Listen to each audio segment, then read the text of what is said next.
Recorded Books presents an unabridged recording of Now and Forever by Ray Bradbury, narrated by Paul Hecht and directed by Aaron Moon. This book is copyrighted 2007 by Ray Bradbury. This recording is copyrighted 2008 by Recorded Books. A journalist bearing terrible news leaps from a still-moving train into a small town of wonderful, impossible secrets. The doomed crew of a starship follows their blind, mad captain on a quest into deepest space to joust with destiny, eternity, and God himself. These two never-before-published novellas are each distinctly different, and yet each distinctly Bradbury. Now and Forever begins with Somewhere a Band is Playing. Somewhere. Some stories, be they short stories, novellas, or novels, you may realize are written as a result of a single, immediate, clear impulse. Others ricochet off various events over a lifetime and come together much later to make a whole. When I was 6 years old, my father, who had an urge to travel, took our family by train to Tucson, Arizona for a year, where we lived in a burgeoning environment. For me, it was exhilarating. The town was very small, and it was still growing. There's nothing more exciting than to be part of the evolution of a place. I felt a sense of freedom there, and I made many wonderful friends. A year later, we moved back to Waukegan, Illinois, where I'd been born and spent the first years of my life. But we returned to Tucson when I was 12, and this time I experienced an even greater sense of exhilaration because we lived out on the edge of town, and I walked to school every day, through the desert, past all the fantastic varieties of cacti, encountering lizards, spiders, and on occasion snakes on my way to 7th grade. That was the year I began to write. Then, much later, when I lived in Ireland for almost a year, writing the screenplay of Moby Dick for John Huston, I encountered the works of Stephen Leacock, the Canadian humorist.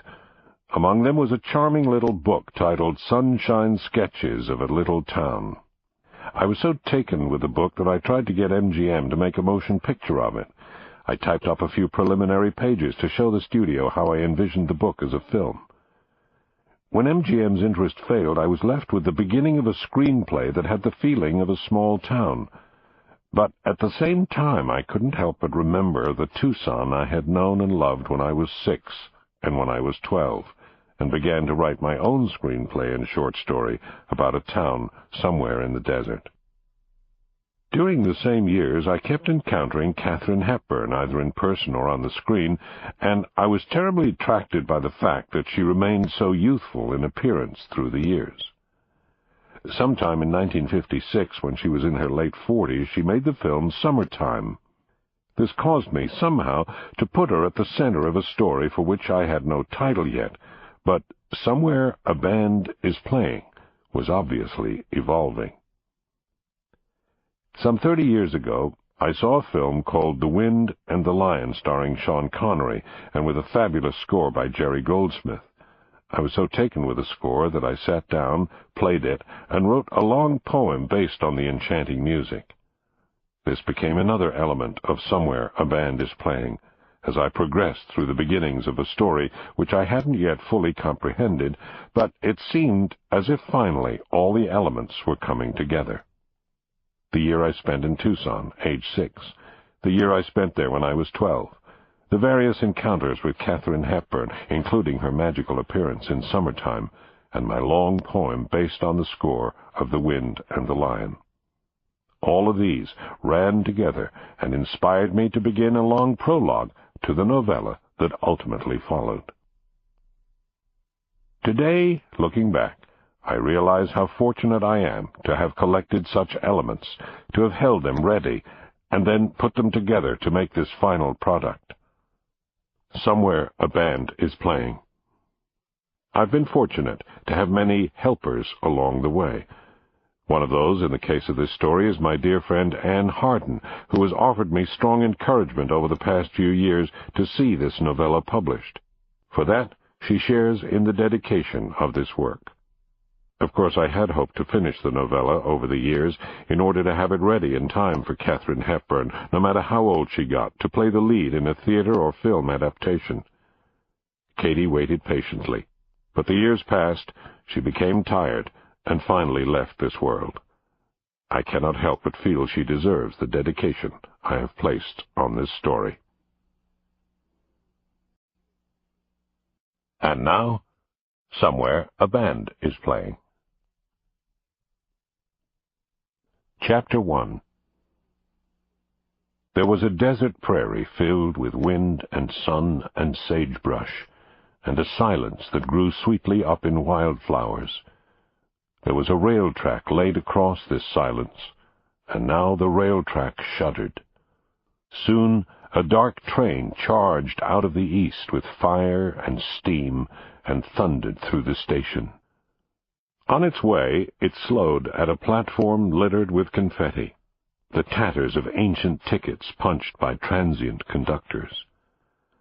The locomotive slowed just enough for one piece of luggage to catapult out, and a young man in a summer dish-rag suit to leap after and land running as the train, with a roar, charged on, as if the station didn't exist, nor the luggage, nor its owner, who now stopped his jolting run to stare around as the dust settled around him, and, in the distance, the dim outlines of small houses were revealed. "Damn," he whispered, "there is something here, after all." More dust blew away, revealing more roofs, spires, and trees. "Why," he whispered, "why did I come here?" He answered himself even more quietly. Because. Chapter 2. Because. In his half-sleep last night, he had felt something writing on the insides of his eyelids. Without opening his eyes, he read the words as they scrolled. Somewhere a band is playing the strangest tunes, of sunflower seeds and sailors who tide with the strangest moons. Somewhere a drummer simmers and trembles with times forlorn, remembering days of summer in futures yet unborn. "Hold on," he heard himself say. He opened his eyes and the writing stopped. He half raised his head from the pillow, and then, thinking better of it, lay back down. With his eyes closed, the writing began again on the inside of his lids. Futures so far they are ancient, and filled with Egyptian dust, that smell of the tomb, and the lilac, and seed that is spent from lust, and peach that is hung on a tree branch far out in the sky from one's reach. There, mummies, as lovely as lobsters, remember old futures and teach. For a moment he felt his eyes tremble and shut tight, as if to change the lines or make them fade. Then, as he watched in the darkness, they formed again in the inner twilight of his head, and the words were these: "And children sit by on the stone floor and draw out their lives in the sands, remembering deaths that won't happen in futures unseen in far lands. Somewhere a band is playing where the moon never sets in the sky, and nobody sleeps in the summer, and nobody puts down to die. And time then just goes on forever, and hearts then continue to beat to the sound of the old moon drumming, and the glide of eternity's feet." "Too much," he heard himself whisper. "Too much. I can't. Is this the way poems happen? And where does it come from? Is it done? He wondered.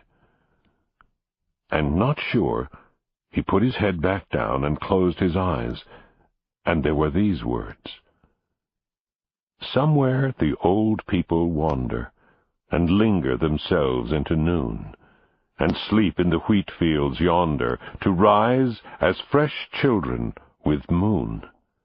Somewhere the children, old, maunder, and know what it is to be dead, and turn in their weeping to ponder, oblivious filed neath their bed, and sit at the long dining table where life makes a banquet of flesh, where disable makes itself able, and spoiled puts on new masks of fresh. Somewhere a band is playing. Oh, listen, that tune. If you learn it, you'll dance on forever. In June, and yet June, and more June, and death will be dumb and not clever, and death will lie silent forever. In June, and June, and more June." The darkness now was complete. The twilight was quiet. He opened his eyes fully and lay staring at the ceiling in disbelief. He turned in the bed and picked up a picture postcard lying on the nightstand and stared at the image. At last he said, half aloud, "Am I happy?" and responded to himself, "I am not happy." Very slowly he got out of bed, dressed, went downstairs, walked to the train station, bought a ticket, and took the first train heading west. Chapter 3. Because. Well now, he thought as he peered down the tracks, this place isn't on the map. But when the train slowed, I jumped, because... He turned and saw a wind-battered sign over the flimsy station that seemed about to sink under tides of sand. Summerton, Arizona. "Yes, sir," said a voice. The traveler dropped his gaze to find a man of some middle years with fair hair and clear eyes seated on the porch of the ramshackle station, leaning back in shadow. An assortment of hats hung above him which read, "Ticket Seller, Baggage Master, Switchman, Night Watchman, Taxi." Upon his head was a cap, with the word "Station Master" stitched on its bill, in bright red thread. "What'll it be?" the middle-aged man said, looking at the stranger steadily. "A ticket on the next train, or a taxi 2 blocks over to the Egyptian View Arms?" "God, I don't know." The younger man wiped his brow and blinked in all directions. "I just got here. Jumped off. Don't know why." "Don't argue with impulse," said the station master.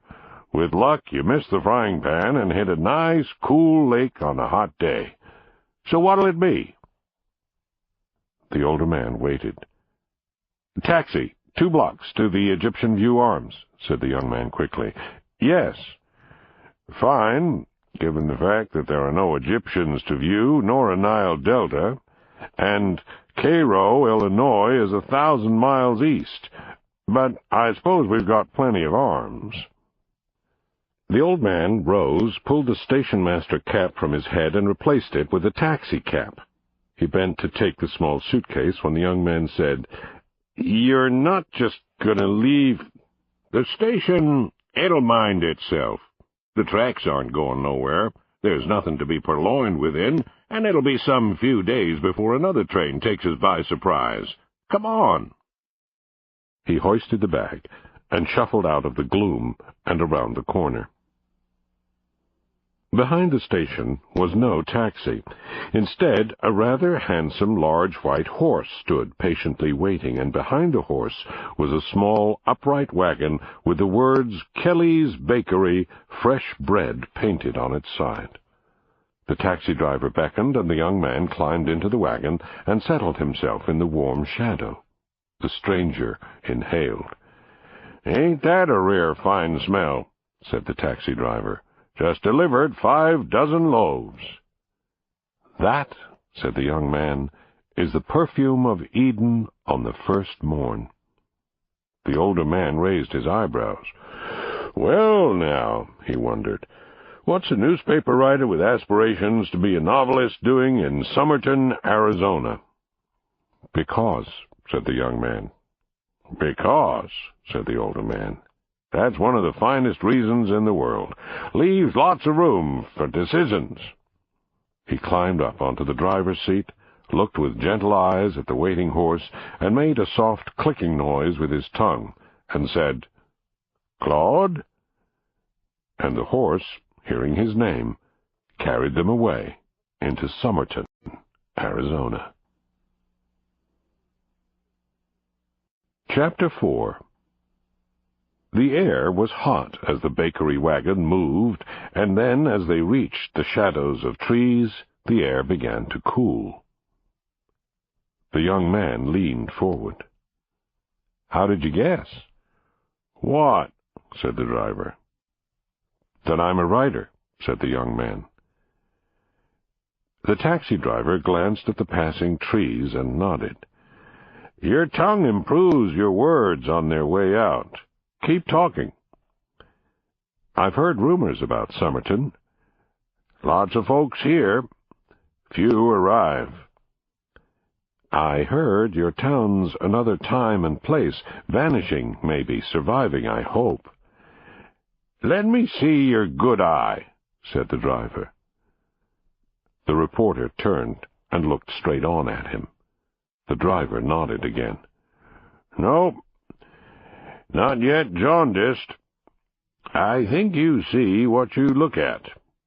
Tell what you feel. Welcome. Name's Culpepper. Elias." "Mr. Culpepper?" The young man touched the older man's shoulder. "James Cardiff." "Lord," said Culpepper, "aren't we a pair? Culpepper and Cardiff.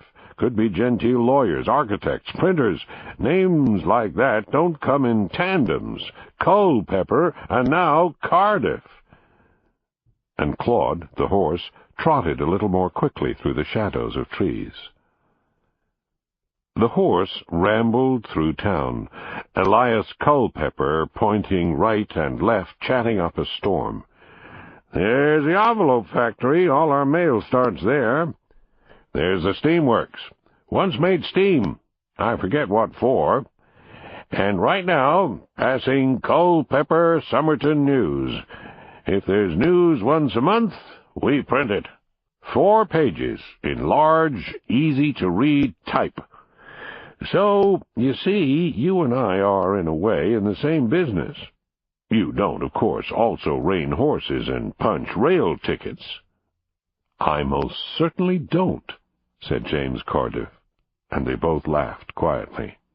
"And," said Elias Culpepper as Claude rounded a curve into a lane where elms and oaks and maples fused the center and wove the sky in green and blue colors, a fine thatchwork above and below, "this is New Sunrise Way. Best families live here.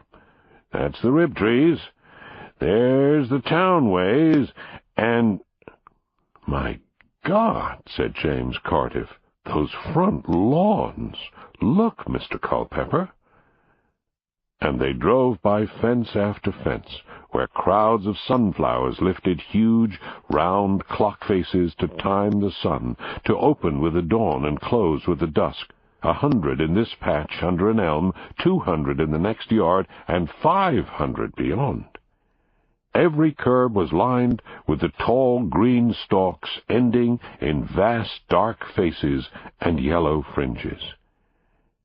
"It's like a crowd watching a parade," said James Cardiff. "Come to think," said Elias Culpepper. He gave a genteel wave of his hand. "Now, Mr. Cardiff, you're the first reporters visited in years.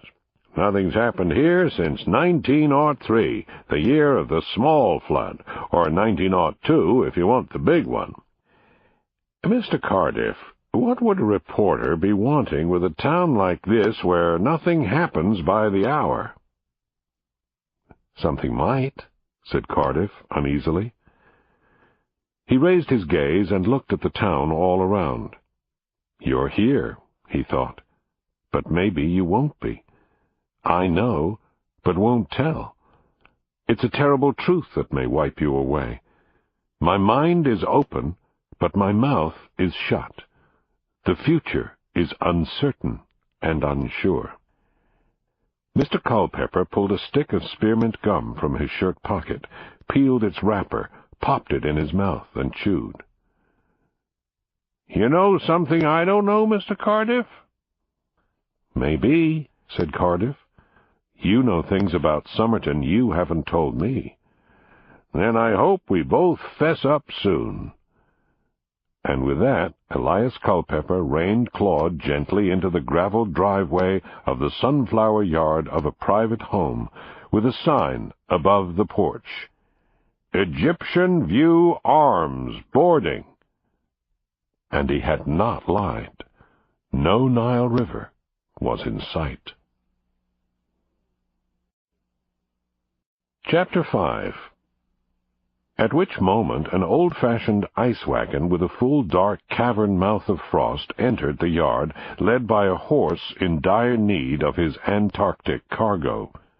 Cardiff could taste the ice from 30 summers long gone. Just in time, said the iceman. Hot day. Go grab. He nodded toward the rear of his wagon. Cardiff, on pure instinct, jumped down from the bread wagon and went straight to the back of the ice wagon and felt his 10-year-old hand reach in and grab a sharp icicle. He stepped back and rubbed it on his brow. His other hand instinctively took a handkerchief from his pocket to wrap the ice. Sucking it, he moved away. "How's it taste?" he heard Culpepper say. Cardiff gave the ice another lick. Linen. Only then did he glance back at the street. It was such a street as could not be believed. There was not a roof on any house that hadn't been freshly tarred and lathed or tiled, not a porch swing that didn't hang straight, not a window that didn't shine like a mirrored shield in Valhalla halls, all gold at sunrise and sunset, all clear running brook stream at noon. Not a bay window that didn't display books leaning against others, quiet wits on inner library shelves. Not a rain-funneled spout without its rain-barrel gathering the seasons. Not a backyard that was not this day filled with carpets being flailed so that time dusted on the wind and old patterns sprung forth to rococo new. Not a kitchen that did not send forth promises of hunger placated, and easy evenings of contemplation on victuals contained just southwest of the Sceaux. All perfect, all painted, all fresh, all new, all beautiful. A perfect town in a perfect blend of silence and unseen hustle and flurry. "A penny for your thoughts," said Elias Culpepper. Cardiff shook his head, his eyes shut because he had seen nothing but imagined much. "I can't tell you," said Cardiff in a whisper. "Try," said Elias Culpepper. Cardiff shook his head again, nearly suffering with inexplicable happiness. Peeling the handkerchief from around the ice, he put the last sliver in his mouth and gave it a crunch as he started up the porch steps with his back to the town, wondering what he would find next. Chapter 6. James Cardiff stood in quiet amazement. The front porch of the Egyptian View Arms was the longest he had ever seen. It had so many white wicker rockers he stopped counting.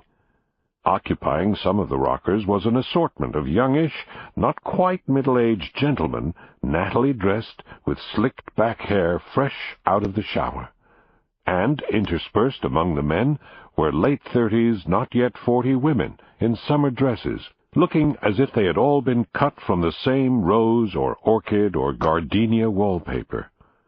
The men had haircuts, each sheared by the same barber. The women wore their tresses like bright helmets designed by some Parisian, ironed and curlicued long before Cardiff had been born. And the assembly of rockers all tilted forward and then back in unison, in a quiet surf, as if the same ocean breeze moved them all soundless and serene.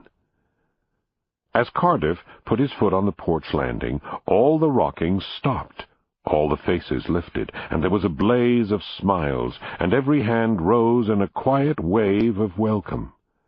He nodded, and the white summer wickers refloated themselves, and a murmur of conversation began.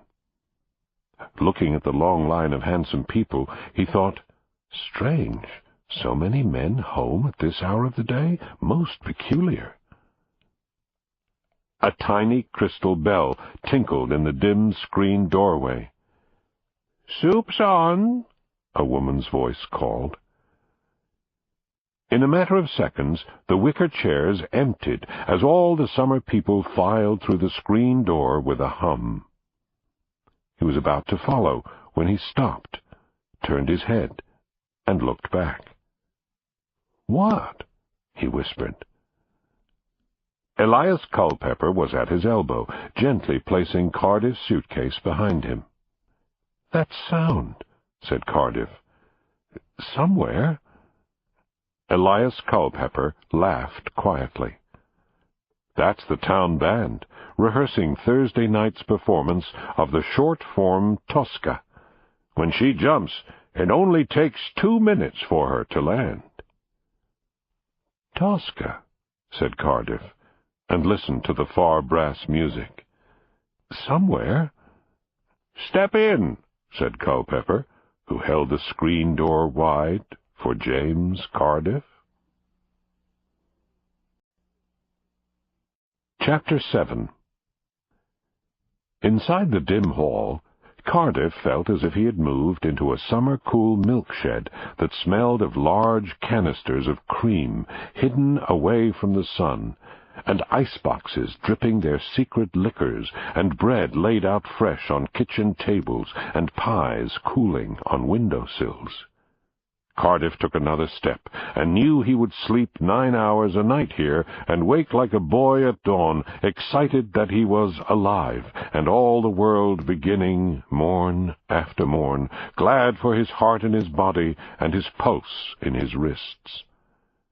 He heard someone laughing, and it was himself, overwhelmed with a joy he could not explain. There was the merest motion from somewhere high in the house. Cardiff looked up. Descending the stairs, and pausing now at seeing him, was the most beautiful woman in the world. Somewhere, sometime, he had heard someone say, "Fix the image before it fades." So said the first cameras that trapped light and carried that illumination to obscure us, where chemicals laid out in porcelain caused the trapped ghosts to rouse. Faces caught at noon were summoned up out of sour baths to re-establish their eyes, their mouths, and then the haunting flesh of beauty or arrogance or the impatience of a child held still. In darkness the phantoms lurked in chemicals until some gestures surfaced them out of time into a forever that could be held in the hands long after the warm flesh had vanished. It was thus. And so with this woman, this bright noon wonder, who descended the stairs into the cool shadow of the hall, only to re-emerge in a shaft of sunlight in the dining-room door. Her hand drifted to take Cardiff's hand, and then her wrist and arm and shoulder, and at last, as from that chemistry in an obscurer room, the ghost of a face so lovely it burst on him like a flower when the dawn causes it to widen its beauty. Her measuring bright and summer-electric eyes shone merrily, watching him as if he too had just arisen from those miraculous tides in which memory swims, as if to say, Remember me?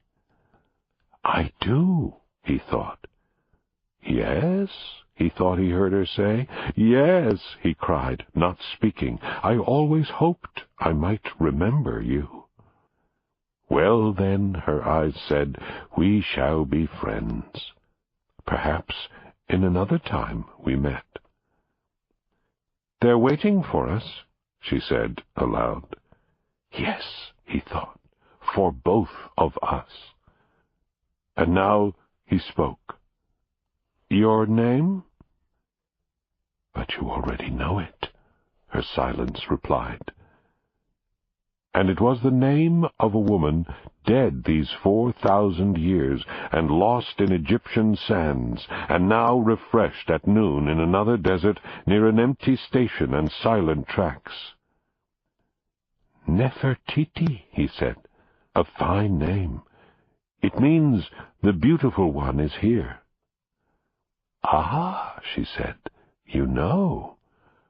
Tutankhamen came from the tomb when I was 3, he said. I saw his golden mask and wanted my face to be his. But it is, she said. You just never noticed. Can I believe that? Believe it, and it will happen in the midst of your belief. Are you hungry? Starved, he thought, staring at her. Before you fall, she laughed. Come.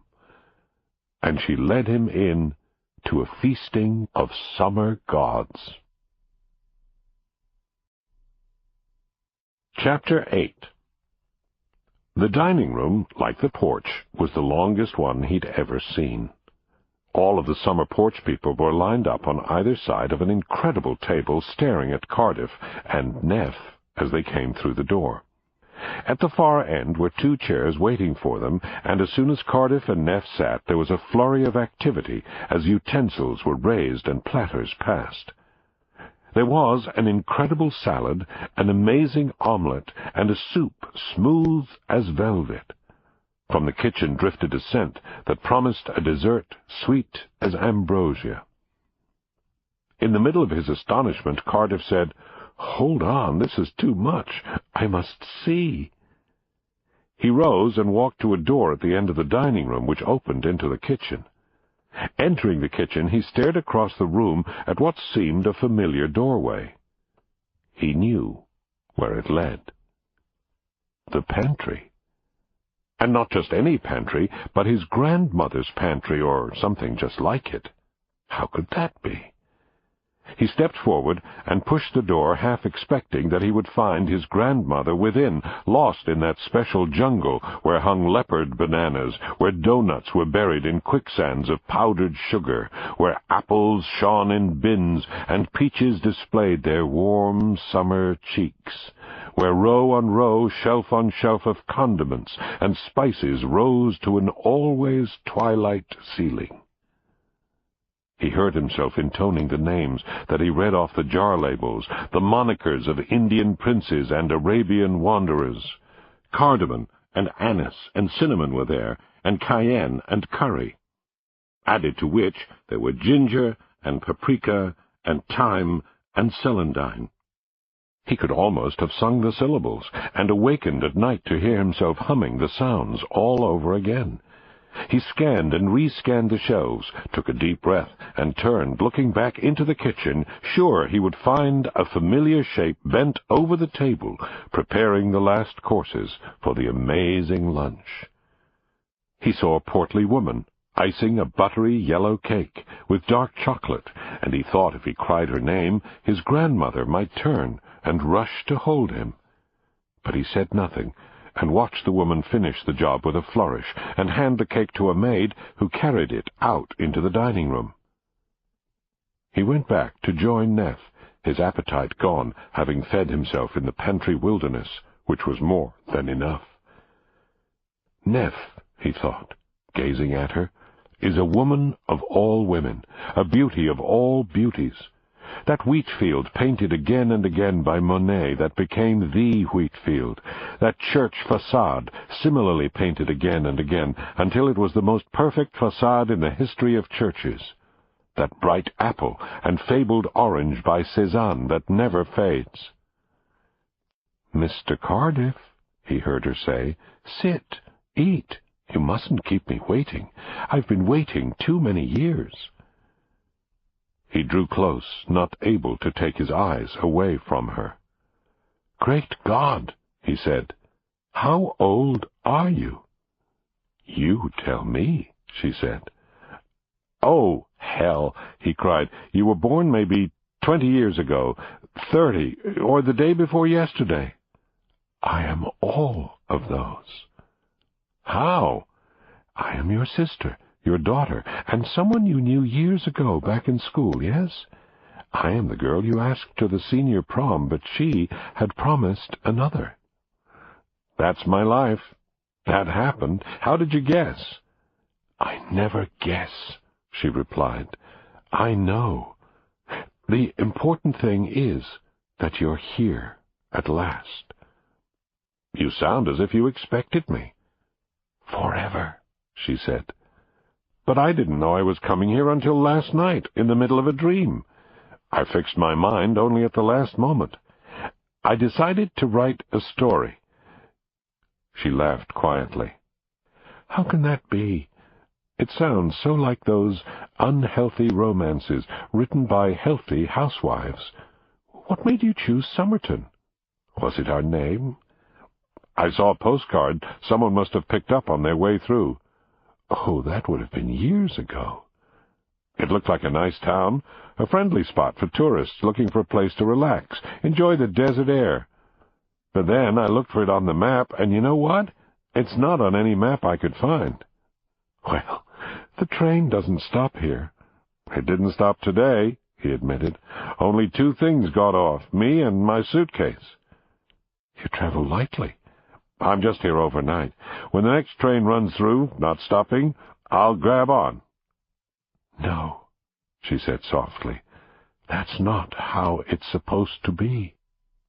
"I've got to go home and finish my story," he insisted. "Ah, yes," she said. "And what will you say about this town that no one can find?" A cloud crossed the sky, and the dining-room windows darkened, and a shadow fell across his face. There were 2 truths to tell, but he could tell only one. "That it's a lovely town," he said lamely. "The kind that doesn't exist anymore, that people should remember and celebrate. But how did you know I was coming?" "I woke at dawn," she said. "I heard your train from a long way off. By noon the train was just beyond the mountains, and I heard its whistle." "And did you expect someone named Cardiff?" "Cardiff," she wondered. "There was a giant once." "In all the newspapers. A fraud." "And," she said, "are you a fraud?" He could not meet her gaze. Chapter 9. When he looked up, Neff's chair was empty. The other diners, too, had all left the table, gone back to their rocking chairs, or perhaps to summer afternoon naps. "Lord," he murmured, "that woman, young, but how young? Old, but how old?" Suddenly, Elias Culpepper touched his elbow. "You want a real tour of our town? Claude needs to deliver some more fresh-baked bread. On your feet." The wagon was loaded with a redolent harvest. The warm loaves had been neatly stacked, row on row, within the oven-smelling wagon, 30 or 40 loaves in all, with names lettered on the wax-paper wrappings.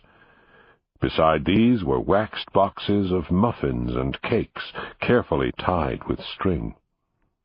Cardiff took 3 immense inhalations, and almost fell with the over-consumption.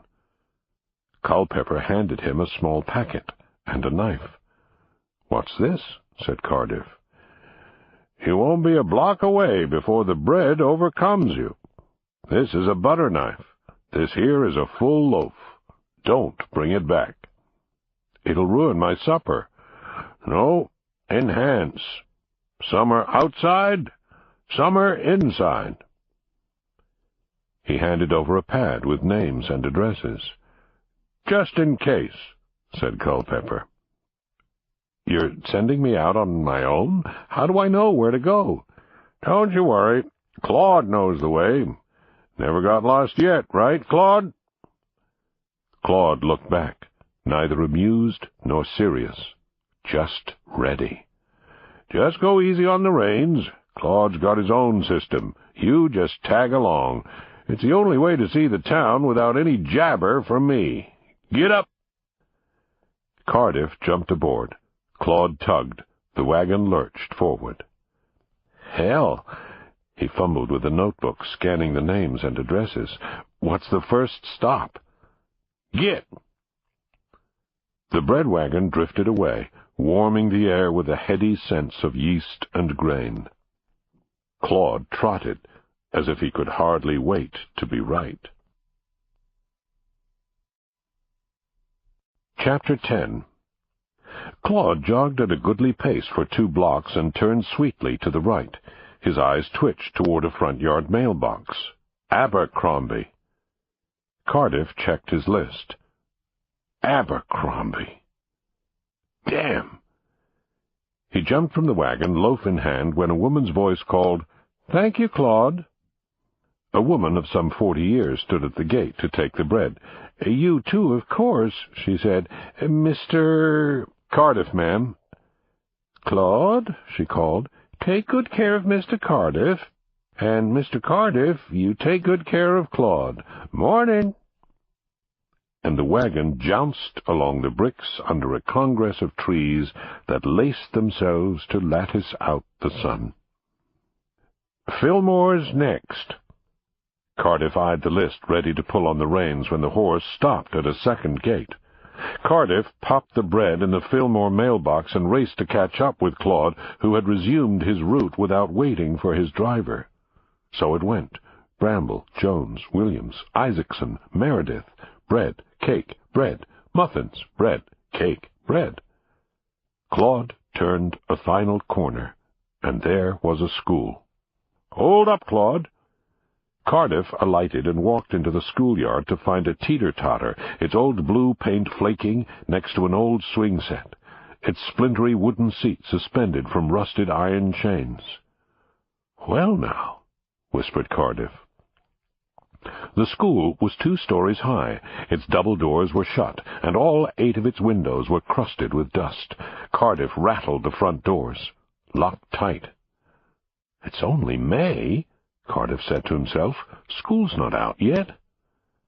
Claude whinnied irritably, and perhaps out of pique, began a slow glide away from the school. "Claude!" Cardiff put iron in it. "Stay!" Claude stayed, drumming the bricks with both forefeet. Cardiff turned back to the building. Carved in the lintel above the main door were the words, "Somerton Grammar School, dedicated January 1st, 1888. 1888, Cardiff muttered. "Well, now." He gave one last look at the dust-caked windows and the rusted swing chains, and said, "One last go-round, Claude." Claude did not move. "We're all out of bread and names, is that it? You only take bakery orders, nothing else?" Even Claude's shadow didn't move. "Well, we'll just stand here until you do me a favor. Your new star boarder wants to cross-section the whole blasted town. What's it to be? No water, no oats without a full trot." Water and oats did it. Full trot. They sailed down Clover Avenue and up Hibiscus Way, and over onto Rosewood Place, and right on June Glade, and left again on Sandalwood, then Ravine, which ran off the edge of a shallow ravine cut by ancient rains. He stared at lawn after lawn after lawn, all of them lush, green, perfect. No baseball bats, no baseballs, no basketball hoops, no basketballs, no tennis rackets, no croquet mallets, no hopscotch chalk marks on sidewalks, no tire swings on trees. Claude trotted him back to the Egyptian View Arms, where Elias Culpepper was waiting. Cardiff climbed down from the bread wagon. "Well?" Cardiff looked back at the summer drift of green lawns and green hedges and golden sunflowers and said, "Where are the children?" Chapter 11. Mr. Culpepper did not immediately respond. For dead ahead there was afternoon high tea with apricot and peach tarts and strawberry delight and coffee instead of tea, and then port instead of coffee, and then there was dinner, a real humdinger that lasted until well after 9, and then the inhabitants of the Egyptian View Arms headed up one by one to their most welcome cool summer night beds, and Cardiff sat out on the croquetless and hoopless lawn, watching Mr. Culpepper on the porch, smoking several small bonfire pipes, waiting. At last, Cardiff, in full brooding pace, arrived at the bottom of the porch rail and waited. "You were asking about no children," said Elias Culpepper. Cardiff nodded. "A good reporter wouldn't allow so much time to pass after asking such an important question." "More time is passing right now," said Cardiff gently, climbing the porch steps. "So it is. Here." A bottle of wine and 2 small snifters sat on the railing. Cardiff drained his at a jolt and went to sit next to Elias Culpepper. Culpepper puffed smoke. "We have," he said, seeming to consider his words with care, "sent all the children away to school." Cardiff stared. "The whole town? Every child?" "That's the sum. It's 100 miles to Phoenix in one direction, 200 to Tucson. Nothing but sand and petrified forest in between. The children need schools with proper trees. We got proper trees here, yes, but we can't hire teachers to teach here. We did at one time, but they got too lonesome. They wouldn't come, so our children had to go." "If I came back in late June, would I meet the kids coming home for the summer?" Culpepper held still, much like Claude. "I said, I heard." Culpepper knocked the sparking ash from his pipe. "If I said yes, would you believe me?" Cardiff shook his head. "You implying I'm a mile off from the truth?" "I'm only implying," Cardiff said, "that we are at a taffy pull. I'm waiting to see how far you pull it." Culpepper smiled. "The children aren't coming home. They have chosen summer school in Amherst, Providence, and Sag Harbor. One is even in Mystic Seaport. Ain't that a fine sound, Mystic? I sat there once in a thunderstorm reading every other chapter of Moby Dick." "The children are not coming home?" said Cardiff. "Can I guess why?" The older man nodded, pipe in mouth, unlit. Cardiff took out his notepad and stared at it. "The children of this town," he said at last, "won't come home. Not one. None. Never."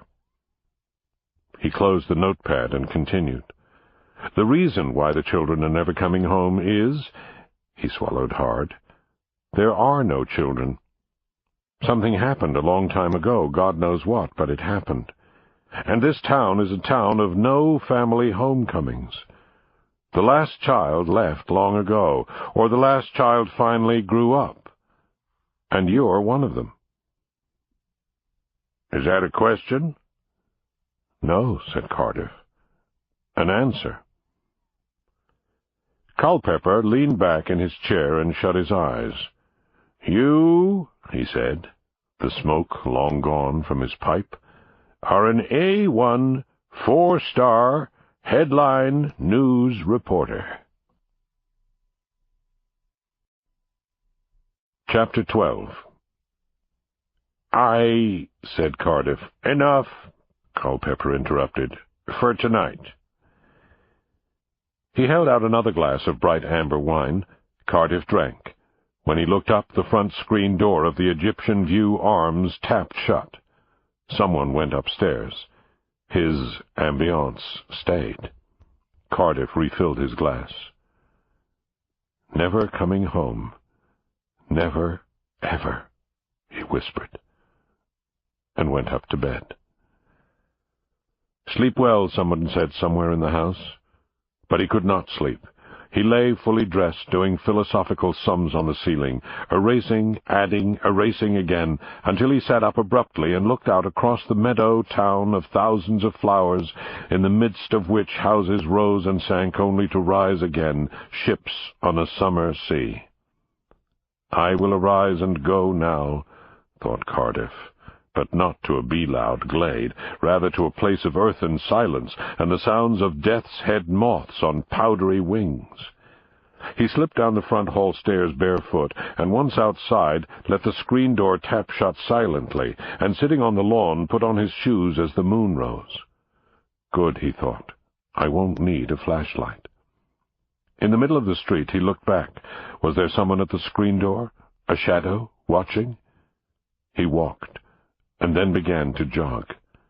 "Imagine that you are Claude," he thought, his breath coming in quick pants. Turn here, now there, now another, right, and... the graveyard. All that cold marble crushed his heart and stopped his breathing. There was no iron fence around the burial park. He entered silently and bent to touch the first gravestone. His fingers brushed the name, Bianca Sherman Bates, and the date, born July 3rd, 1882, and below that, R.I.P. But no date of death. The clouds covered the moon. He moved on to the next stone, William Henry Clay, 1885, R.I.P., and again no mortal date. He brushed a third gravestone and found Henrietta Parks, August 13, 1881, gone to God. But Cardiff knew she had not as yet gone to God. The moon darkened, and then took strength from itself. It shone upon a small Grecian tomb not 50 feet away, a lodge of exquisite architecture, a miniature acropolis upheld by 4 vestal virgins or goddesses, beautiful maidens, wondrous women. His heart pulsed. All 4 marble women seemed suddenly alive, as if the pale light had awakened them, and they might step forth unclad into the tableau of named and dateless stones. He sucked in his breath. His heart pulsed again, for as he watched, one of the goddesses, one of the forever beautiful maidens, trembled with a night chill and shifted out into the moonlight. He could not tell if he was terrified or delighted. After all, it was late at night in this yard of the dead. But she was naked to the weather, or almost. A mist of silk covered her breasts and plumed around her waist as she drifted away from other pale statues. She moved among the stones, silent as the marble she had been, but now was not, until she stood before him with her dark hair tousled about her small ears, and her great eyes the color of lilacs. She raised her hand tenderly and smiled. "You," he whispered, "what are you doing here?" She replied quietly, "Where else should I be?" She held out her hand and led him in silence out of the graveyard. Looking back, he saw the abandoned puzzle of names and enigma of dates. Everyone born, he thought, but none has died. The stones are blank, waiting for someone to date their ghosts bound for eternity. "Yes," someone said. But her lips had not moved. "And you followed me," he thought, "to stop me from reading the gravestones and asking questions. And what about the absent children never coming home?" And, as if they glided on ice, on a vast sea of moonlight, they arrived where a crowd of sunflowers hardly stirred as they passed, and their feet were soundless, moving up the path to the porch, and across the porch, and up the stairs, 1, 2, 3 floors, until they reached a tower room where the door stood wide to reveal a bed as bright as a glacier, its covers thrown back, all snow on a hot summer night. "Yes," she said. He sleepwalked the rest of the way. Behind him he saw his clothes, like the discards of a careless child, strewn on the parquetry. He stood by the snowbank bed and thought, one last question. The graveyard. Are there bodies beneath the stones? Is anyone there? But it was too late. Even as he opened his mouth to question, he tumbled into the snow. And he was drowning in whiteness, crying out as he inhaled the light, and then out of the rushing storm a warmness came. He was touched and held, but could not see what or who held him, and he relaxed, drowned. When next he woke, he was not swimming, but floating. Somehow he had leaped from a cliff, and someone with him, unseen, as he soared up until lightning struck, tore at him in half terror, half joy, to fall, and strike the bed with his entire body and his soul. When he awoke again, the storm over, and the flying gone, he found a small hand in his, and without opening his eyes he knew that she lay beside him, her breath keeping time with his. It was not yet dawn. She spoke. "Was there something you wanted to ask?" "Tomorrow," he whispered. "I'll ask you then." "Yes," she said quietly. "Then." Then, for the first time it seemed, her mouth touched his. Chapter 13. He awoke to the sun pouring in through the high attic window. Questions gathered behind his tongue. Beside him the bed was empty. Gone. Afraid of the truth, he wondered? No, he thought. She will have left a note on the icebox door. Somehow he knew. Go, look. The note was there. "Mr. Cardiff, many tourists arriving. I must welcome them. Questions at breakfast. Neff." Far off, wasn't there the merest wail of a locomotive whistle, the softest churn of some great engine? On the front porch Cardiff listened, and again the faint locomotive cry stirred beyond the horizon. He glanced up at the top floor. Had she fled toward that sound? Had the boarders heard too? He ran down to the rail station and stood in the middle of the blazing hot iron tracks, daring the whistle to sound again. But this time, silence. Separate trains. Bringing what? He wondered. I arrived first, he thought, the one who tries to be good. And what comes next? He waited, but the air remained silent, and the horizon line serene, so he walked back to the Egyptian View Arms. There were boarders in every window, waiting. "It's all right," he called. "It was nothing." Someone called down from above, quietly. "Are you sure?" Chapter 14. Neff was not at breakfast, or lunch, or dinner. He went to bed, hungry. Chapter 15. At midnight, the wind blew softly in the window, whispering the curtains, shadowing the moonlight. There, far across town, lay the cemetery, immense white teeth scattered on a meadow of fresh moon-silvered grass, 4 dozen stones dead, but not dead. All lies, he thought, and found himself halfway down the boarding-house stairs, surrounded by the exhalations of sleeping people. There was no sound save the drip of the ice-pan under the icebox in the moonlit kitchen. The house brimmed with lemon and lilac illumination from the candied windows over the front entrance. He found himself on the dusty road, alone with his shadow. He found himself at the cemetery gate. In the middle of the graveyard, he found a shovel in his hands. He dug until there was a hollow thud under the dust. He worked swiftly, clearing away the earth, and bent to tug at the edge of the coffin, at which moment he heard a single sound, a footstep. Yes, he thought, wildly, happily. She's here again. She had to come find me and take me home. His heartbeat hammered, and then slowed. Slowly, Cardiff rose by the open grave. Elias Culpepper stood by the iron gate trying to figure out just what to say to Cardiff, who was digging where no one should dig. Cardiff let the spade fall. "Mr. Culpepper."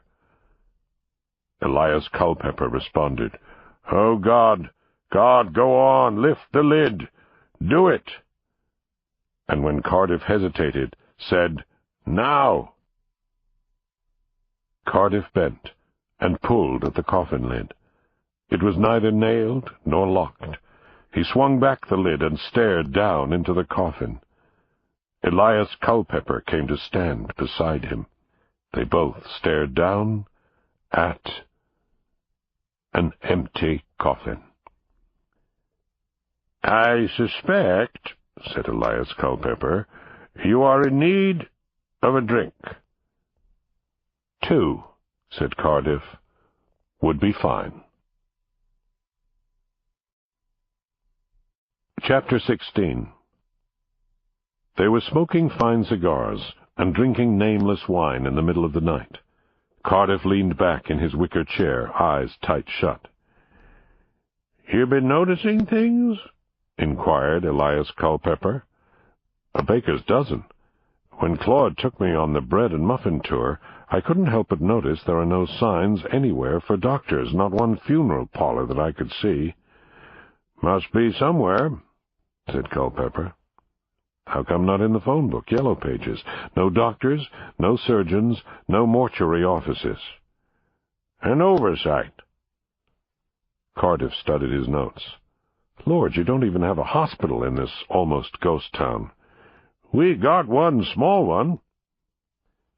Cardiff underlined an entry on his list. "An outpatient clinic 30 feet square. Is that all that ever happens? So you don't need a big facility?" "That," said Culpepper, "would about describe it." "All you ever have is cut fingers, bee stings, and the occasional sprained ankle?" "You've whittled it down fine," said the other, "but that's the sum. Continue." "That," said Cardiff, gazing down on the town from the high veranda, "that tells why all the gravestones are unfinished and all the coffins empty. You only dug one up. I don't need to open more, do I?" Quietly, Culpepper shook his head. "Hell, Mr. Culpepper," said Cardiff, "I'm speechless." "To tell the truth," said Culpepper, "so am I. This is the first time anyone has ever asked what you've been asking. We folks have been so busy just living, we never figured anyone would come, gather his spit, grab a spade, and dig." "I apologize." "Now you'll want a practical history. I'll give it to you. Write it down, Mr. Cardiff, write it down. Over the years, when visitors arrived, they got bored quick and left even quicker. We tried to look like every other town. We put on nice false-front funerals, hearse and all, real flowers, live organ music, but empty coffins with shut lids just to impress.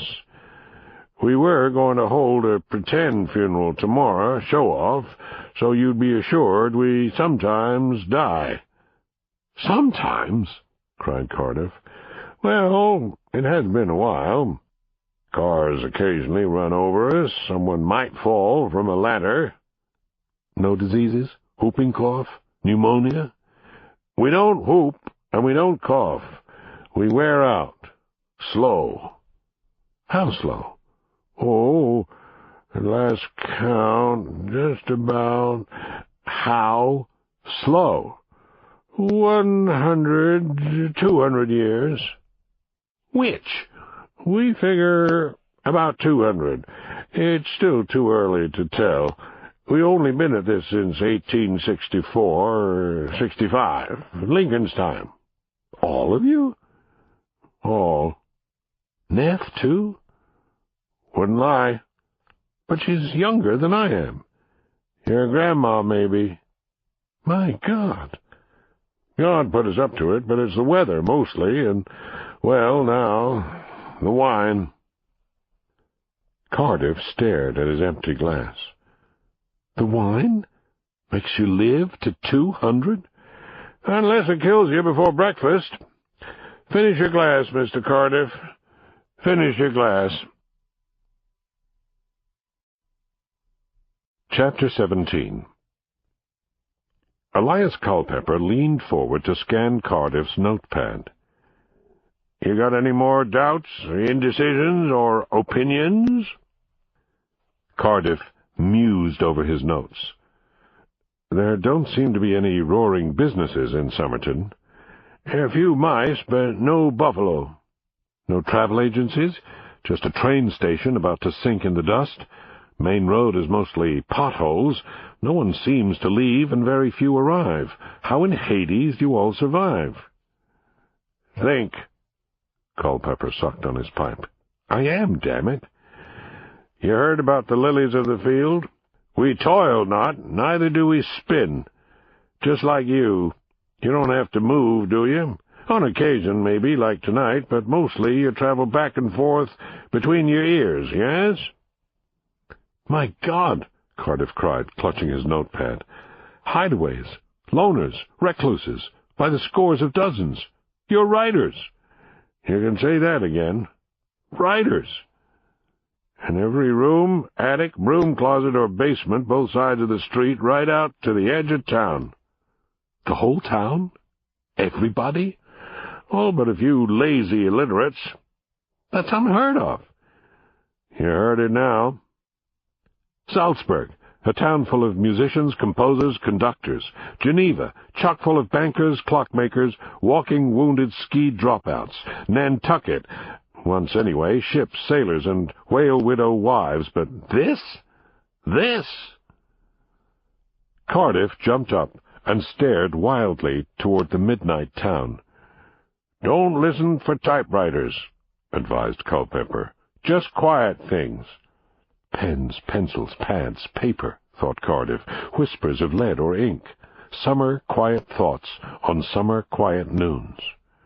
Writers, murmured Cardiff, spying this house or that across the street, never have to get up and go, and no one knows what color you are by mail, or what sex, or how tall or how short. Could be a company of midgets, a sideshow of giants. Writers. Godfrey, Daniel. Watch your language. Cardiff turned to stare down at his companion. But they can't all be successful. Mostly.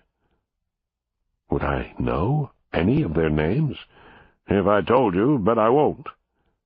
A beehive of talent, Cardiff exhaled. But how did they all wind up here? Genes, chromosomes, need. You heard of those little writers' colonies? Well, this one's big. We're soulmates, similar people. Nobody laughing at what someone else writes. No alcoholics, however, no bats out of hell or wild parties. F. Scott Fitzgerald can't get in. Better not try. Sounds boring. Only if you lose your pad and pencil. You one of them? In my own quiet way. A poet. Not so loud. Someone might hear. A poet, Cardiff whispered. Mostly haiku. At midnight, when I put on my specs and reach for my pen, semi-haiku. Too many beats. Example? Culpepper recited. O cat that I truly love, O hummingbird that I madly love, what are you doing in the cat's mouth? Cardiff whooped with delight. I never could write that. Don't try, just do. I'll be damned. More. A pillow of snow, by my warm face, a snowdrift at my touch. You are gone. Culpepper quietly reloaded his pipe to cover his embarrassment. I don't recite that one often. Sad. To break the quiet, Cardiff said, How do you writers stay in touch with the outside world? Culpepper stared off into the distance, toward the empty train tracks beyond the silent road. I take a truck full of manuscripts to Gila Springs once a month, so we mail out from where we are not, bring back windfalls of checks, snowfalls of rejections. To Wheat and Chaff go into our bank, with its one teller and one president. The money waits there in case someday we have to move. Cardiff felt sweat suddenly break out all over his body.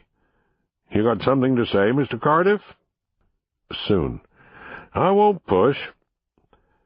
Culpepper relit his pipe and recited, A mother remembers her dead son. Today how far might he have wandered, my mighty hunter of dragonflies. That's not mine. Wish it were. Japanese. Been around forever. Cardiff paced back and forth on the porch and then turned. Good grief, it all fits. Writing is the only activity that could support a town like this so far off, like a mail-order business. Writing is a mail-order business. Anything you want, you write a check, send it off, and before you know it, the Johnson Smith Company in Racine, Wisconsin, sends you what you need. Seabacoscopes, gyroscopes, Mardi Gras masks, Orphan Annie dolls, film clips from the Hunchback of Notre Dame, vanishing cards, reappearing skeletons. All that good stuff, Cardiff smiled. All that good stuff. They laughed quietly together. Cardiff exhaled. So this is a writer's township. Thinking about staying? No, about leaving. Cardiff stopped and put his hand over his mouth, as if he had said something he shouldn't have said. Now, what does that mean? Elias Culpepper almost started up from his chair. But before Cardiff could speak, a pale figure appeared on the lawn below the porch and started to climb the steps. Cardiff called her name. By the door, the daughter of Elias Culpepper spoke. When you're ready, come upstairs. When I'm ready, Cardiff thought wildly. When I'm ready. The screen door shut. You'll need this, said Elias Culpepper. He held out a last drink, which Cardiff took. Chapter 18. Again the large bed was a bank of snow on a warm summer night. She lay on one side looking up at the ceiling and did not move. He sat on the far edge saying nothing, and at last tilted over and lay his head on the pillow and waited. Finally Neff said, It seems to me you've spent a lot of time in the town graveyard since you arrived. Looking for what? He scanned the empty ceiling and replied, It seems to me you've been down at the train station where hardly any trains arrive. Why? She didn't turn, but said, It seems both of us are looking for something, but won't or can't say why or what. So it seems. Another silence. Now at last she looked at him. Which of us is going to confess?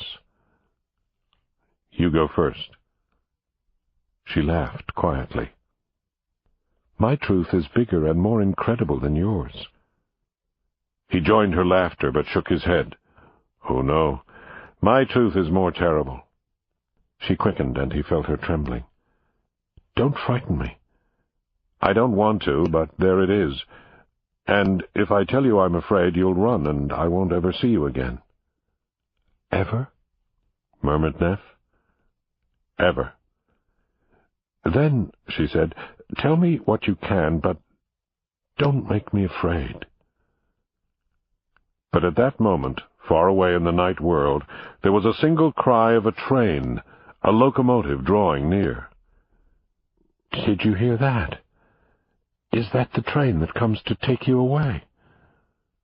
There was a second cry of a whistle over the horizon. "No," he said. "Maybe it's the train that comes, God, I hope not, with terrible news." Slowly she sat up on the edge of the bed, her eyes shut. "I have to know." "No," he said. "Don't go. Let me." "But first," she murmured. Her hand gently pulled him over to her side of the bed. Chapter 19. Sometime during the night he sensed that he was once more alone. He woke in a panic at dawn, thinking, "I've missed the train, it's come and gone." But no. He heard the locomotive whistle, shrieking across the sky, moaning like a funeral train as the sun rose over desert sands. Did he, or did he not, hear a bag, similar to his own, catapult from a not-stopping train to bang the station platform? Did he, or did he not, hear someone landing like a 300-pound anvil on the platform boards? And then Cardiff knew. He let his head fall as if chopped. Dear God! Oh, dear, vengeful God! Chapter 20. They stood on the platform of the empty station, Cardiff at one end, the tall man at the other. "James Edward McCoy?" Cardiff said. "Cardiff," said McCoy. "Is that you?" Both smiled false smiles. "What are you doing here?" said Cardiff. "You might have known I would follow," said James Edward McCoy.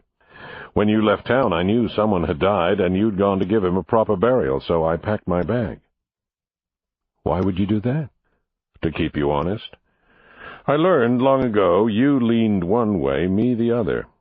You were always wrong, I was always right. I hate liars." "Optimists is the word you want." "No wonder I hate you. The world's a cesspool, and you keep swimming in it, heading for shore. Dear God, where is the shore? You'll never find it, because the shore doesn't exist. We're rats drowning in a sewer, but you see lighthouses where there are none. You claim the Titanic is Mark Twain's steamboat. To you, Svengali, Raskolnikov, and Hitler were the Three Stooges. I feel sorry for you, so I'm here to make you honest." "Since when have you believed in honesty?" "Honesty, currency, and common sense. Never play funhouse slot machines. Don't toss red-hot pennies to the poor, or throw your landlady downstairs. Find futures? Hell, the future's now, and it's rotten, so just what are you up to in this jerk-water town?" McCoy glared around the deserted station. Cardiff said, "You'd better leave on the next train." "I got 24 hours to steal your story." McCoy squinted at the shut sunflowers that lined the road into town. "Lead the way, I'll follow, and trip over the bodies." McCoy hoisted his bag and began to walk, and Cardiff, after a beat or two, jogged to catch up with him. "My editor said I'd better come back with a headline. $1,000 if it's good, $3 if it's super." As they walked, McCoy surveyed the porch swings, motionless in the early morning breeze, and the high windows that reflected no light. "You know, this feels like super." Cardiff trudged along, thinking, "Don't breathe, lie low." The town heard. No leaf trembled, no fruit fell. Shadows of dogs lay under bushes, but no dogs. The grass flattened like the fur on a nervous cat. All was stillness. Pleased with the silence he sensed he had caused, McCoy stopped where two streets intersected, panoplied by trees. He stared at the green architecture and mused. "I get it." He dropped his bag, pulled a pencil from his shirt pocket, which he licked, and began to scribble in a notepad, pronouncing the syllables as he wrote. Left over town, stillborn, Nebraska, Remembrance, Ohio. Steamed west in 1880, lost steam 1890, end of the line 1900, long lost. Cardiff suffered lockjaw. McCoy appraised him. "I'm on the money, right? I can see it in your face. You came to bury Caesar, I came to stir his bones. You followed your intuition here, I came thanks to an itching hunch. You liked what you saw and probably would have gone home and said nothing. I don't like what I see. Past tense." He stuck the pencil behind his ear, jammed the notepad in his pants pocket, and reached down to heft his bag once more. As if propelled by the sound of his own voice, he continued striding down Somerton's streets, proclaiming as he went, "Look at that lousy architecture. The gimcrack, scrimshaw, rococo, baroque shingles and hang-ons. You ever see so many damn scroll-cut wooden icicles? Christ, wouldn't it be awful to be trapped here forever, even just 2 weeks every summer? Hey, now, what's this?" He stopped short, looked up. The sign over the porch front read, "Egyptian View Arms, Boarding." McCoy glanced at Cardiff, who stiffened. "This has got to be your digs. Let's see."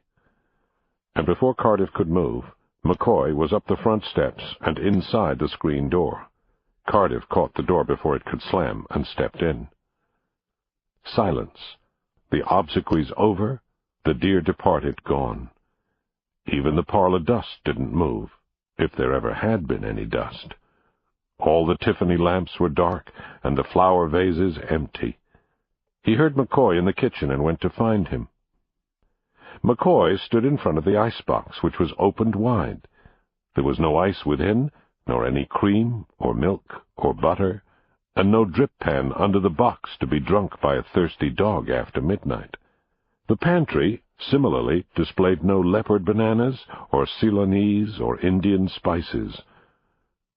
A river of quiet wind had entered the house, and left with the priceless stuffs. McCoy muttered, scribbling, "That's enough evidence." "Evidence?" "Everyone's hiding. Everything's stashed. When I leave, bingo, the grass gets cut, the icebox strips. How did they know I was coming? Now, I don't suppose there's a Western Union in this no-horse town." He spied a telephone in the hallway, picked it up, listened. No dial tone. He glanced through the screen door. No postman in sight. I am in a big damn isolation booth. McCoy ambled out to sit on the front porch glider, which squealed as if threatening to fall. McCoy read Cardiff's face. "You look like a do-gooder," he said. "You run around saving people not worth saving, so what's so great about this town that's worth the Cardiff Salvation Army? That can't be the whole story. There's got to be a villain somewhere." Cardiff held his breath. McCoy pulled out his pad and scowled at it. "I think I know the name of the villain," he muttered. "The Department of—" He made Cardiff wait. "Highways." Cardiff exhaled. "Bingo," McCoy whispered. "I see the headlines now. Ace reporter defends perfect town from destruction. Small type. Highway Bureau insists on pillage and ruin. Next week, Somerton sues and loses. Ace reporter drowns in gin." He shut his pad.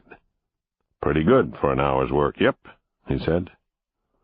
"Pretty," said Cardiff. Chapter 21. "This is gonna be great," said James Edward McCoy. "I can see it now. My byline on stories about how Somerton, Arizona hit the rocks and sank. Johnstown flood, stand aside. San Francisco earthquake, forget it. I'll expose how the government destroyed the innocents and plowed their front lawns with salt. First the New York Times, then papers in London, Paris, Moscow, even Canada. News junkies love to read about others' misery. Here's an entire town being strangled to death by government greed, and I'm going to tell the world." "Is that all you can see in this?" said Cardiff. 20/20 vision." "Look around," said Cardiff. "It's a town with no people. No people, no story. Nobody cares if a town falls if there are no people in it. Your story will run for one day, maybe. No book deal, no TV series, no film for you. Empty town, empty bank account." A scowl split McCoy's face. "Son of a bitch," he murmured. "Where in hell is everyone?" "They were never here." "No one's here now, but the houses get painted, the lawns get mowed. They were just here, have to have been. You know that, and you're lying to me. You know what's going on." "I didn't till now." "And you're not telling me? So you're keeping the headlines to yourself to protect this pathetic little ghost town?" Cardiff nodded. "Damn fool. Go on, stay poor and righteous. With you or without you, I'm going to get to the bottom of this. Gangway." McCoy lunged down the porch steps onto the street. He rushed up to the adjacent house and pulled open the door, stuck his head in, then entered. He emerged a moment later, slammed the door and ran on to the next house, yanked open that screen door, jumped in, came out, his blood-red visage quoting dark psalms. Again and again he opened and closed the doors of half a dozen other empty houses. Finally, McCoy returned to the front yard of the Egyptian View Arms. He stood there panting, muttering to himself as his voice drifted off into silence. A bird flew over and dropped a calling card on James Edward McCoy's vest. Cardiff stared off across the meadow desert. He imagined the shrieks of the arriving trainloads of hustling reporters. In his mind's eye he saw a twister of print inhaling the town and whirling it off into nothing. "So," McCoy stood before him, "where are all the people?" "That seems to be a mystery," said Cardiff. "I'm sending my first story now." "And how will you do that? No telegraphs or telephones?" "Holy jeez, how in hell do they live?" "They're aerophiles, orchids. They breathe the air. But wait. You haven't examined everything. Before you go off half-cocked, there's one place I must show you." Chapter 22. Cardiff led McCoy into the vast yard of motionless stones and flightless angels. McCoy peered at the markers. "Damn, there's plenty of names, but no dates. When did they die?" "They didn't," Cardiff said softly. "Good God! Let me look closer." McCoy took 6 steps west, 4 steps east, and came to the open grave with a coffin gaping wide and a spade tossed to one side. "What's this, funeral today?" "I dug that," said Cardiff. "I was looking for something." "Something?" McCoy kicked some dirt clods into the grave. "You know more than you're telling. Why are you protecting this town?" "All I know is that I might stay on." "If you stay, you cannot tell these people the whole truth, that the bulldozers are coming, and the cement mixers, the funeral directors of Progress, and if you leave, will you tell them before you go?" Cardiff shook his head. "Which leaves me," said McCoy, "as guardian of their virtues?" "God, I hope not." Cardiff shifted by the open grave. Clods fell to drum the coffin. McCoy backed off, nervously staring down at the open grave and into the empty coffin. "Hold on." A strange look came over his face. "My God, I bet you brought me here to stop my telephoning out or even trying to leave town. You—" At this, McCoy spun, lost his footing, and fell. "Don't!" cried Cardiff. McCoy fell into the coffin full-sprawled, eyes wide, to see the spade fall, loosened by accident or thrown in murder, he never knew. The spade struck his brow. The jolt shook the coffin lid. It slammed shut over his stunned and now colorless eyes. The bang of the coffin lid shook the grave and knocked down dirt showers, smothering the box. Cardiff stood amazed and in shock, a mile above. Had McCoy slipped, he wondered, or was he pushed? His foot dislodged another shower of dirt. Did he hear someone shrieking beneath the lid? Cardiff saw his shoes kick more dirt down into silence. With the box now hidden, he backed off, moaning, stared at the tombstone above, etched with someone else's name, and thought, that must be changed. And then he turned and ran blindly, stumbling out of the yard. Chapter 23. I have committed murder, Cardiff thought. No, McCoy buried himself, slipped, fell, and shut the lid. Cardiff walked almost backward down the middle of the street, unable to tear his gaze from the graveyard, as if expecting McCoy to appear, risen like Lazarus. When he came to the Egyptian View Arms, he staggered up the walk and into the house, took a deep breath, and found his way to the kitchen. Something fine was baking in the oven. A warm apricot pie lay on the pantry sill. There was a soft whisper under the icebox where the dog was lapping the cool water in the summer heat. Cardiff backed off. Like a crayfish, he thought, never forward. At the bay window he saw on the vast lawn behind the house 24 bright blankets laid in a checkerboard with cutlery placed, empty plates waiting, crystal pitchers of lemonade and wine, in preparation for a picnic. Outside he heard the soft drum of hooves. Going out to the porch, Cardiff looked down at the curb. Claude, the polite and most intelligent horse, stood there by the empty bread wagon. Claude looked up at him. "No bread to be delivered?" Cardiff called. Claude stared at him with great moist brown eyes and was silent.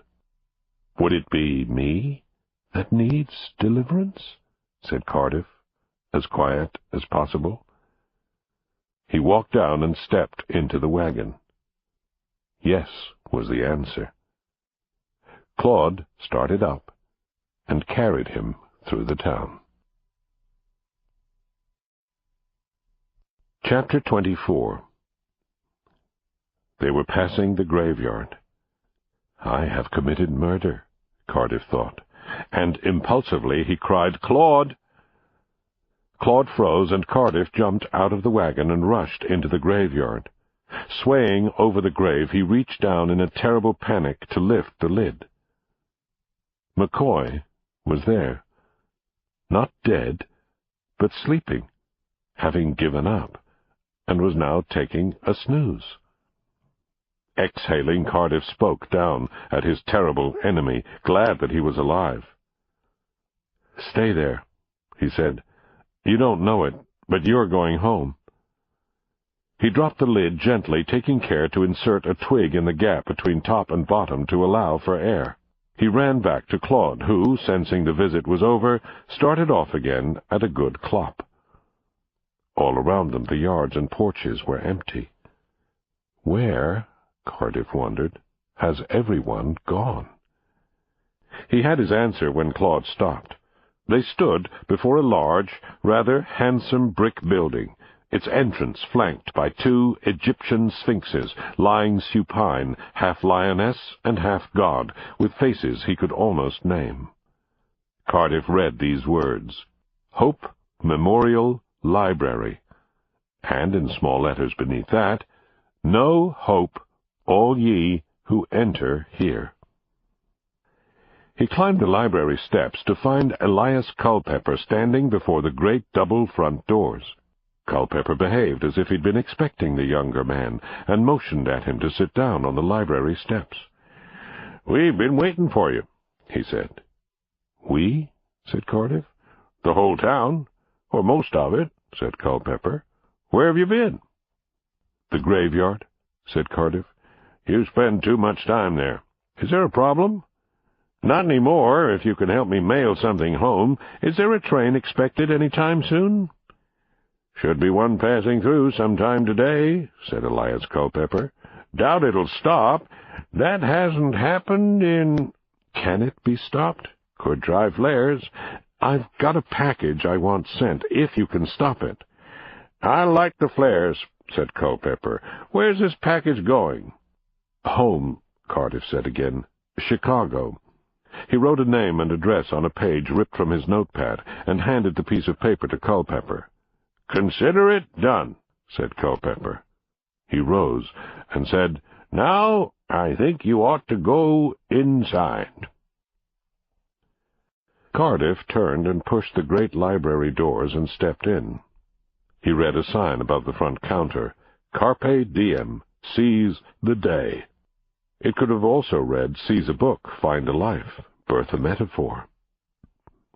His gaze drifted to find a large part of the town's population seated at 24 tables, books open, reading and keeping the silence that other signs suggested. As if pulled by a single string, they turned, nodded at Cardiff, and turned back to their books. The young woman behind the library front desk was an incredible beauty. "My God," he whispered, "Neff!" She raised her hand and pointed, then beckoned for him to follow. She walked ahead of him, and she might well have had a lantern in her face to light the dim stacks, for her face was illumination. Wherever she glanced, the darkness failed, and a faint light touched the gold lettering along the shelves. The first stack was labeled Alexandria 1, and the second Alexandria 2, and the last Alexandria 3. "Don't say it," he said quietly. "Let me. The libraries at Alexandria, 500 or 1,000 years before Christ, had 3 fires, maybe more, and everything burned." "Yes," Neff said. "This first stack contains all or most of the books burned in the first fire, an accident. This second stack from the second burning, also an accident, has all the lost books and destroyed texts of that terrible year. And the last, the third, contains all the books from the third conflagration, a burning by mobs, the purposeful destruction of history, art, poetry, and plays in 455 B.C. "In 455 B.C., she repeated quietly. "My God," he said, "how were they all saved? How did they get here?" "We brought them." "How?" "We're tomb robbers." Neff ran her finger along the stacks. "For the profit of the mind, the extension of the soul, whatever the soul is, we can only try to describe the mystery. Long before Schliemann, who found not 1 but 20 Troys, our ancestors played finders-keepers with the grandest library in time, one that would never burn, would live forever, and allow those who entered to touch and scan a chance to run after an extra piece of existence. This building is absolute proof against fire. In one form or another, it has traveled from Moses, Caesar, Christ, and will continue on toward the new Apollo and the moon that the rocket chariot will reach." "But still," he said, "those libraries were ruined. Are these duplicates of duplicates? The lost are found. But how?" Neff laughed quietly. It was a hard task. Down through the centuries, a book here or there, a play one place, a poem another, a huge jigsaw fitted in pieces. She moved on in the comfortable twilight, spilling through the library's tall windows, brushing her fingers over the names and titles. "Remember when Hemingway's wife left his novel manuscript on a train, lost forever?" "Did he divorce or kill her?" "The marriage survived for a while, but that manuscript is here." He looked at the worn typewriter box labeled Foothills, Kilimanjaro. "Have you read it?" "We're afraid to. If it is as fine as some of his work, it would break our hearts because it must remain lost. If it's bad, we might feel worse. Perhaps Papa knew it was best for it to remain lost. He wrote another Kilimanjaro with snows instead." "How in hell did you find it?" "The week it was lost, we advertised. which is more than Papa did. We sent him a copy. He never replied, and The Snows was published a year later. Again she moved to touch more volumes. Edgar Allan Poe's final poem, rejected. Herman Melville's last tale, unseen. How? We visited their deathbeds in their last hours. The dying sometimes speak in tongues. If you know the language of deliriums, you can transcribe their strange, sad truths. We tend them, like special guardians late at night, and summon a last vital spark, and listen closely, and keep their words. Why? Since we are the passengers of time, we thought it only proper to save what might be saved on our passage to eternity, to preserve what might be lost if neglected, and add some small bit of our far-traveling and long life.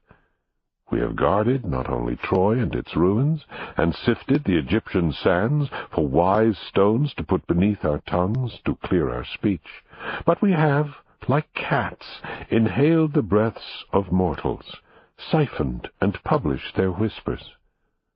Since we have been gifted with long lives, the least we can do is pass that gift on in inanimate objects, novels, poems, plays, books that rouse to life when scanned by a living eye. You must never receive a gift, ever, without returning the gift twice over. From Jesus of Nazareth to noon tomorrow, our baggage is the library and its silent speech. Each book is Lazarus, yes? And you, the reader, by opening the covers, bid Lazarus to come forth. And he lives again. It lives again. The dead words warmed by your glance. I never thought, Cardiff said. Think? She smiled. Now, she said, I believe it's time for a picnic, to celebrate we don't know what, but celebrate we must. Chapter 25. The picnic was spread waiting on the back lawn of the Egyptian View Arms. Speech, someone called. I don't know how to begin, Cardiff said. At the beginning. There was a gentle laughter. Cardiff took a deep breath and plunged in. As you may know, the State Department of Highways has been measuring string from Phoenix east and north and from Gallup north and west. The exact measurements of a new freeway will touch latitude 89, 80 miles west of longitude 40. Someone on the far side of the picnic let his sandwich fall and cried, My God, that's us! No! Someone else cried, and a dozen others whispered, No! That's not possible, someone said. Anything, said Cardiff quietly, in government is possible. They can't do that, one of the ladies cried. But they can. No freeway in any part of your state has ever been put on the ballot. The highwaymen, God, listen to that, highwaymen are their own conscience. And you traveled here to warn us? Said Elias Culpepper. Cardiff blushed. No. You were going to keep it secret? I wanted to see your town. I planned nothing. I assumed you all knew. We know nothing, said Elias Culpepper. God Almighty, you might as well say Vesuvius is threatening to erupt at our city limits. I must admit, said Cardiff, that when I saw your faces, had breakfast, lunch, and dinner with you, I knew I couldn't leave and not tell you. Tell us again, said Elias Culpepper. Cardiff looked at Neff, who gave him the merest nod. The State Highway Commission. Lightning struck, earthquakes shook, a comet hit the earth, cats leaped off roofs, dogs bit their tails and died, and the picnic ground, the sweet grass, was empty. Sweet Jesus, thought Cardiff, have I done this? "Fool, idiot, stupid, dumb, idiot, fool," he muttered. He opened his eyes and saw Neff standing on a rise of green lawn calling over to him. "Come into the shade. You'll die of sunstroke." And he went over into the shade. Chapter 26. My God, Cardiff thought, even the sunflowers have turned away. He couldn't see their faces, but he was certain they fixed him with a fiery stare. "I'm empty," he said at last. "I've told all my secrets. Now, Neff, you must give me yours." "Well," she said, and began to take sandwiches out of a hamper, to cut bread and butter it and offer it to him as she spoke. "Everyone in this town was once somewhere else," she said. "We came together one by one. Long, long ago, we knocked elbows in Rome or Paris or Athens or Dallas or Portland until, very late in time, we found out that there was a place where we might collect. Sanctuary, Arizona, was one of the names, but that was foolish. I imagine Somerton's just as foolish, but it fits. It has to do with flowers and survival. We all grew up in Madrid or Dublin or Milwaukee, some in France or Italy.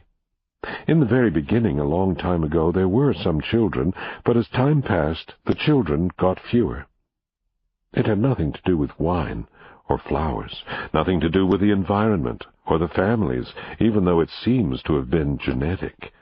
I guess you'd call us sports. That's a scientific term for something that can't be explained. The Darwinians said the process was all jumps, hops, genetic leaps with no links between.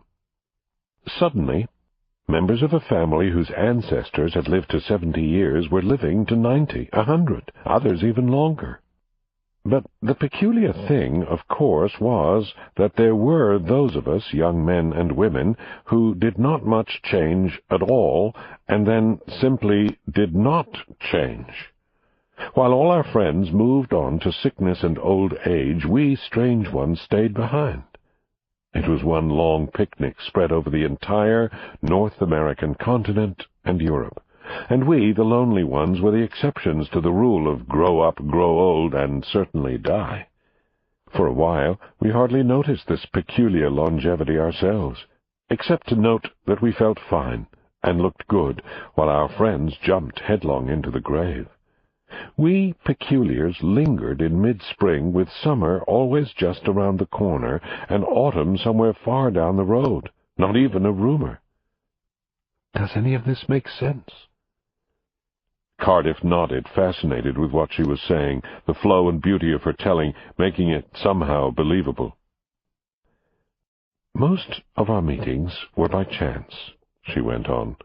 "A trip on a ferry boat, a voyage on a ship, a descent in an elevator, a collision going through doors, a place at a table, a passing glance on a 17th-century street. But somewhere in time we gave pause and asked where we came from, what we were doing, and how old were we, and saw the lie in each other's faces. 'I am 20. I am 22.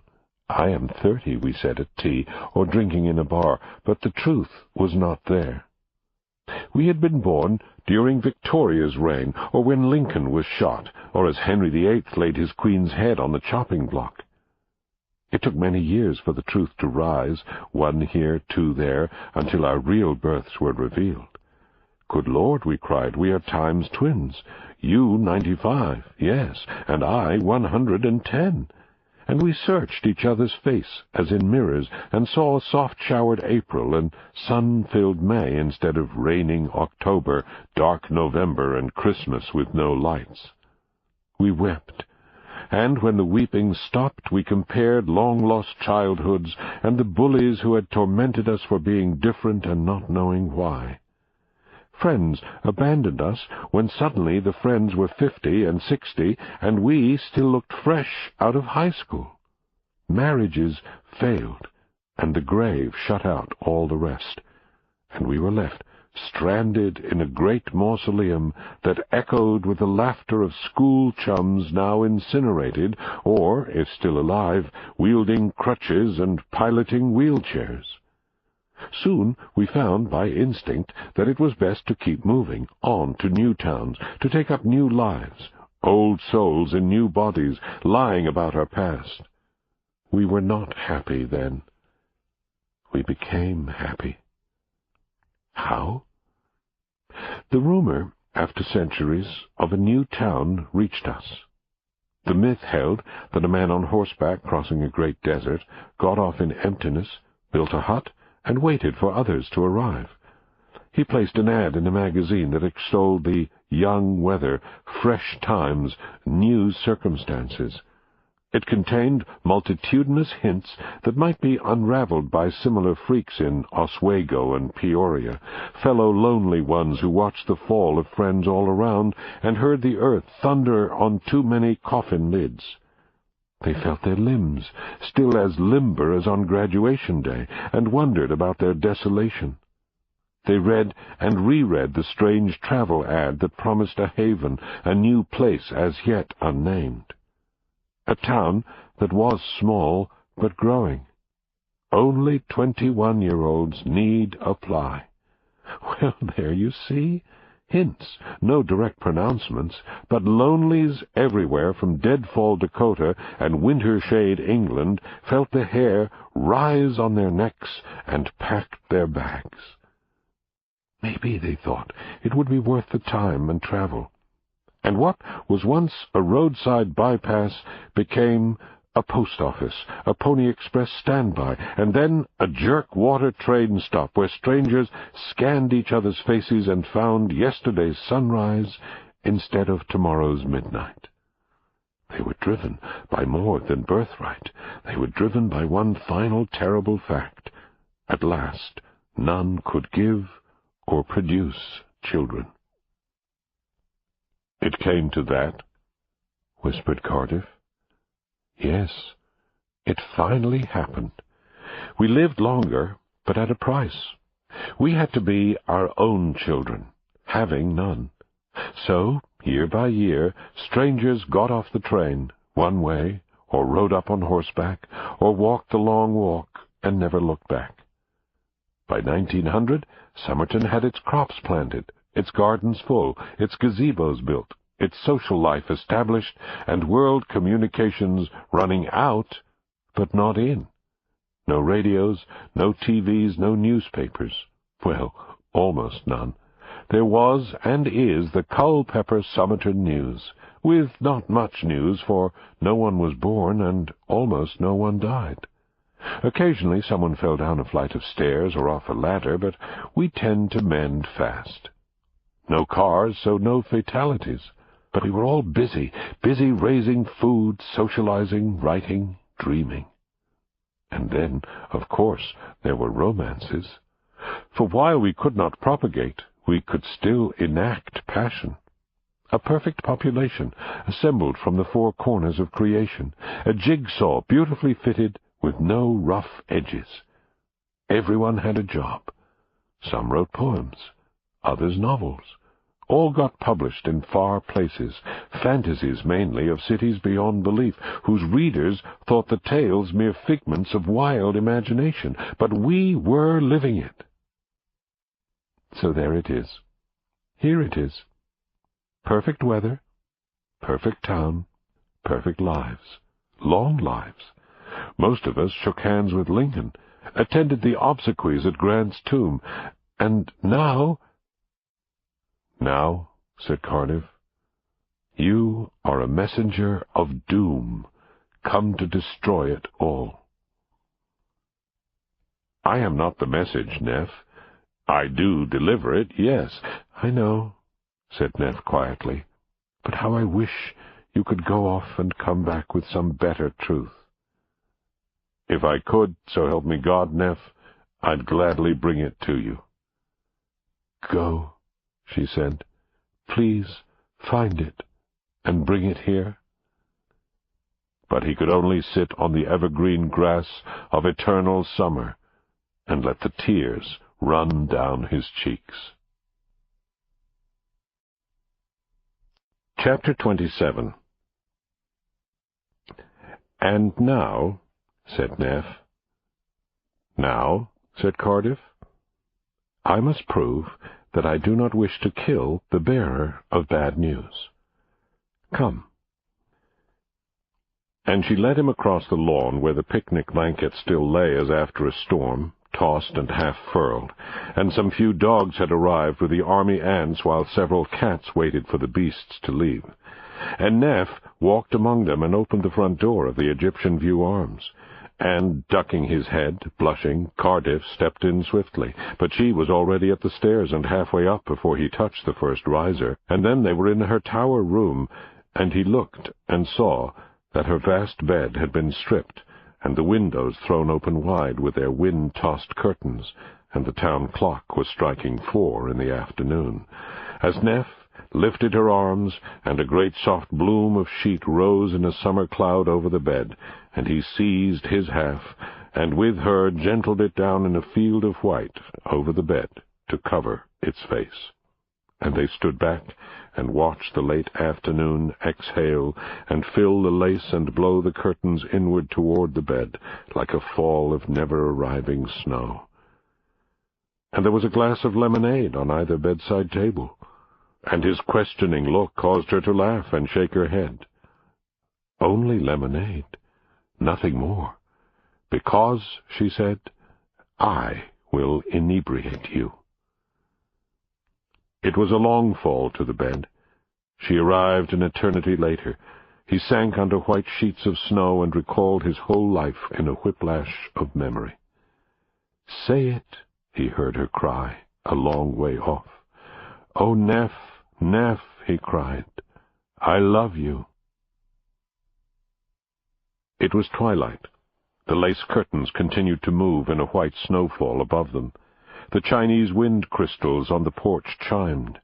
They lay hand in hand, dear chums most dearly met, eyes shut, drinking the silence, dressed only by the late sunlight and the weather, and at last she said, "How would you like to live a few 100 years? Or," she added, "forever, whichever comes first." "Forever, I think," he said. "Good." Her hand tightened on his. "Trust me?" "Yes." "No." "Yes." "Which?" "I'm confused," he said. "I'm not one of your miraculous long-time historical sports. Can you make me one?" "You came to us, remember?" "But for 2 reasons. To see your town before it was buried under cement, and I was carrying the news of your destruction, which you didn't know, and I had to tell. 2 reasons." 3, she said. "There was a sense in you, as in most of us, like a homing pigeon, a thing printed in your blood or behind your face, a ghost in your head. And why not? A ghost of a need. Just as our ghosts moved us, let us recognize each other when we met on street corners or in passing trains. Your 3rd reason for coming here was as natural as breathing. You came here looking for the right place, but you couldn't admit it, so you gave other reasons.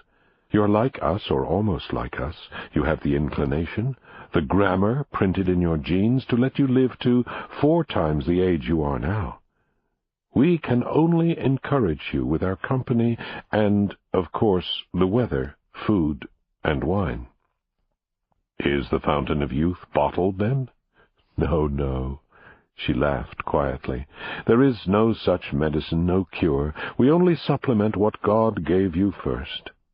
Some people never have colds, never break bones, don't get headaches, drink without getting hangovers, climb mountains without having to stop to rest, remain passionate beyond belief.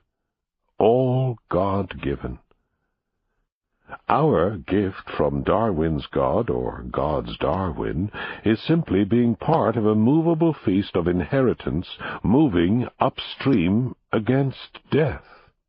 Oh, Lord!" She laughed quietly.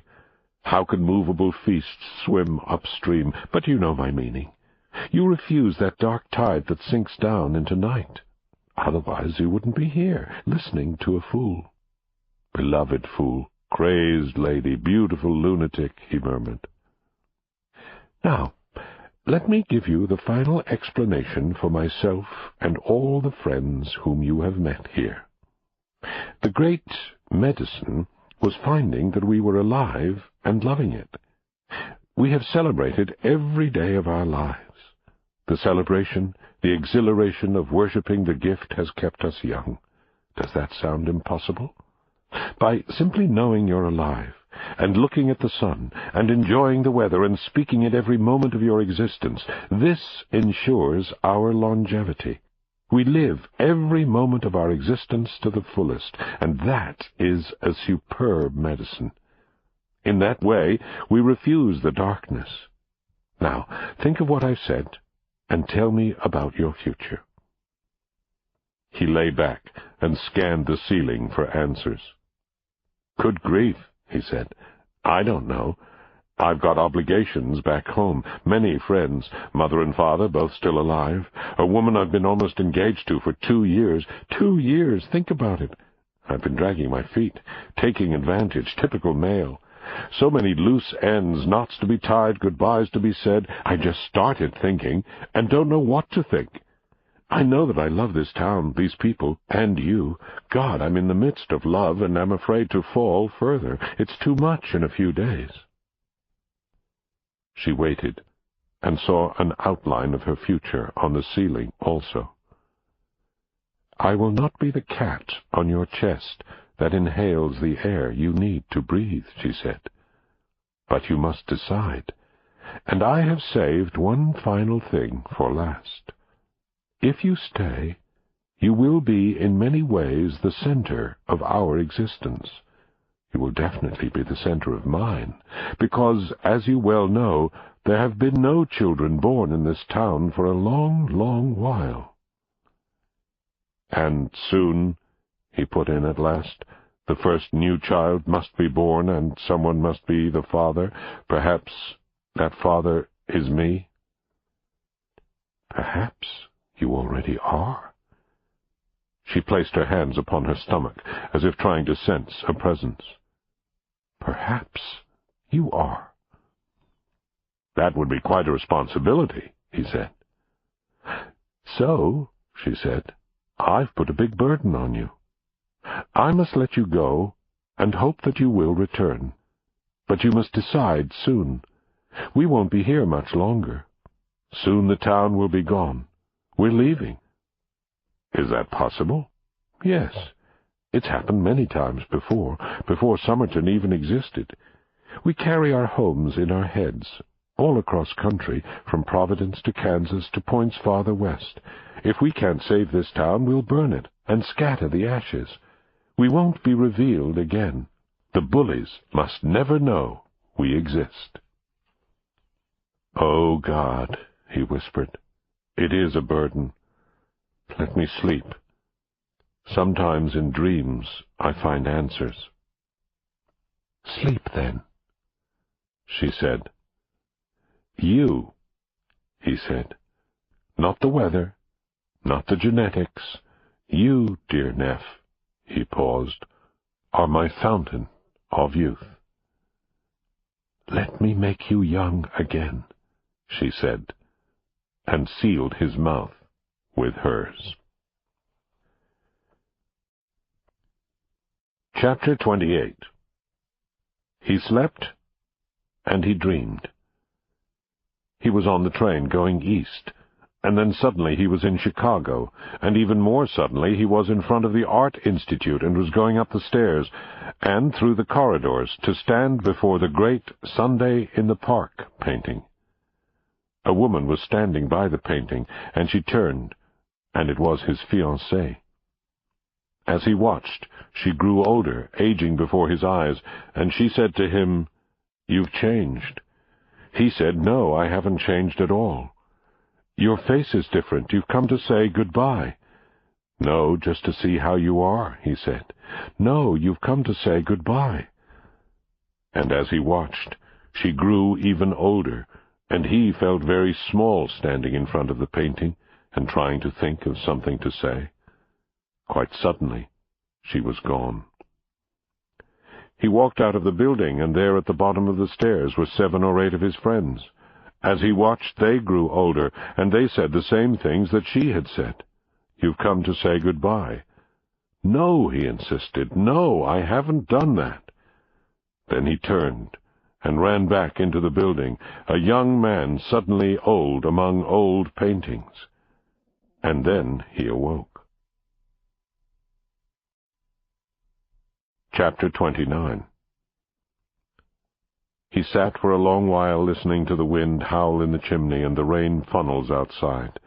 The old house creaked down into a deep swell of night, then backed up and over out of sight of land and light. Rats practiced graffiti on the walls, and spiders played harp so high that only the hairs inside his ears heard and quivered. How much loss, how much gain, he wondered, how much leave and how much remain. What to decide, he thought. All right, he called into himself. What? Which? Not a stir of dark in his head. Not an echo. Just a whisper. Sleep. And he slept again and put out the light behind his eyes. He heard a locomotive whistle across his dreams. The train was gliding, rushing in the night, taking the curves under the moon, hitting the long straightaways, tossing dust, scattering sparks, laying out echoes. And he was a tilt and a dream, and somehow the familiar words came back in his head. "One kiss and all time's your dominion. One touch and no death can be cold. One night puts off graveyard opinion. 1 hour and you'll never grow old. Drink deep of the wine of forever. Drink long of eternity's stuff, where every man's learned and clever, and 2 billion loves not enough."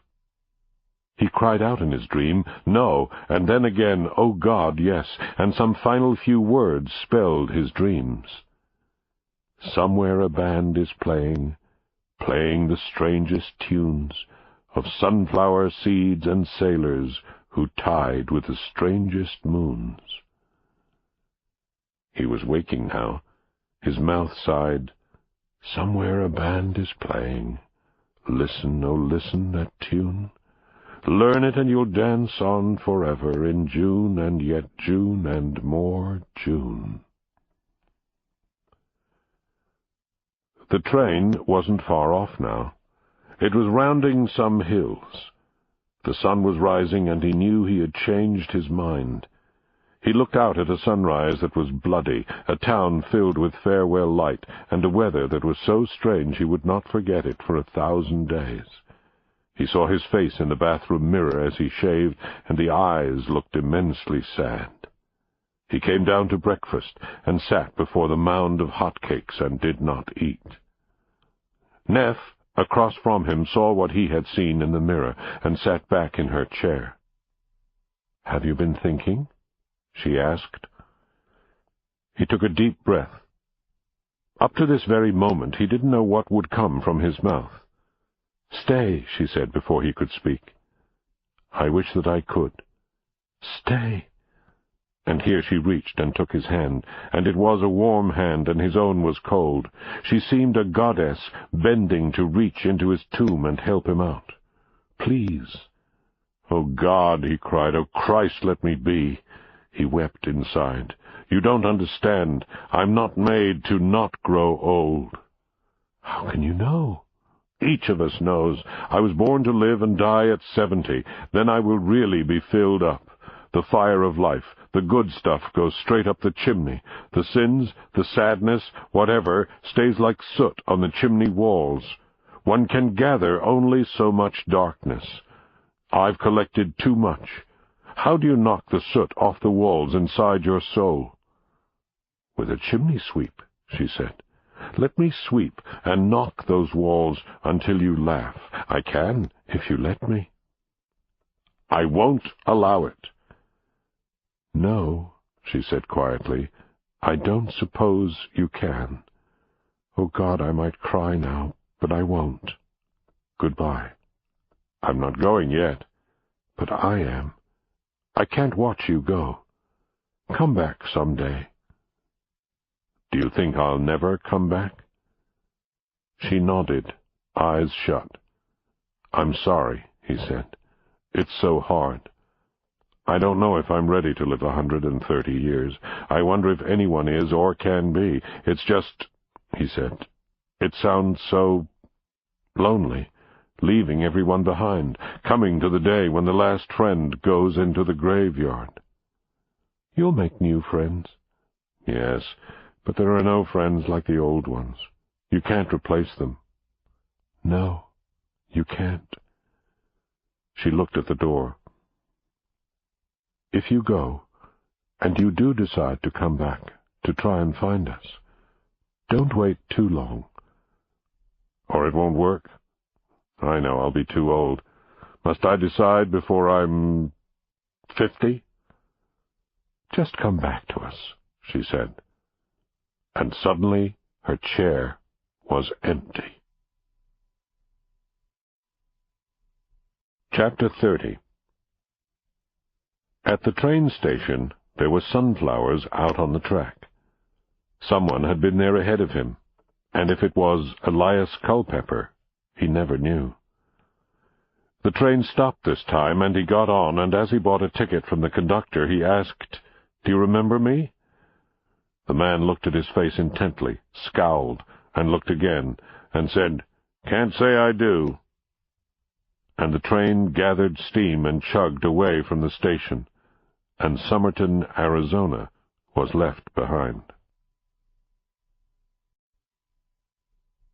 Chapter 31. The train flew across flat corn lands over the horizon by the lake and to the great turbulent city next to the lake, and he was running up the steps of the museum and walking among paintings to sit before the endlessly intriguing Seurat, where the Sunday strollers stood still in an eternal park. Now beside him sat Laura, glancing back and forth from the green park to him, stunned and questioning. At last she said, "What have you done to your face?"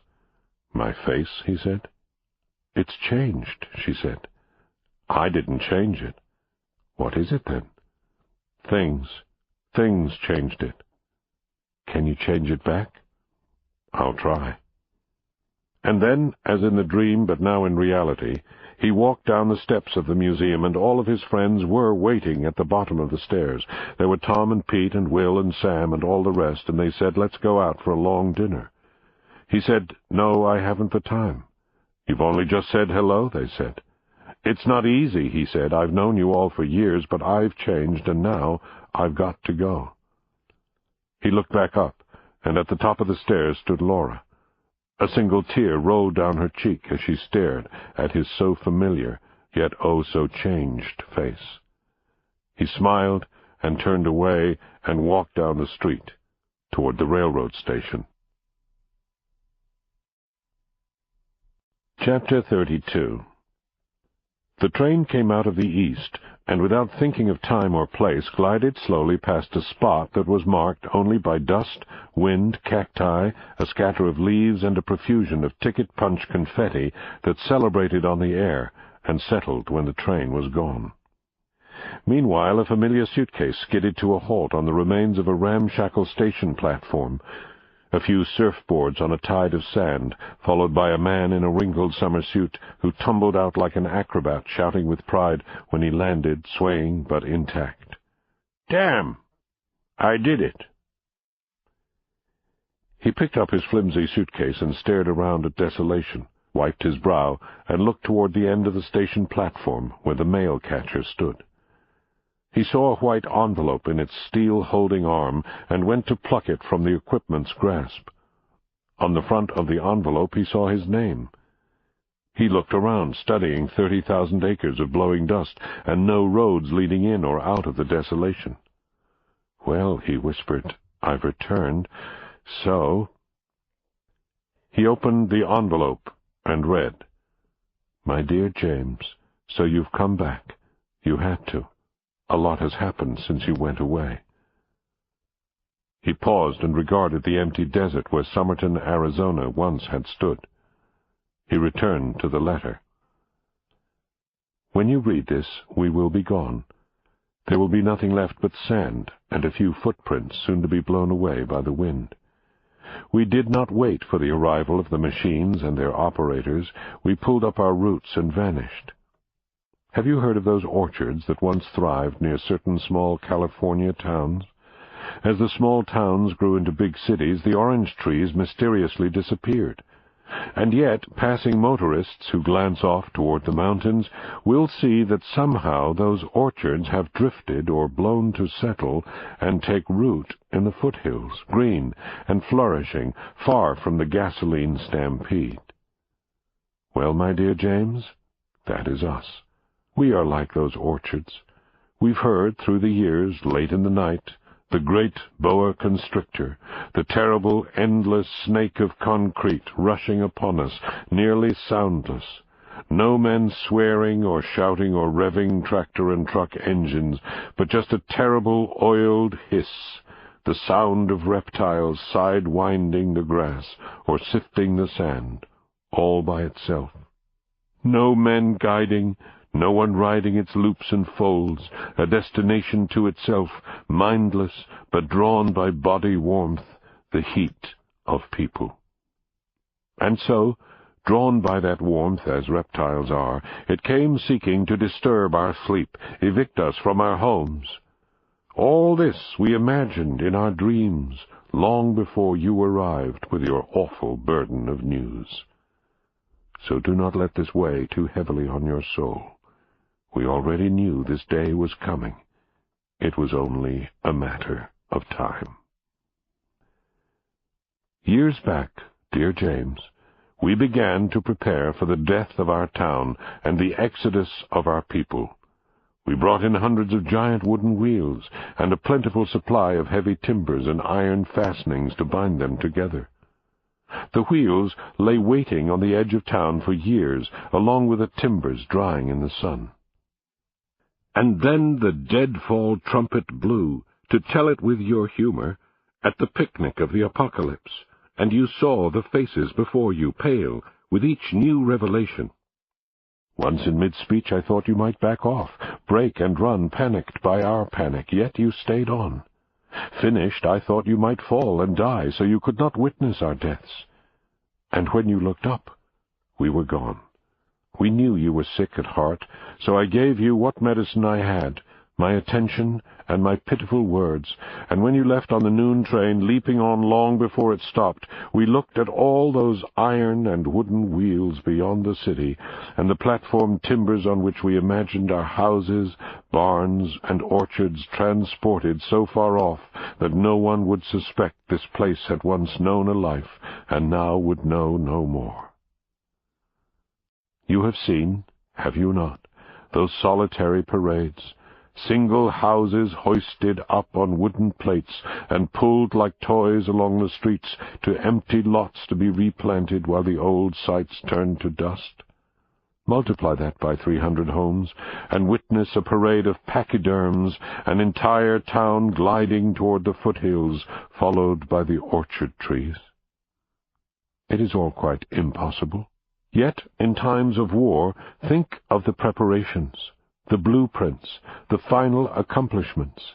Thousands of ships, tens of thousands of tanks and guns, more tens of thousands of rifles, bullets, millions of iron helmets, tens of millions of shirts and jackets.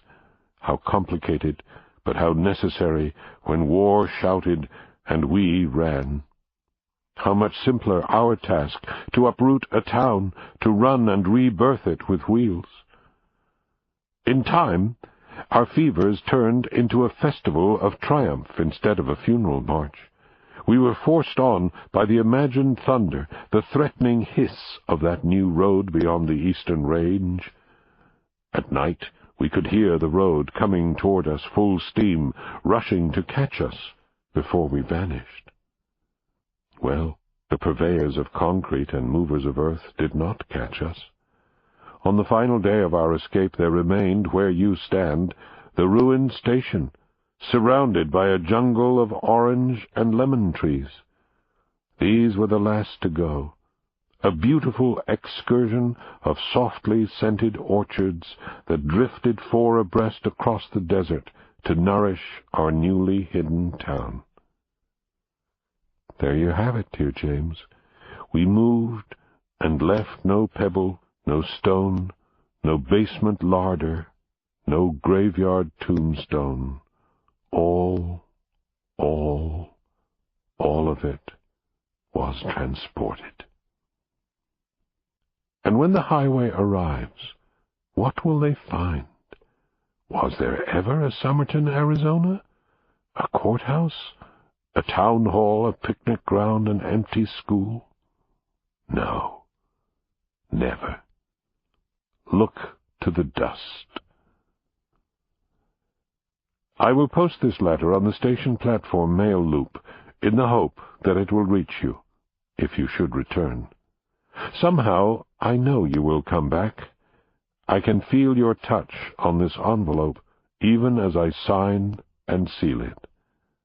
When you finish reading this, dear friend and lover, consign it to the weather. And below this was her signature, Neff.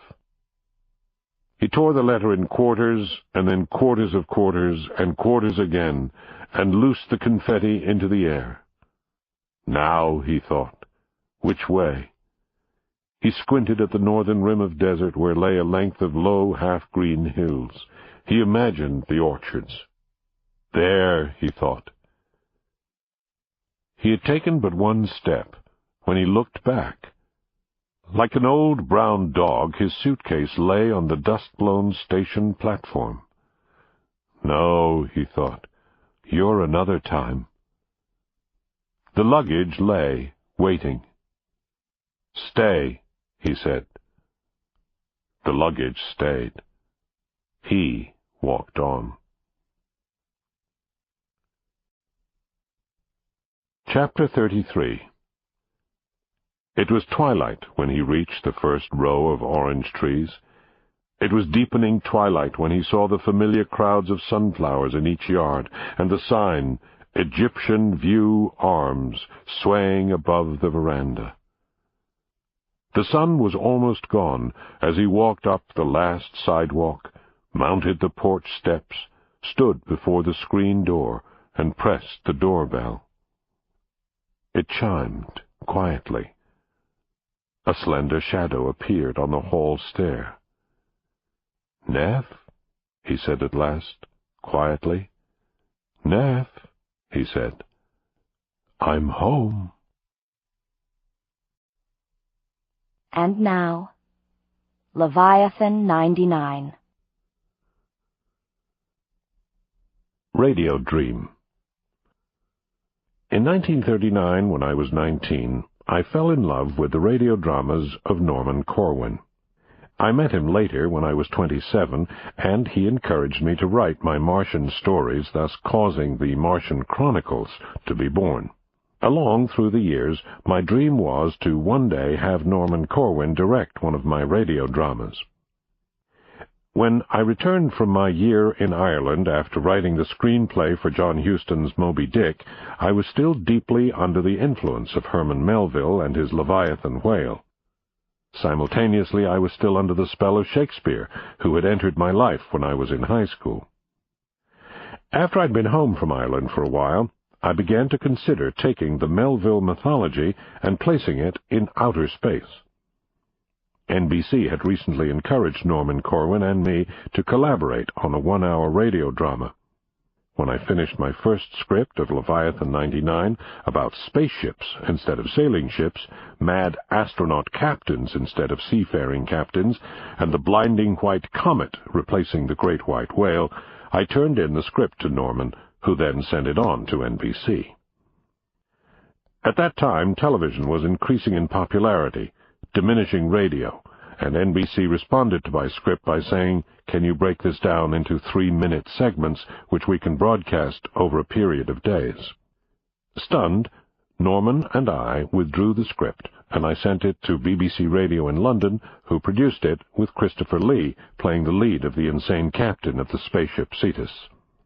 The radio production was excellent, but of course my dream of having something produced and directed for radio by Corwin still remained unborn. Suffering from what I now call my delusions of Shakespeare, I dared to double the length of my Leviathan 99 script and staged it as a play at a Samuel Goldwyn Studio soundstage in the spring of 1972. Unfortunately, adding an additional 40 pages to the script destroyed my original intent. The essential story was lost. The critics' reviews were unanimous in their vitriol. In the years that followed, I produced Leviathan 99 here and there, gradually whittling away extraneous pages in an attempt to get it back somewhere near the original one-hour version done for radio. 30 years later, this novella is my final effort to focus and revitalize what began as a radio dream for Norman Corwin. Whether or not it deserves to appear in this incarnation is for you to decide. And now, Leviathan 99, dedicated with great admiration to Herman Melville. Chapter 1. Call me Ishmael. Ishmael. In this year, 2099, when strange new ships head beyond the stars instead of merely toward them, attack the stars instead of fearing them, a name like Ishmael? Yes. My parents flew with the first brave ones to Mars. Turned less than brave, gone sick for Earth, they returned home. Conceived on that journey, I was born in space. My father knew his Bible and recalled another outcast who wandered dead seas long years before Christ, and I, being at that time the only child fleshed and delivered forth in space, how better to name me than as my father did? And he did indeed call me Ishmael. Some years ago, I thought I would ride all the seas of wind that roam this world. Whenever it's a damp November in my soul, I know it's high time to brave the skies again. So I soared up among bird cries, bright kites, and thunderheads on a Saturday, late summer in this year of 2099. Borne upon my own jet packet power, I flew over and away toward Cape Kennedy, in my wild journey hung upon the air, a fledgling bird among the memories of old Da Vinci's antique aircraft dreams. I was warmed by the real fire of great birds of steel, and felt the floodgates of the vast and waiting universe swing open my soul.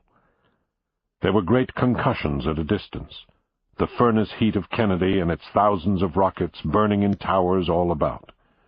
When the fires died at last, only a simple wind whispered. Then, quickly and calmly, I descended into town, where a river flowed for me to walk upon, a moving sidewalk. Shadows stirred all about me as I glided through architectural arches and doors. Where was I going? Not to a cold metal barracks for tired spacemen, no, but a beautiful, quietly programmed, machined Garden of Eden. I was to attend an academy for astronauts, to train for a great voyage beyond the stars, a mission about which, as of yet, I knew nothing. Such a place is a world between, part meadow for mind, part gymnasium for flesh, and part theological seminary, reaching ever skyward in its thoughts. For does space not have the look of a vast cathedral? So I walked among shifting shadows and entered the reception foyer of the school's dormitory. I registered by pressing my hand to an identity panel which read my sweaty prints like some modern witch of palmistry, and instantaneously chose my roommate for my coming mission. There was a buzz, a hum, a bell, and a voice, female, sibilant, mechanical, came from somewhere above. Ishmael Honeycutt Jones, 29 years, height 5'10", eyes blue, hair brown, bone frame, light. Please attend, floor 1, room 9, cubicle roommate, Quell. And I repeated, Quell. Quell? Another voice cried behind me. My God, that's terrible. Yet another voice added, God help you, Mr. Jones. I turned to find 3 astronauts of varying sizes and demeanors, all some years older than me, facing me, holding drinks. One was held out to me. "Take this, Ishmael Jones," said the first man, who was tall and thin. "You'll need it if you're going upstairs to meet that monster," he said. "Drink up." "But first," said the second, holding out his hand to stay my arm, "how do you fly? Shallow or deep?" "Why, deep, I think," I said. "Deep space." "By the Timid Mile or the Great Light Year?" "A light year, yes," I thought, then said. "You may drink with us, then." The third man, who had been silent to this point, spoke up. "I'm John Redley. This fellow here," with a nod toward the tall man, "is Sam Small, and he," indicating the remaining man, "is Jim Downs." And so we drank.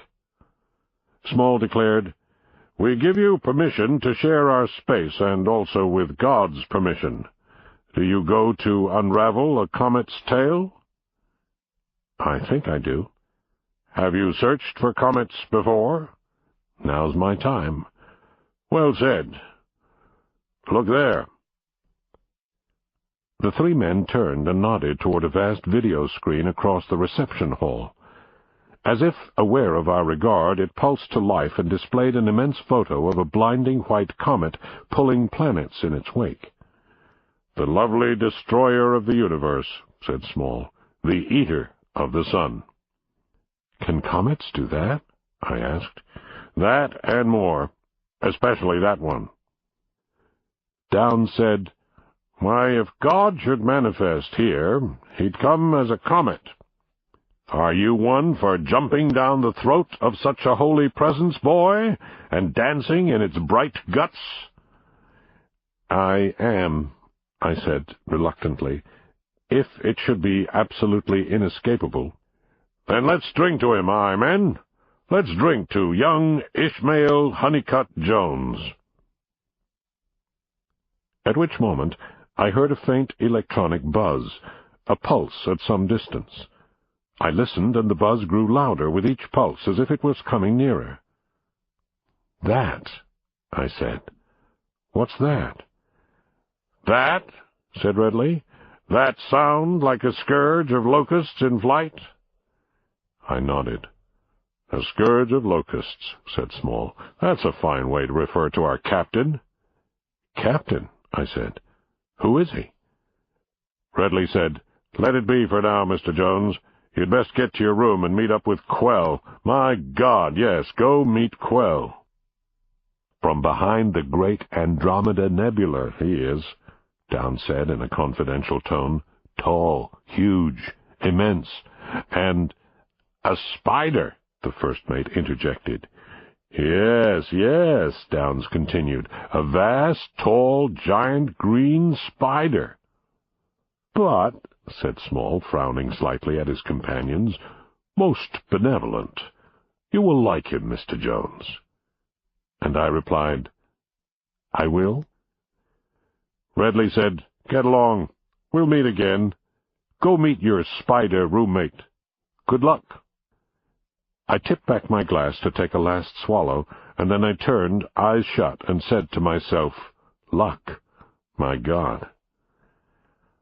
I touched a button beside a door panel that slid open, and I walked along a dimly lit corridor till I came to room number 9. I touched the identity pad, and the door glided open wide. "But wait," I said to myself, "I can't go in. Look at my hands. Great God, they're shaking." I stood there, unmoving. My roommate was inside, I knew. He had come from a far world and was a giant spider, or so they had said. Hell, I thought, step in. I took 3 steps into the room and froze. For in the far corner of the cubicle there was a huge shadow. Something was there, but not there. "It can't be," I whispered to myself. "It simply can't be." "A spider," something whispered from the far side of the room. The large shadow trembled. I flinched back into the doorway. "And," the whisper continued, "a shadow of a spider? No. Stand still." I stood still as commanded, and watched as the room was illuminated, and the shadow fell away, and there before me was a great figure, a creature some 7 feet tall, and colored the most peculiar shade of green. "Well?" came the whisper again. I replied as steadily as I could, "What can I say?" "Anything," came the whisper. "Once," I replied, "I went to see Michelangelo's David. It was tall. I circled it." "And?" "You look to be at least as big around as that great work." I moved forward, and began to circle the creature which didn't move. I was, nevertheless, trembling.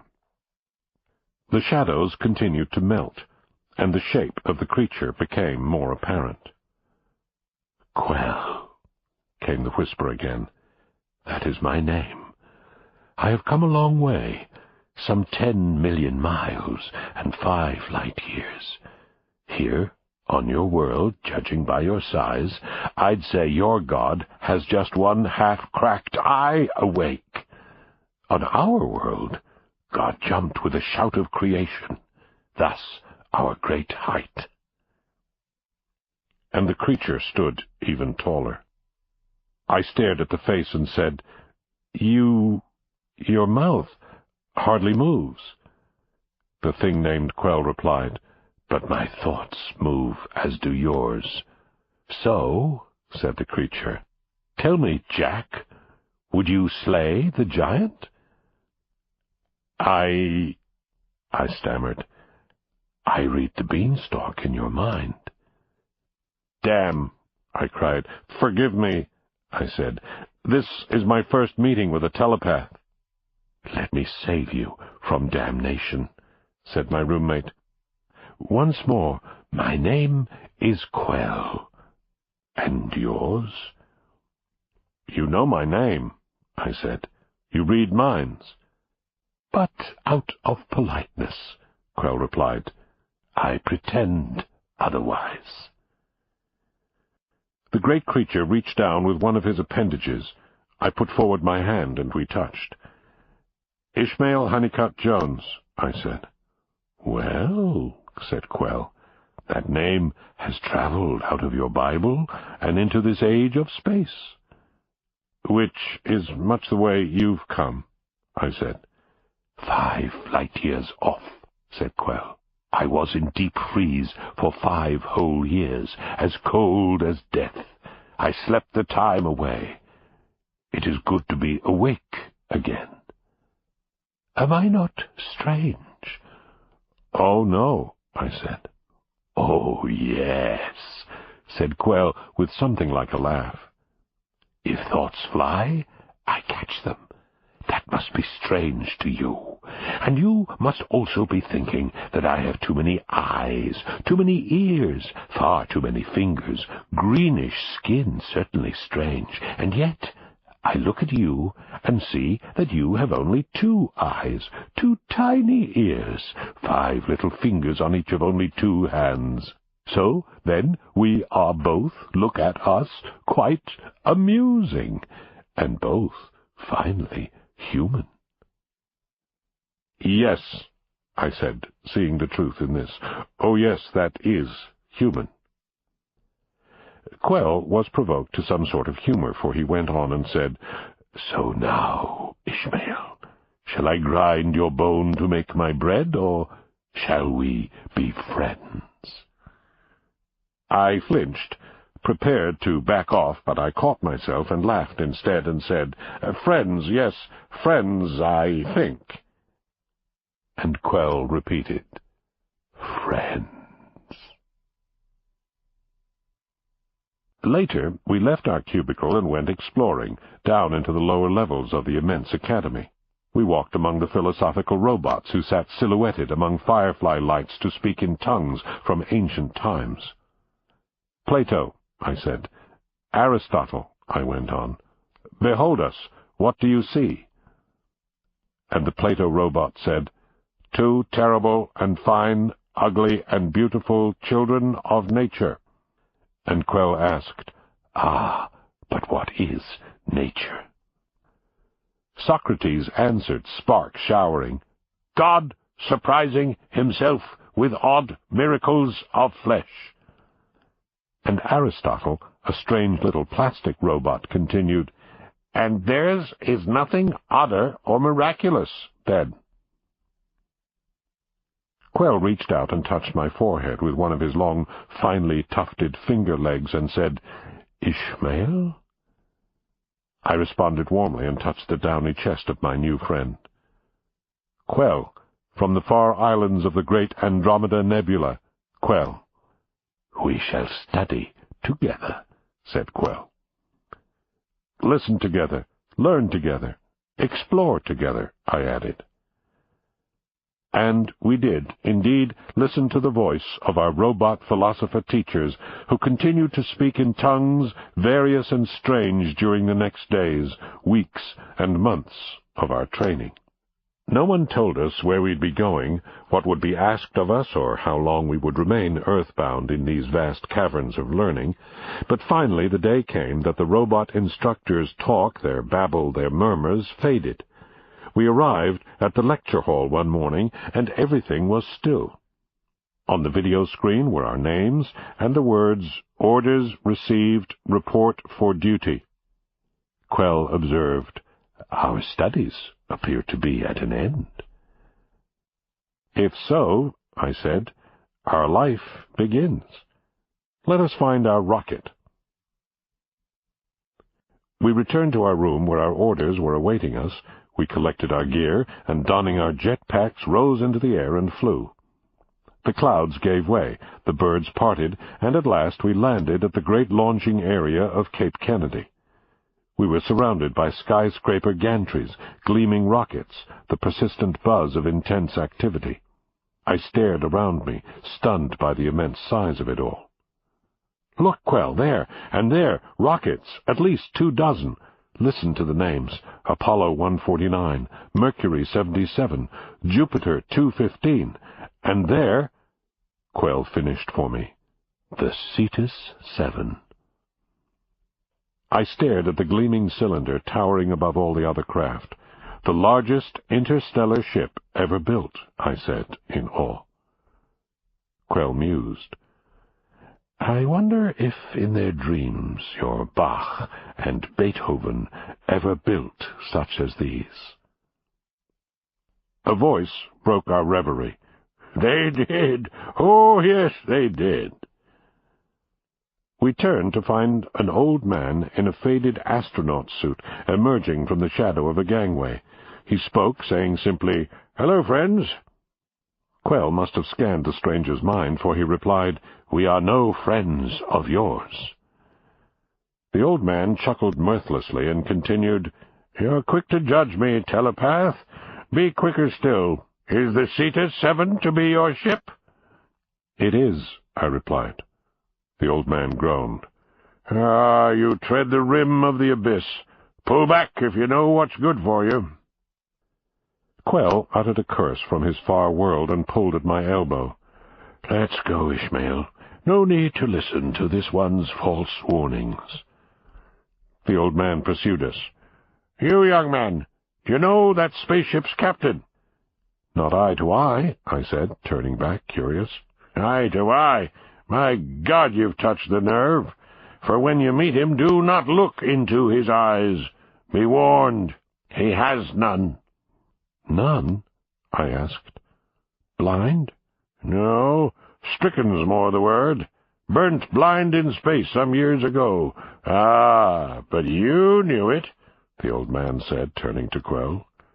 "No, I did not," said Quell, tugging at my arm again, "and we'll hear no more from you." But the old man would not be silenced. "You've already heard it, my friend, for you have just read the whole inside of my mind. You've seen. Now, tell your young friend what you've learned. Tell him what's in store."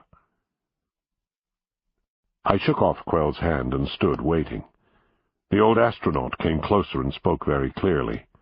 "What burnt the captain blind? Where? When? How?" "You may well ask. Was he a priest of space chasing God, and God spun and struck darkness at him in one blow? Is your captain all in one smooth piece, or do the ragged edges show where he was sewn back up? Does midnight still peek out through those raw holes the doctors could not mend? Was he born an albino, or did terror bleach him like a terrible snow?" I turned to look at Quell to see how he was taking all this, and the immense shadow that was Quell trembled in the sunlight, but would not give answer. The old astronaut, triumphant, moved yet closer. "Now hear this. Aboard that ship, far out in space, there'll come a time when you see land, a world on the horizon, where there is no land.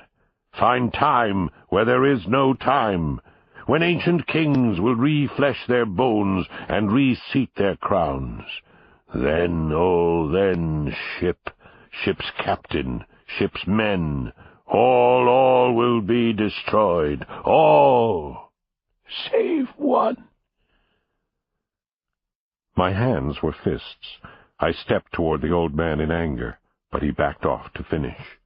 "Believe me, the Cetus 7 is no fair ship. It is as its captain's, and the captain is forever lost." And finally he turned and started to walk away. "Wait," I cried. "Hold on. What is your name?"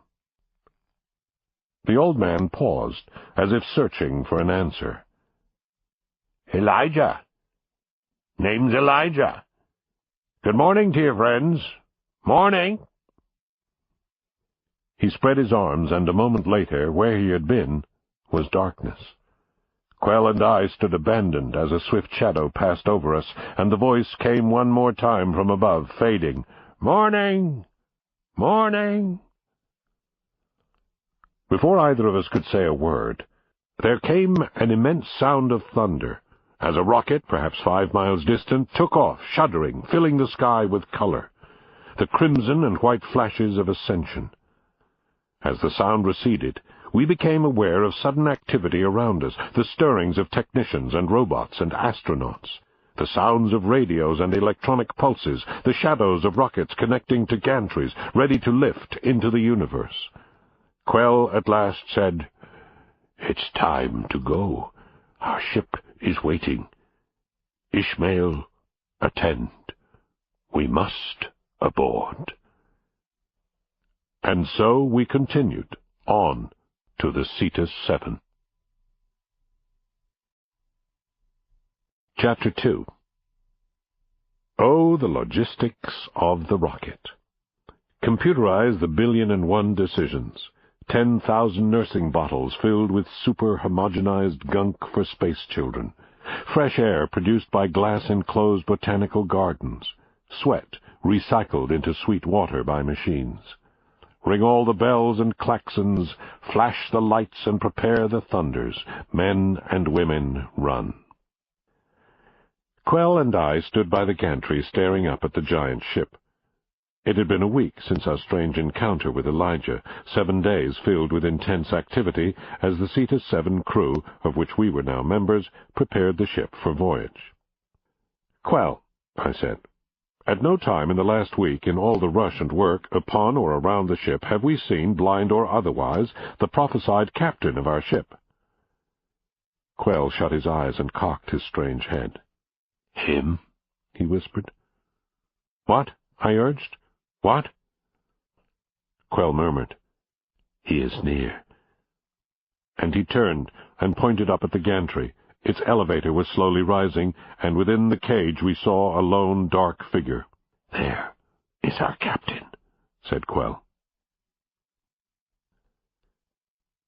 The Spaceman's Chapel.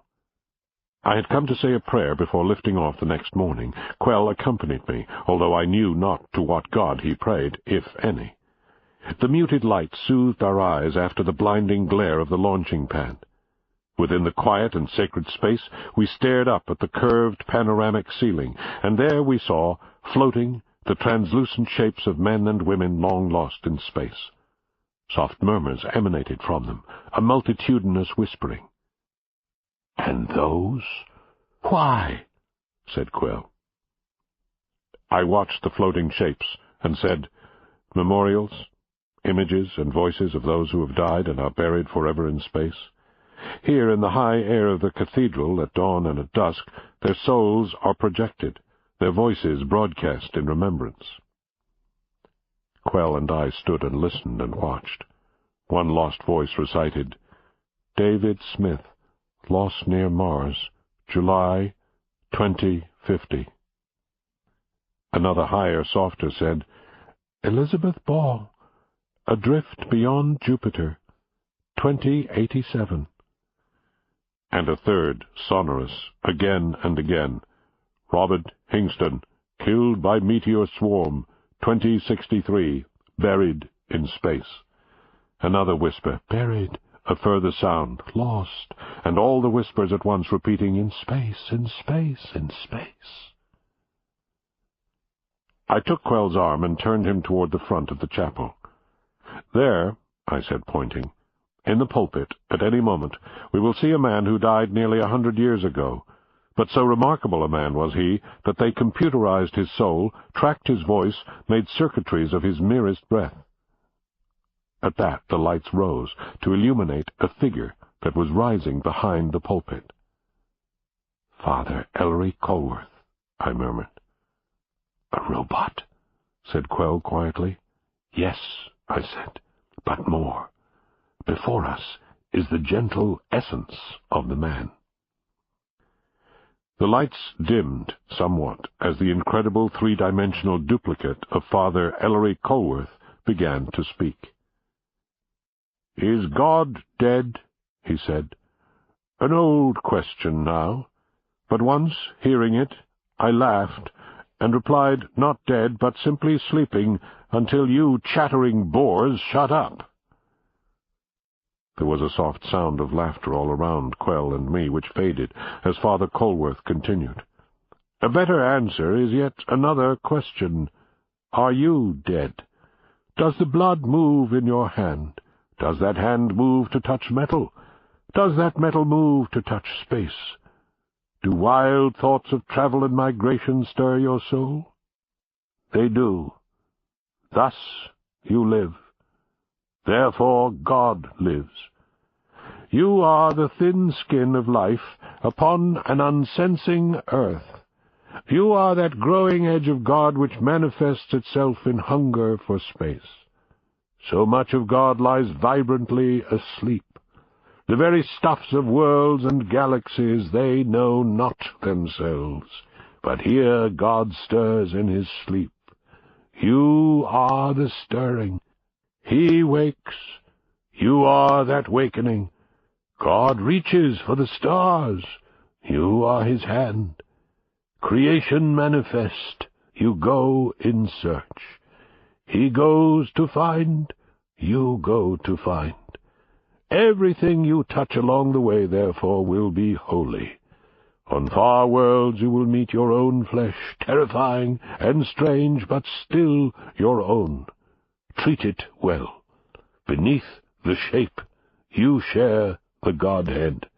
You Jonahs traveling in the belly of a new-made metal whale, you swimmers in the far seas of deep space, blaspheme not against yourselves, or the frightening twins of yourselves you find among the stars, but ask to understand the miracles, which are space, time, and life in the high attics and lost birthing places of eternity. Woe to you if you do not find all life most holy, and coming to lay yourself down cannot say, O Father God, you waken me. I waken thee. Immortal, together we then walk upon the waters of deep space in the new morn, which names itself forever. The congregation above and below softly repeated the word, forever, forever. There was a swell of soft music from somewhere in the heavens as Father Ellery Colworth finished. His figure went dark, and his silhouette was seen descending silently behind the podium. In the long silence that came upon us, I wept. I lay awake that night in my berth aboard the Cetus 7. Quell was already asleep. Rain patterns simulated to aid slumber fell on our faces and behind us on the wall. The voice of a clock repeated very softly, tick-tock, 2 o'clock. Tick-tock, 2 o'clock. At last I spoke. Quell? Awake? And his mind spoke to me silently from across the room. Part of my mind, yes. The rest sleeps. I dream of the old man who warned us. Elijah, did you believe him that our captain is blind? Yes, that much is common knowledge. And that he is mad? That we must discover for ourselves. But by that time, mightn't it be too late, Quell? The soothing rain patterns continued to fall on my cheeks and the walls. There was a faint rumble of thunder from beyond. Quell? What? Is all of you asleep now? Good companion, lie there. Your body the strange color of a world I will never see. Cold blood but warm heart. Your mouth silent, but your mind, even in sleep, breathing friendship. Quell's voice within my head murmured drowsily, Ishmael. Quell, thank God for you in the days ahead.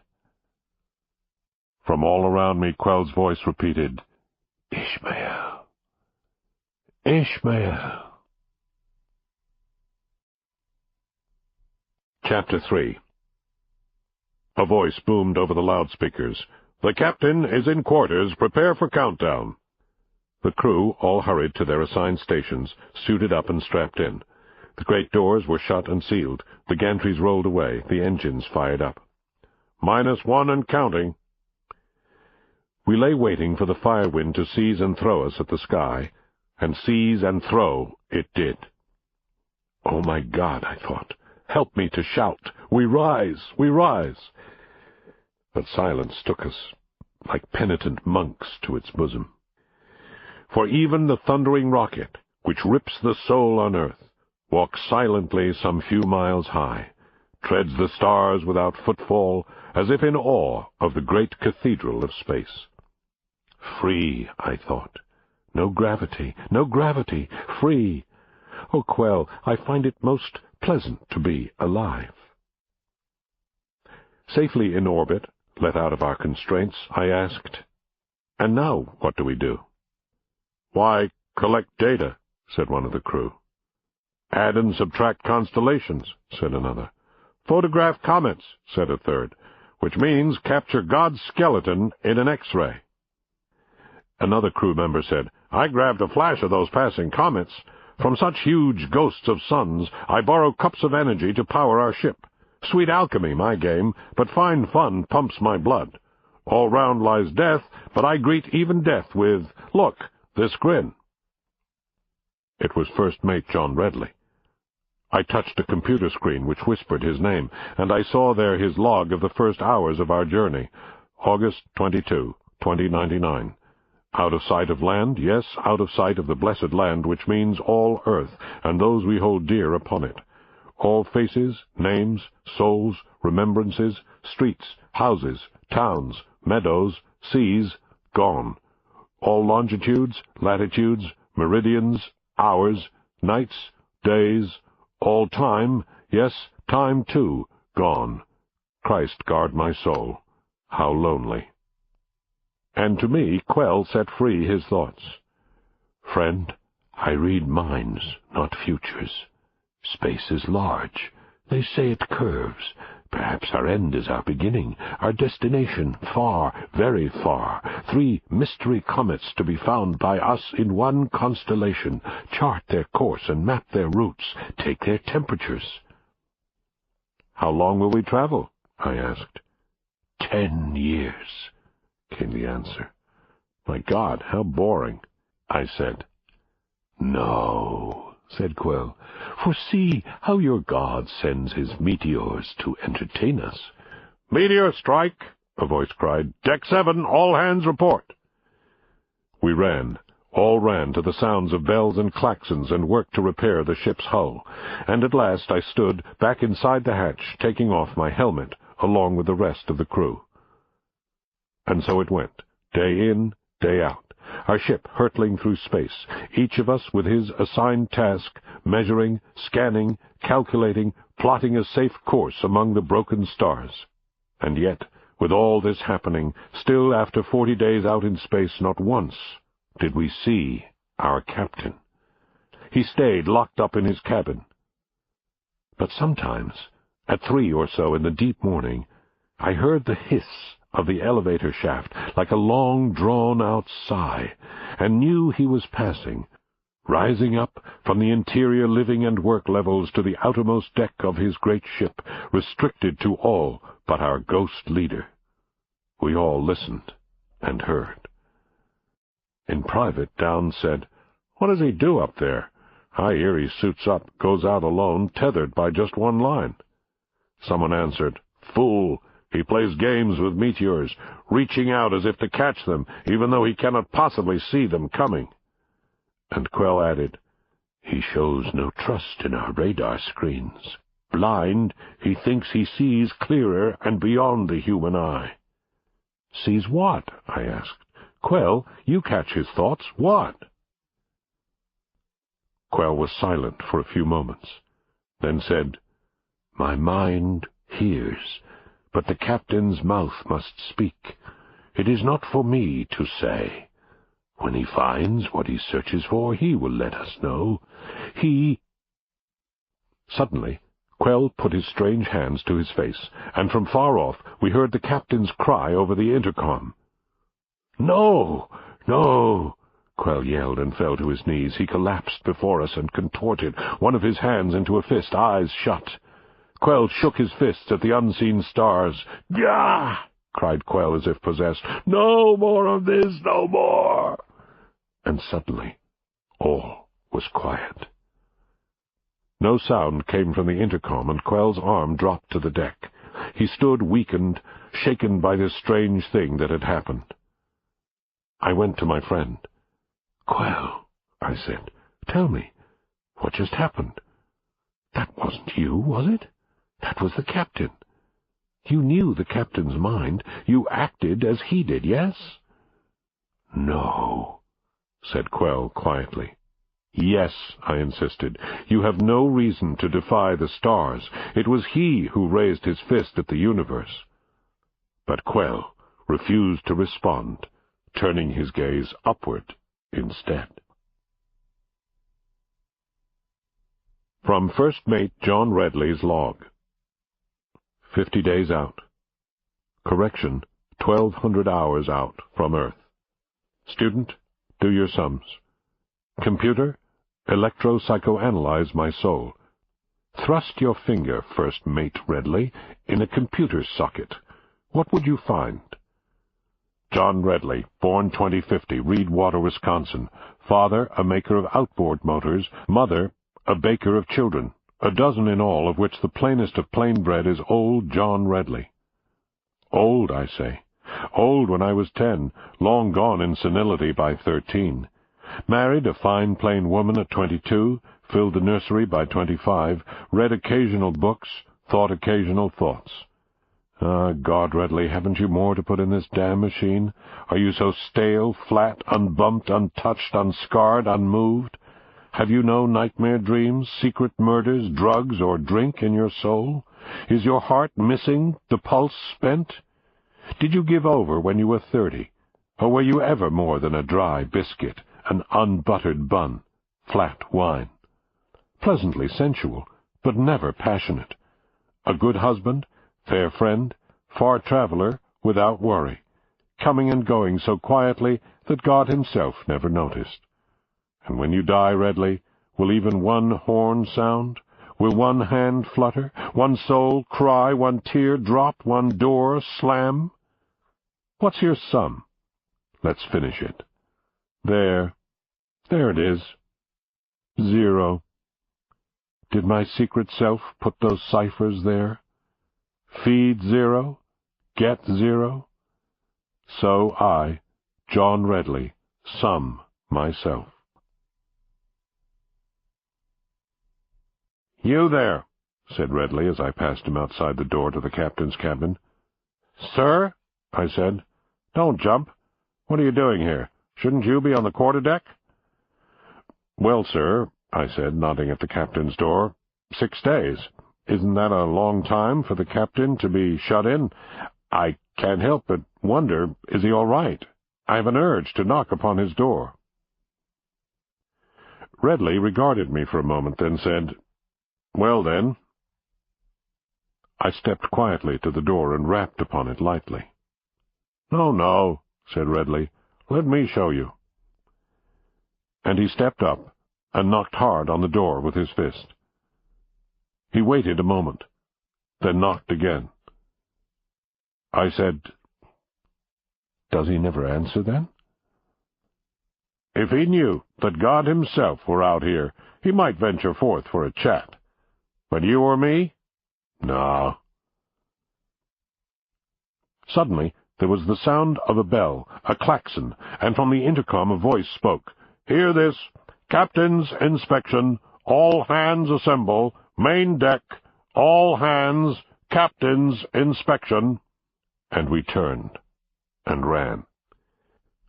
All gathered, 500 strong on the main deck. "In line!" called Redley from the head of the assembly. "He's coming! The captain is coming! 'Tention!" There was a faint hum, a touch of electrical sound, which wavered like a swarm of insects. The door to the main deck hissed open, and the captain was there. He stepped forward, 3 steady, slow paces, and stopped. He was tall, well-proportioned, and his uniform was completely white. The great shock of his hair was almost white, with faint traces of gray. Over his eyes he wore a set of opaque radar-vision glasses, in which danced small firefly electric traces. To a man we held our breath. At last he spoke. "At ease," and as one we let out our breath. "Redley," the captain said. "All present, sir." The captain traced the air with his hands. "Yes, the temperature has gone up 10 degrees. All present, indeed." He moved along the front line, then stopped, one hand out, hovering near my face. "Ah, here's one who runs the very furnace of youth. Your name?" "Sir," I said, "Ishmael Honeycutt Jones." "God, Redley," said the captain. "Isn't that the sound of Blue Ridge Wilderness or the scarred red hills of Jerusalem?" Without waiting for a response, he continued. "Well, now, Ishmael, what do you see that I don't?" Staring at him, I pulled back, and from the far side of my mind, in a panic, I whispered, "Quell!" Suddenly, I knew that if I should seize the captain's dark machine electric lenses, behind them I would find eyes the color of minted silver, a fish that had never been born. White. Oh, God, this man is white. All white. And in my head I heard Quell, a shadow upon the air. "Some years ago, the universe set off a light-year immensity of photographic flash. God blinked and bleached the captain to this color of sleeplessness and terror." "What?" the captain demanded, for he had sensed our thoughts. "Nothing, sir," I lied, "and there is nothing I can see that you do not." I waited for his reply, but none was forthcoming. Instead, he turned and walked back to the head of the assembly and spoke. "How runs a ship in space, men?" The crew murmured, and one replied, "With tight seams and oxygen suits at the ready, sir." "Well said," the captain replied, and continued. "And how do you treat a meteor, man?" This time I gave him the answer. "A 7-second patch and all hands saved, sir." The captain paused at this and then gravely asked, "Then how do you swallow a flaming comet whole, man?" Silence. "No answer?" thundered the captain. Quell wrote invisibly on the air. "They have not as yet seen such comets, sir." "They have not," the captain said, "and yet such comets do come by. Redley?" Redley touched a control pad, and a star chart descended from the ceiling before us. It was a 3-dimensional work of art, a chart-maker's multi-textual dream of the universe. The captain reached out a blind hand. "So, here, in miniature, is the universe." The star chart blinked. The captain went on. "Will your eyes accomplish what mine, gone dead, cannot? From the regions of the Horsehead Nebula, among a billion fires, one special light burns. Blind, I feel its presence thus." He touched the center of the screen. At that instant, a vast, long, beautiful comet was illumined before us. "Do I touch the maelstrom, Redley?" the captain said. "Yes, sir," replied Redley, as the crew whispered at the vast beauty revealed. "Closer! Brighter!" commanded the captain. The image of the comet brightened to an immense ghost. "So," said the captain, "not a sun, a moon, or a world. Who will name it?" "Sir," said Redley gently, "that is merely a comet." "No!" shouted the captain. "It is not merely a comet. That is a pale bride with flowing veil, come back to bed her lost unbedded groom. Isn't she lovely, men? A holy terror to the sight." We stood silent, waiting. Redley, moving closer, said, "Captain, is that not the comet that first passed Earth some 30 years ago?" And I, half remembering, spoke and gave its name. "Leviathan." "Yes," the captain said. "Speak up, again." "Leviathan," I repeated, wondering what was going on. "The largest comet in history." The captain whirled away from the star screen and turned his blind gaze upon us. "The brute chemistry of the universe, thrown forth in light and trailing nightmare. Leviathan." "Was it not Leviathan, Captain," said Redley softly, "that put out your eyes?" The men murmured and stared harder at the beautiful beast. "But to give me great vision," the captain said. "Yes, Leviathan. I saw it close. I touched the hem of its great 1,000,000-mile long bridal veil, and then that virgin whiteness, jealous of my loving glance, rubbed out my sight. 30 years ago. I still see it on my inner lids, every night so passing strange, so full of arctic miracles, that huge white thunderhead of God.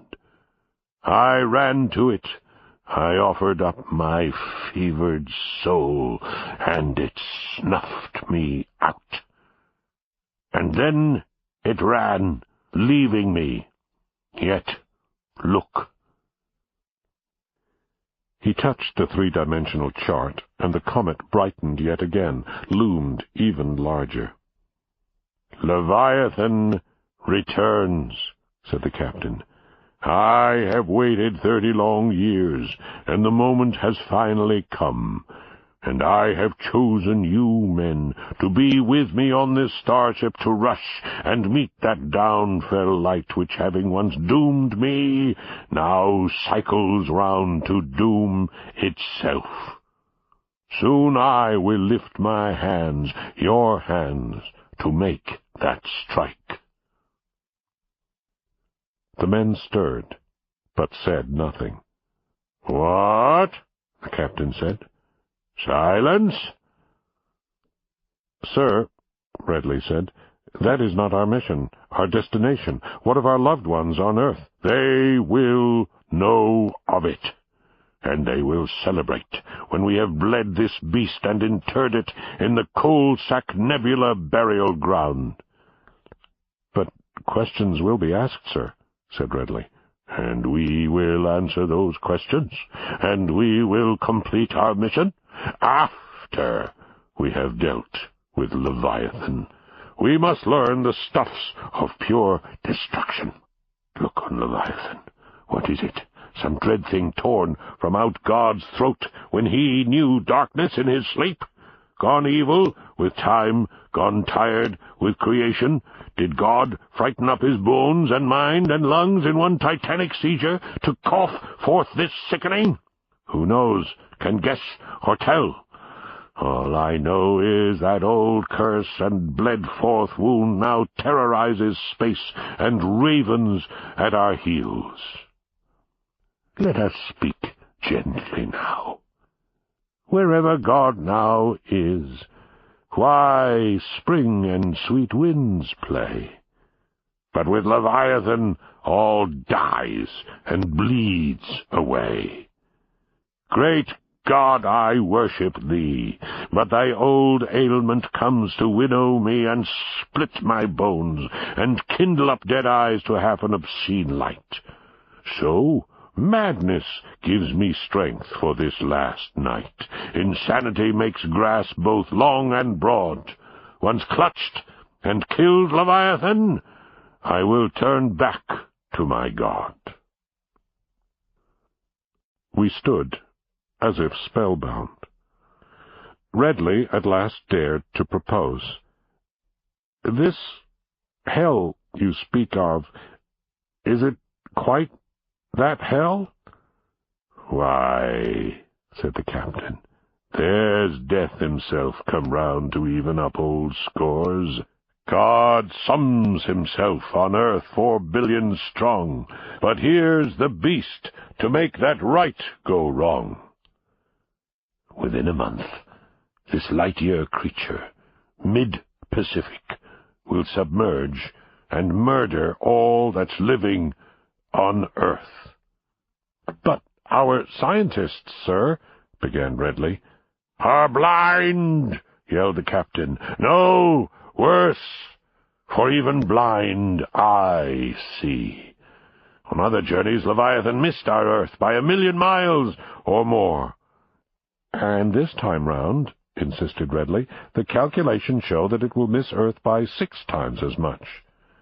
"Your wise men say survival? I say death," the captain roared. "Our funeral comes this way, changed, pulled, put on new tracks by far dark worlds beyond our sight, put off by gravities of malice. Leviathan now veers to doom us.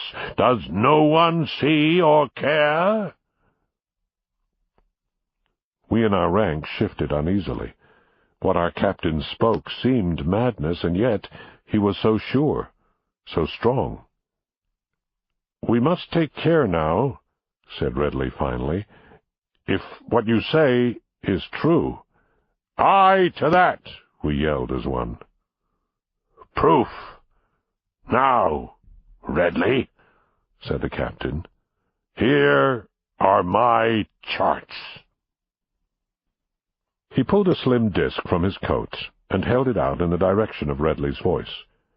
"Computerize these as far as you or God can count, and then beyond." "I will take your charts, sir," said Redley gravely. "Quickly," said the captain. "Scan, study, see." Redley turned the disk over in his hands. "For there you will find doom," the captain went on. "But if serenity, sweet peace, and mild excursions are your findings, man, if you discover instead fair heaven and find green Eden, say your say with graceful data. Play the computer. If your final tune is joy, I will accept it, and turn us back towards stallion and mare meadows, and fine frolics, no remorse." "Fair put, sir." "Where's your hand?" said the captain, reaching out upon the air. "Here, sir." The captain seized it. "Now, man, attend. Here's one who gives his palm on palm to me. May I beg hearts and souls from all the rest?" "They are here," came all our voices. "And all about," I added. "I and I," cried many voices. The captain still held tight to Redley's hand, binding him to his compact as he cried out a final oath. "Christ's wounds swallow comets. Much thanks for that sweet sound, men. Ours is a holy mission. There will be none greater in the history of humanity, though our sands run forever through a glass as big as creation's landfall in far Centauri. We will save our Earth. Technicians, stand alert. O men, Leviathan is a long, white, unhealed wound in space, a light that puts out light. Let us heal it forever. Ready the alarms. The first man who spots it gets double his pay for the journey. Squads disperse. Fall out." The crew ran to their stations, all but Quell. Sensing that my friend was not with me, I pulled up short and turned to see Quell gazing at the captain with a look of terrible revelation. Redley, too, took note of Quell's expression and stood quietly beside the captain. The captain, feeling the silence, said, "Dismissed, Redley." "Sir." And Redley turned and walked away.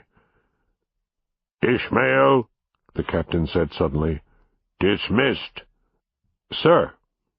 I saluted to those blind eyes and started to leave, but hesitated to look back at the captain and Quell. The captain sensed Quell drawing near, and yet Quell would not look at him. The captain raised a hand to touch the air near Quell's strange green face. He seized his hand back as if it was half burnt. Then he turned and stepped back through the door, leading off the main deck, and the door whispered shut. There was a long moment in which Quell's face gathered shadows of his own future. I could not bear to witness it. And then I heard the voices of the crew coming from all around, one by one. "The Comet Franciscus 12. Halley's Comet. The Comet of Pope Innocent III. The Great India Comet of 88. The Comet of Alcibiades." And on the great star screen, one by one, I saw gigantic manifestations of comets, meteors, star clusters, all of which hung themselves on the dark. "What is a comet, anyway?" I heard myself say. "Who knows, really?" I answered myself. "Universal vapors, the mighty indigestion of our Creator." "Quell?" Quell's thoughts touched mine. "On my world, such comets are known as pilgrim visitors, far-traveling specters, haunters of the feast, you see? Our history has as much romantic nonsense as yours."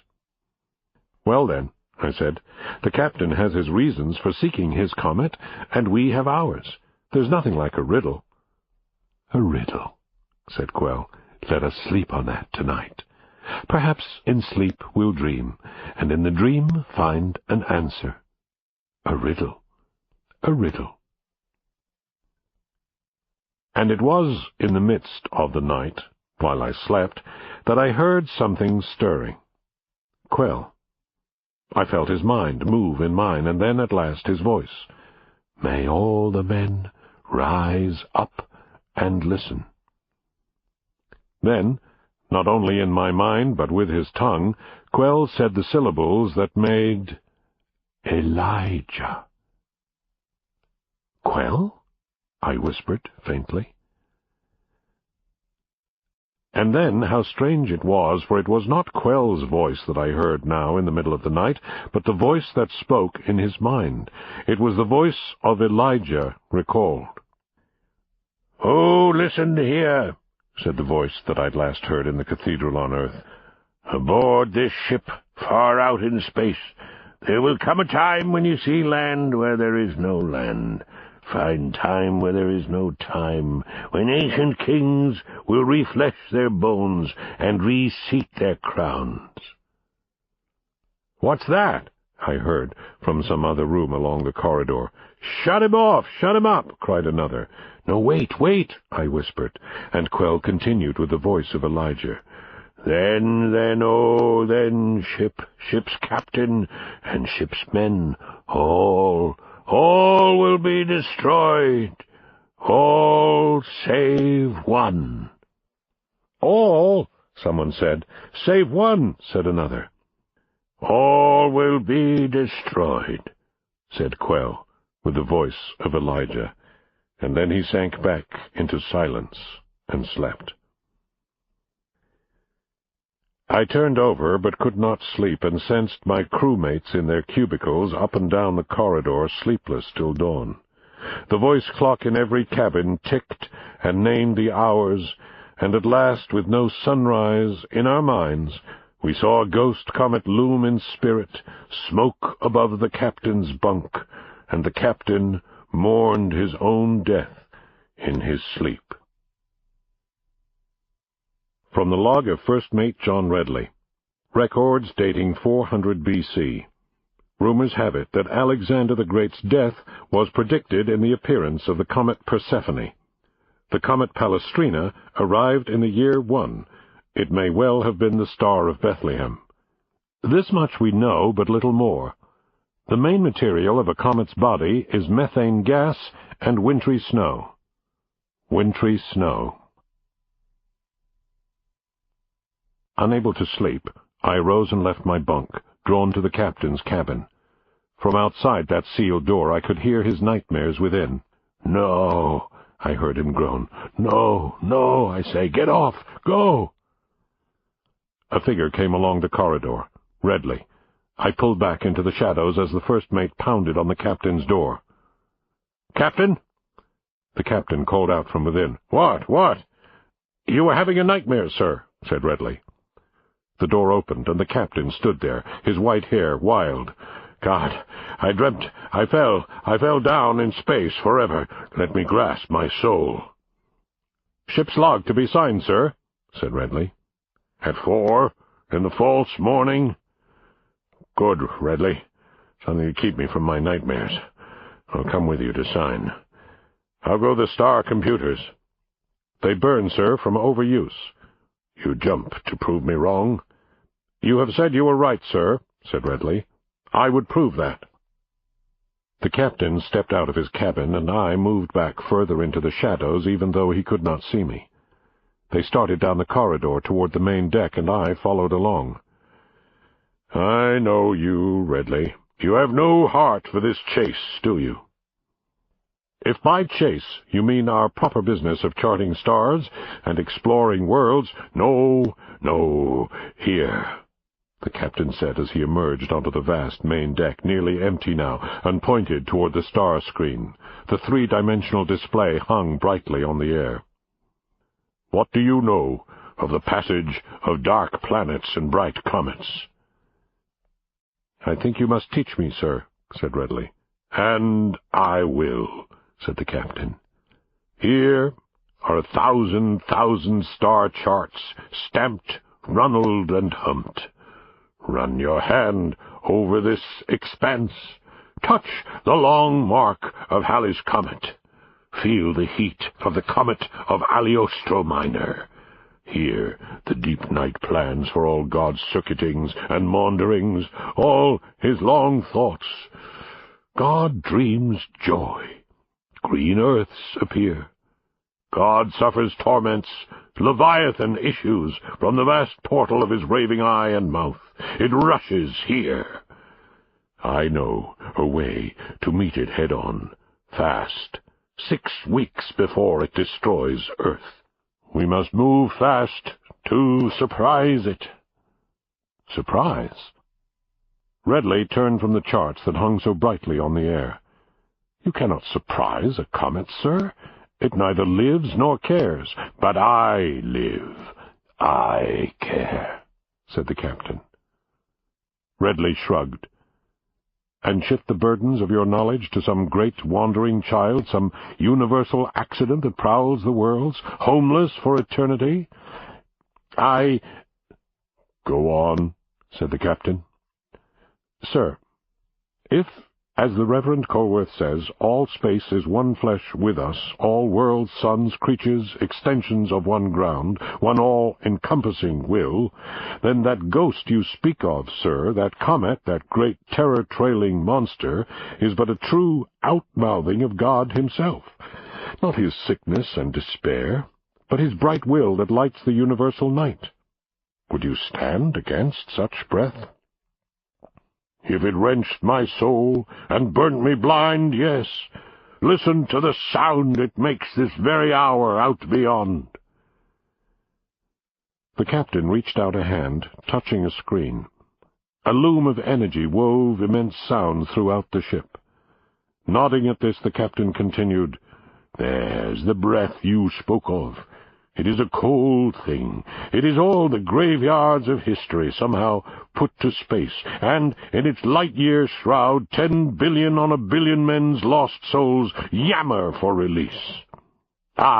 We go to rescue them." "That sound is but a dumb thing, sir. Mere chemistry born of chaos, now pulled by this tidal star, now hauled by that. You may as well stop your own heart as try to stop that great pale beating." "But if both stop at once," said the captain, "will not my victory over it be as large as its victory over me? Small man, great traveling doom, both weigh the same when the scale is death." "But in rending it," said Redley in quiet desperation, "you rend your own flesh, Captain, which God has loaned you." "This flesh offends me," cried the captain. "If it is all one, God manifesting himself in minerals, light, motion, dark, or sensible man, if that comet is my sister self, come preening by to try my Job-like patience, was it not blasphemy it first tried on me? If I am God's flesh, why was I felled, struck blind? No, no, that thing is lost and evil. Its great face hovers in the abyss. Behind its mindless glare I sense the blood that oils the cogs of nightmare and the pit. And whether I perceive all this in hell-fire, man, sweet blood-mouthed cannibal shark, or huge white blinding mask flung down among the stars to frighten men and push them to impulse much less than human, more than bones and soul can bear, I must attack. Talk not of blasphemy to me, sir. It tried me at breakfast. I will dine on it tonight." "Oh, God!" whispered Redley. "Oh, God, help us, then." "He does," the captain responded. "If we are his stuffs alive, then we sinew his arm, thrust out to stop that light-year beast. Would you turn away from this greatest hunt?" "I would," murmured Redley, "and go to check my computers, sir." Redley turned to leave, but stopped when the captain said, "Why, then, you're as mad as me. No, madder. For I distrust reality and its moron mother, the universe, while you fasten your innocence to fallible devices which pretend at happy endings. Lie down with machines, rise up castrato. Sweet Jesus, you'll make the Pope's choir yet. Such innocence quakes my bones." "Sir, Redley responded. "I am against you. But don't fear me. Let the captain beware the captain. Beware of yourself, sir." And once more Redley turned, and this time he walked away. Chapter 4. I backed off and returned to my cabin, deeply distressed. I barely slept the hours remaining till dawn, instead tossing and turning in my bunk, while Quell lay undisturbed, dreaming who knows what alien dreams. At the first bell I rose and made my way to the communications deck. There I found Crewman Small bent over his console. "Do you know that a rocket feeds itself in space?" he asked. "Feeds? What do you mean?" "It wallows," he explained, "like a great fish in currents of solar vibration, cosmic rays, interstellar X-ray radiations.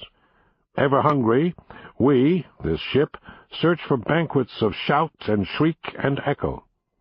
I sit here day in and day out, tuned to the great onrushings of space all around us. Most of the time all I hear is variations of anonymous sound hum and static and vibration. And, once in a while, by accident, listen."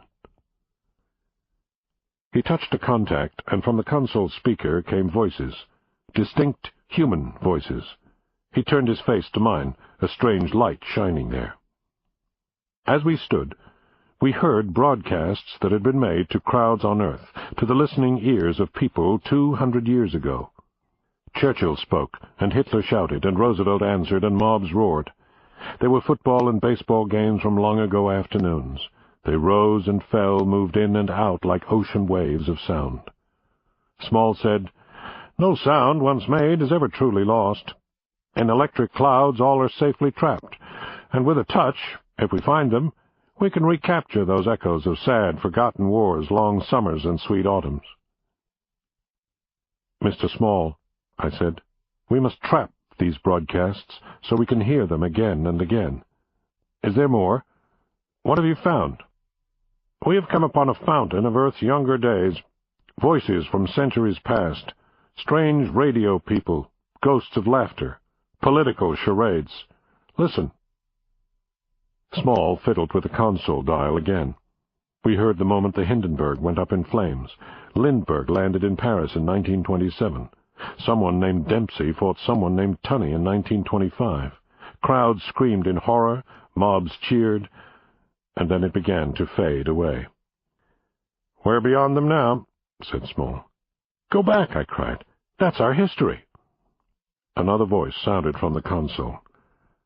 "This afternoon, at number 10 Downing Street, Prime Minister Churchill—" The captain strode onto the deck. "Sir," said Small, "we have found a fountain of Earth's younger days, voices from centuries past, strange radio people, ghosts of laughter, political charades. Listen." The captain said most sadly, "Yes, yes." And then suddenly, "Small, Jones, leave that now. They speak but to themselves. We cannot play, nor laugh, nor weep with them. They are dead, and we have an appointment with the real." Small reached again for the console dial as a final voice announced, "Line drive, Mantle safe at first." Then silence. I touched my cheek to wipe away a tear. Why do I weep? I wondered. Those voices were not my people, my times, my ghosts. And yet, once they lived. Their dust stirred in my ears, and I could not stop my eyes. Suddenly, all over the ship's intercom, a voice boomed. "Blue alert, all scanning stations, visual sighting, star sector CV7, visual sighting, blue alert." Quell and I stood before his viewing screen, stunned at what we saw there. "Great God," I said, "what's that?" "A moon," said Quell. "Yes," I said, "but what a moon! It looks so old, much older than our own, covered with towns, cities, ancient gardens. How long do you think that moon has been spinning in space alone?" Quell consulted his instrument panel and zoomed in the picture.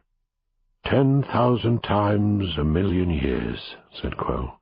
"Oh, lovely, lovely, the spires, the jewelled windows, the lonely and deserted courtyards filled with dust.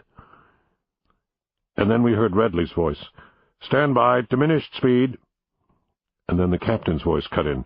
"Mr. Redley!" "Sir, this moon, it's very old and fine. Our mission is to explore, to find, to report."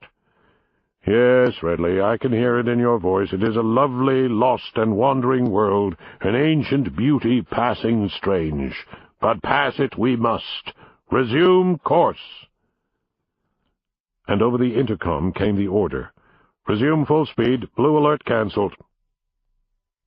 The image of the lost moon, which had been projected on all the screens throughout the ship, began to pass away. "Lost again," said Quell.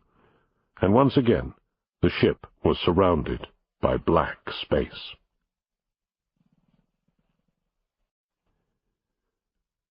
Chapter 5. From Small's console came dim voices cloaked in static from untold miles away. "Lightfall 1 calling Cetus 7. Lightfall here. Inbound from 12 years out. Cetus 7, do you read?" My God, I thought, another spacecraft. Quell's voice touched my thoughts. Impossible. In all these billions of miles of space, what are the chances of meeting another spaceship? I asked aloud. "This is Lightfall 1, came the voice again. "Shall we hang fire, Cetus 7? Men were running to the main deck from every direction, crowding around monitors. "Cetus 7, request permission to approach. Link and board." "Yes!" cried the crew. "No!" thundered the captain. "Cetus 7, please respond." The captain instructed Small to open a communications channel to the other ship. "Lightfall 1, this is Cetus 7. Permission denied." "Cetus 7, please confirm. Permission denied? Do I read you?" "You do," our captain replied.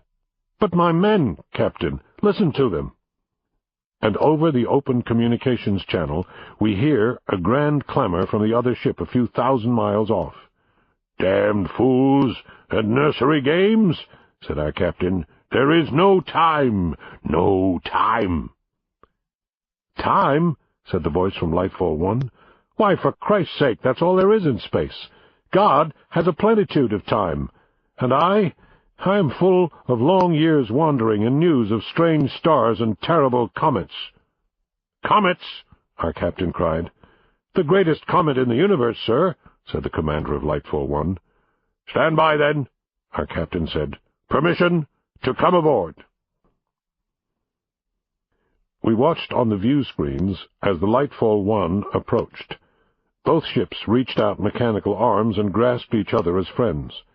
There was a dull thunk as the linkage was complete, and within the hour the Lightfall 1's captain stepped aboard the Cetus 7 and saluted. "Jonas Enderby here of the Lightfall 1. He stepped out of the airlock, and from behind him came a dozen or so crew members of the Lightfall 1, dark, light, male and female, short, tall, human and alien, glancing about them. We smiled in welcome, eager to hear their story. Later, in the communal mess, Commander Enderby raised a glass to our captain, with whom he sat at the center table. "To your health, sir." "No, mine. My God, it's been 9 months since I've had an honest-to-God drink. I'm with child, and that child is thirst." The Lightfall commander drank. "More," he demanded. "More, yes," our captain said. "And then speak." "Would you like to hear of comets?" said Enderby of the Lightfall 1. "I am tuned to that," replied our captain, a bright light glinting in his eye. We all inched a little closer, as close as protocol would allow, to listen. "God sickened in my face," said Enderby. "I'm not clean yet, for it was the greatest, longest, brightest—" Our captain cut in. "Leviathan." Enderby gasped. "You know it?" "You tracked it, then?" "Tracked it? Hell, it bled me white and cracked my bones. I only just escaped with my life." "Ha, ha, ha!" the captain cried. "Do you hear, Redley?" Enderby continued. "I do not mean to stretch the joke. It tried me, sir. It swallowed me, my ship and crew, in one great hungry gulp. We lived in Leviathan. In! Hear that, Redley? In! The Lightfall One commander went on. You do make it sound jolly, sir. Our captain stood, all stony silence. I meant no offence. Of all people I well know, and jolly it was. Enderby continued. What else can one do when stuck deep in the belly of the beast? We danced a rigadoon in Leviathan's gut. And yet you're here? Sir, it could not stomach us. We poisoned it with laughter. All round within it we rose, we fell, we rose again, mystified by fate, hysterical with chance. We fired our laughs like cannons at its heart. The captain shook. Laughter? Dancing? He wondered. And Enderby of the Lightfall One touched his right eye. Yes, though before it took us into its maw, it spoiled my sight and killed this eye. See, pure forge-cast Irish crystal. Glass, I swear. Shall I pluck it out and play at marbles? No, no. Let it be. Our captain said with a sigh. I believe you. I see you do, Enderby replied. Leviathan did blind me once, but completed only half the job. It would have destroyed my other eye if it had had the chance, but we raised such a riot that Leviathan suffered sickness and spat us out, back unto the stars. Our captain seized Enderby's arm. Where? 10 million miles, beyond the outermost circumscape of Saturn's transit. Do you hear that, Redley? Our captain cried. It is still on course. Course? The Lightfall One captain laughed. What course? You think it knows what it's doing, where it's going? How can chaos be plotted, planned, coursed? Where's that gin? I need another drink. Redley stepped forward and doled it out. My charts are right and true, said the captain, grabbing Redley's arm and spilling gin in the process. I will go to meet that ghost. On my recommendation? Enderby said, astonished. Did I make it sound too bright? Hell, he shook his head. Here's to caps and bells and rollicking tunes. Here's to Leviathan and you, sir. May you cap its bile as it spits you out. God will that it may spit you out. We must be away. And now, the captain said, his brow glistening with sudden sweat, all hands on deck. Enderby stood and said, But, Captain, can we not stay a bit longer? My crew would do well for some more time with new faces, new friends, news of home. We are weary and dry as sand.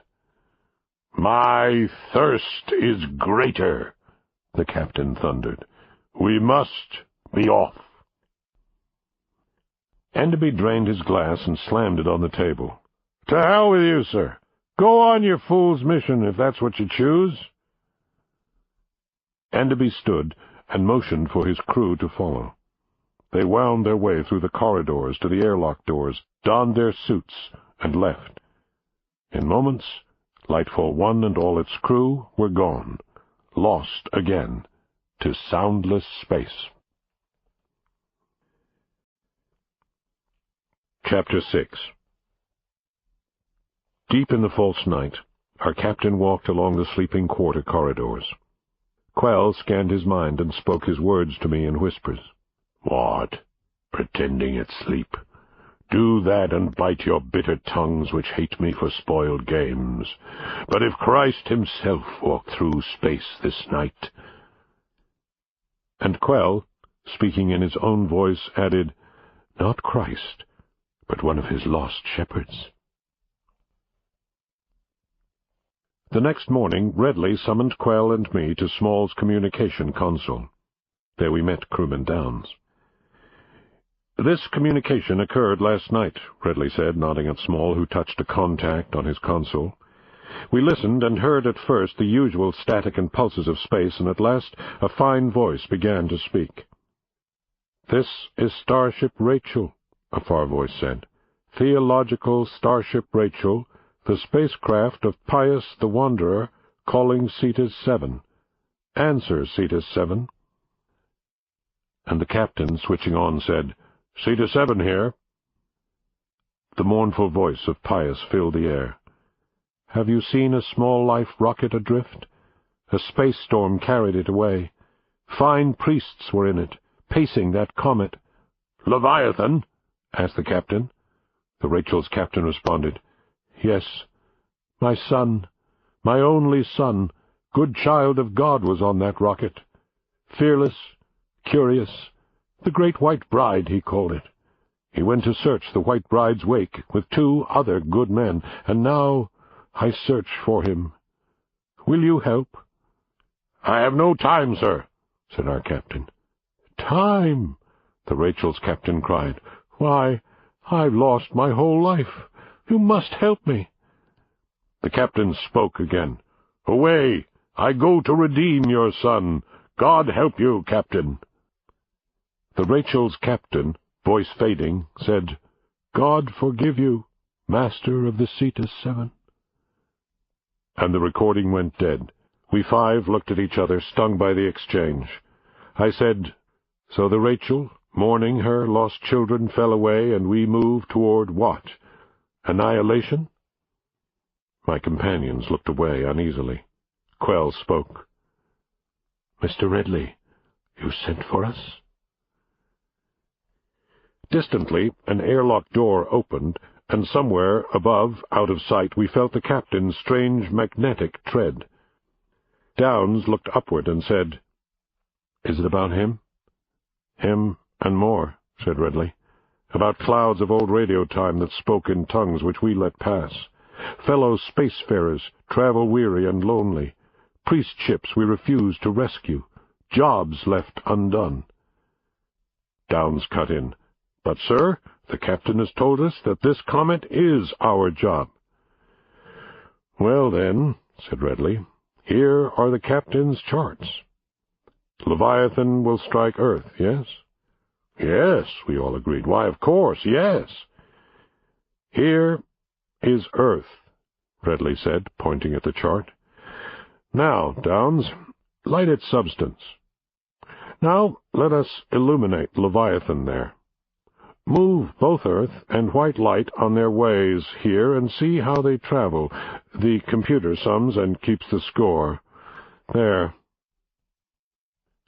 The great star chart took fire. We saw our planet Earth. We saw the comet. Earth moved. Leviathan moved. The universe wheeled. Leviathan rushed along space, and Earth spun about the sun. "There! See?" said Downes. "A collision course. The comet will destroy Earth, just as the captain said." "No, it will not," said Ridley. And as we watched the unfolding of the great star chart, the huge comet streaked by without striking Earth. "See, it goes," commented Ridley. "The comet continues on, leaving Earth untouched." We watched the comet fade. Ridley switched off the chart. Downes spoke up. "Captains don't lie." "They don't," said Ridley, "unless they are mad. Then lying's all the truth they know." "Quell?" We looked at Quell, who shifted uneasily. "Quell knows," said Ridley. "Quell, these men are drowning. Give them air."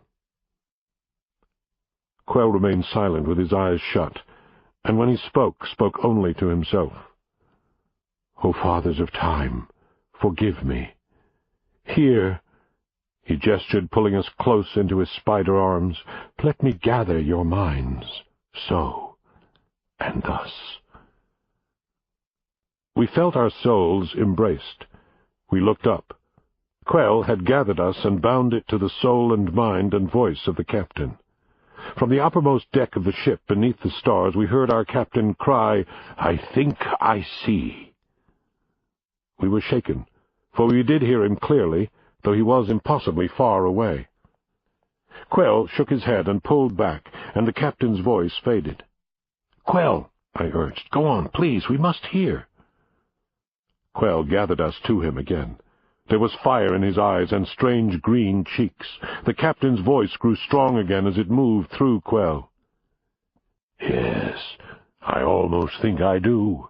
Far worlds long dead break on these eyes with living sights again, again, again, and say we live. Remember us, oh, think on us. Our sins forgive, our virtues celebrate, though flesh and blood's sweet will are gone, and with it that despair called hope which wakes us at dawn.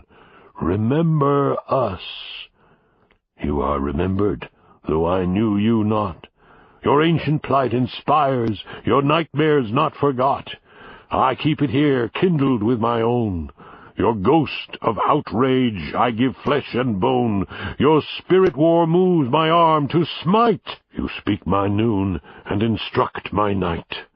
As you to me, so I to other worlds will one day be, when this night's deeds, the things we say and act out on this lonely stage, 1,000,000 years on from this hour, will break and flower on some far shore, where, such as you look up and behold, and know our loss or gain, life's wakening or death's yawn." And again, quietly, our captain continued, "So we, like they, pass on, forever ghosts, knocking at portals, prying at doors, speaking our actions, re-promising old dreams, welcome or unwelcome. Yet on we go, light year on light year, and no one there beyond to know. Thus they and theirs, and we and ours will shadow show eternity, two films projected to opposite screens, and nothing, and nothing, and nothing in between. I murder, or murdered will be this night, but there, trapped and travelled in storms of light, I am not yet born. O God, I would be that child to start again, and starting know some peace on a clean baptismal morn." Quell let us go, dropping his arms, his eyes closed. "O God," Redley said, touched and anguished. "God, yes," said Small. No more of this. It must be stopped." Quell drew in a breath, and then again the captain's voice came. "Eternal noons, I asked, O Lord, eternal midnight, my reward. O whiteness there, my pale and wandering lust. O spirit dread, stand forth. This time I will not swerve. My path is fixed beyond the gravities, tracked like the worlds that fire about the sun, so runs my soul in one trajectory. Blind, my body aches and is one eye. I'll weave eclipse to darken you who dared to darken me.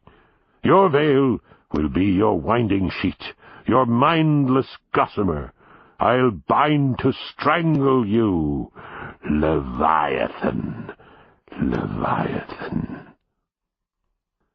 We felt his hands reach out to grasp and hold and kill, and last, "Can I do this, and bank my fires?" Quell echoed in his own weary voice, "Fires." And we were silent, standing there, and the captain said no more. Chapter 7. At last Redley said, "Well?" And Downes lifted his head and looked straight at the first mate and said, "That was unlawful, uncommon, criminal eavesdropping. We have no right upon uncommon dangers. Would you mutiny, sir?" said Small. Redley pulled back, a horrified look on his face. "Mutiny?" Quell broke in. "He would take over." And we answered mutely with our own horrified faces. Redley said, "Have you not just heard what is in his heart, what he intends to do?" Downes replied. "We have, but those thoughts of the captain's which we have borrowed, why, how do they differ from ours? All men are poet-murderers in their souls, ashamed to bleed it out."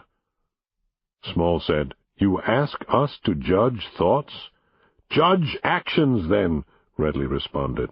"Leviathan comes, we are changing our course to meet it. Someone has tampered with a computer. Just 24 hours ago it said one thing, now it says another." Downes said, "And so it goes with machines. Astronomical sums are nice, but blood is best, flesh is easier. Mind and will are excellent. The captain is all these. The computer doesn't know I live. The captain does. He looks, he sees, he interprets, he decides, he tells me where to go. And as he is my captain, so I go." "Straight to hell," said Redley. "Then hell it is," Downes shrugged. "The comet's birthing place. The captain has the beast in his sights. I hate beasts, too. My captain rouses me with no, and I am his dearest echo." Little said, "And I." "Quell?" said Redley, turning to the green alien. "I have said too much," said Quell, "and all of it the captain's." "Ishmael," said Redley. I replied, "am afraid." Downes and Small stepped away. "Excused, Mr. Redley?"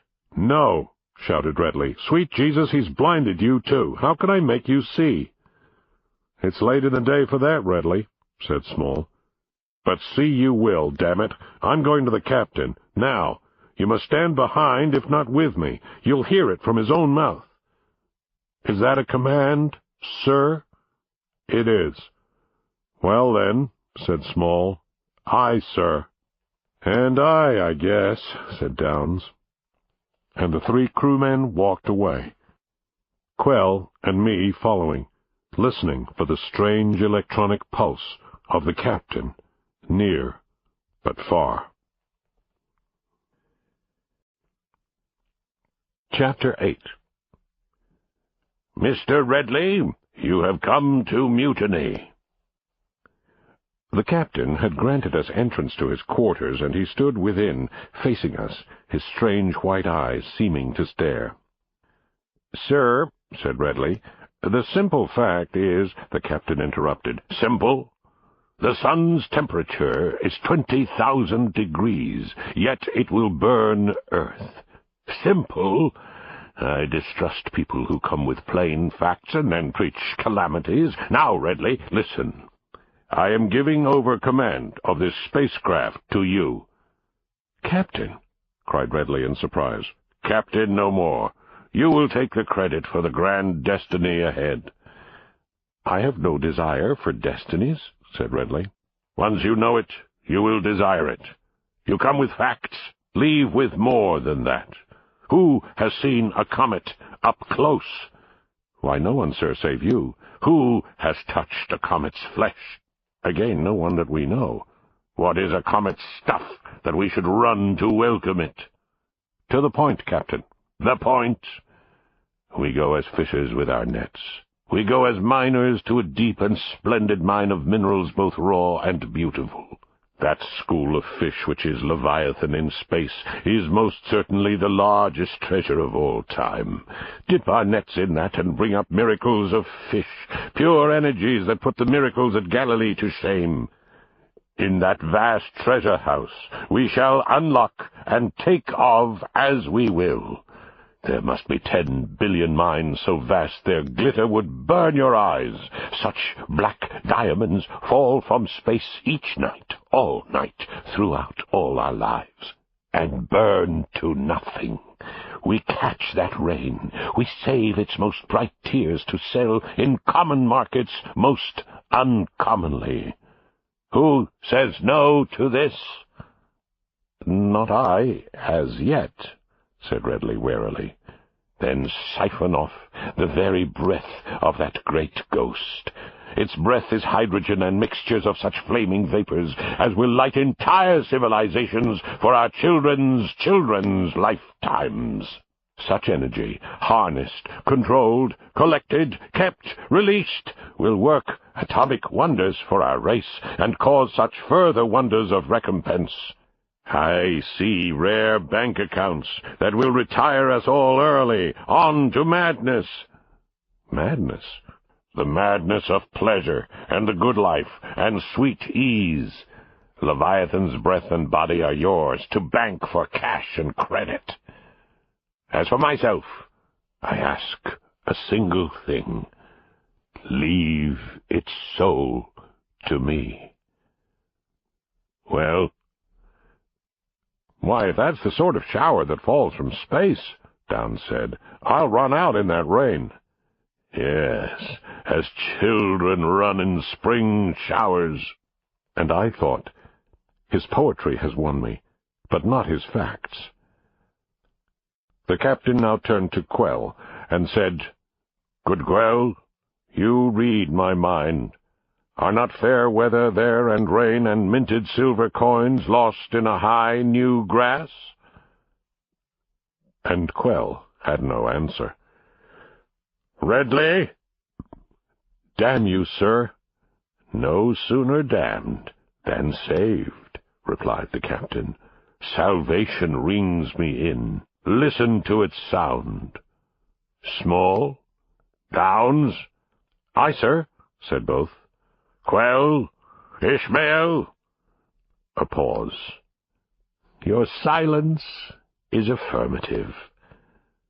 And turning to Redley, Where is your mutiny now? You have bought them, sir, said Redley. Bid, then, and buy them back, replied the captain. Later, in the privacy of my own bunk, I made the following entry in my personal journal.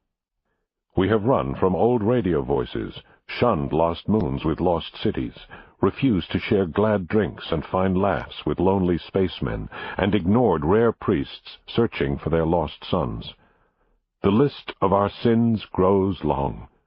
O God, I must listen then to space, to see what else is there, what other crimes we might commit in ignorance. Putting the journal down, I touched a contact on the room's radio set. At first there was nothing but cold static, and then came music, a symphony stranger than any I'd ever heard. I turned it up and listened, with my eyes shut. The sound of the music caused the sleeping Quell to stir. I switched it off, and from his side of the room came Quell's voice, urgent. Turn it back on, quickly. I touched the contact again, and the music returned. It was beautiful, a requiem for the living, to be mourned like the dead. I knew it haunted Quell, for his mind now embraced mine. Oh, listen, he whispered. Do you hear? Music from my far world. Yours? I said. Billions of miles off. Oh, Lord. Lord, indeed, said Quell. Music that has traveled all the way from my galaxy and more. That is the music of my father's suffering and death. The music continued to play, somber and funereal. I felt tears sting my eyes for no reason, and Quell went on. The dirge my grandfather composed for his own funeral, his great lament. Why, listening, I wondered aloud, do I mourn for myself? Then Quell reached out with an unseen hand and an invisible mind and spoke to Downs. Downs, he said, can you put aside your ship's tasks for a while and make me a special spacesuit? I would, sir, if I knew how, came Downs' reply. I will draw it, said Quell, and give you the plan. Come here now. Quell, I said, alarmed, what's this about? I sat up and saw Quell at his desk, his strange hand drawing a strange shape on the computer screen before him. There, said Quell, the proper suit, decorated with symbols of my lost world. Is this to be your coffin, then? said Downs, as he entered our room and looked at Quell's plans. "All beings in spacesuits inhabit future coffins of their own use and shape. This is but a darker thing. Cut it from night, soldier it with shadows." "But why?"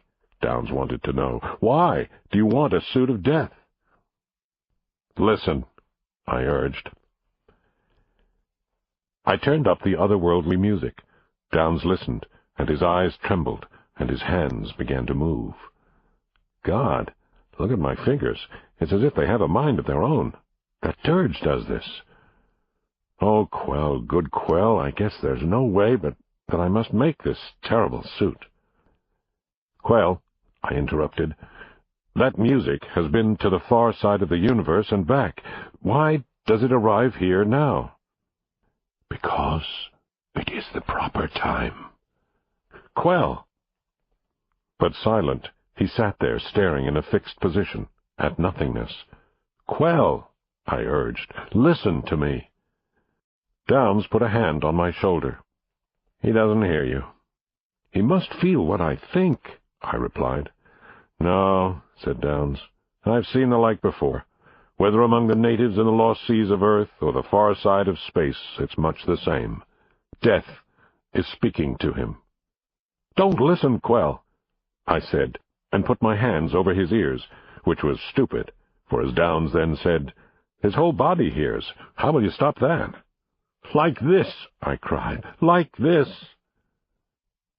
I wrapped my arms around Quell and held him tight, very tight. Downs said softly, "Let it be. You might as well try to breathe life into the white marble on a tomb." "I will," I said.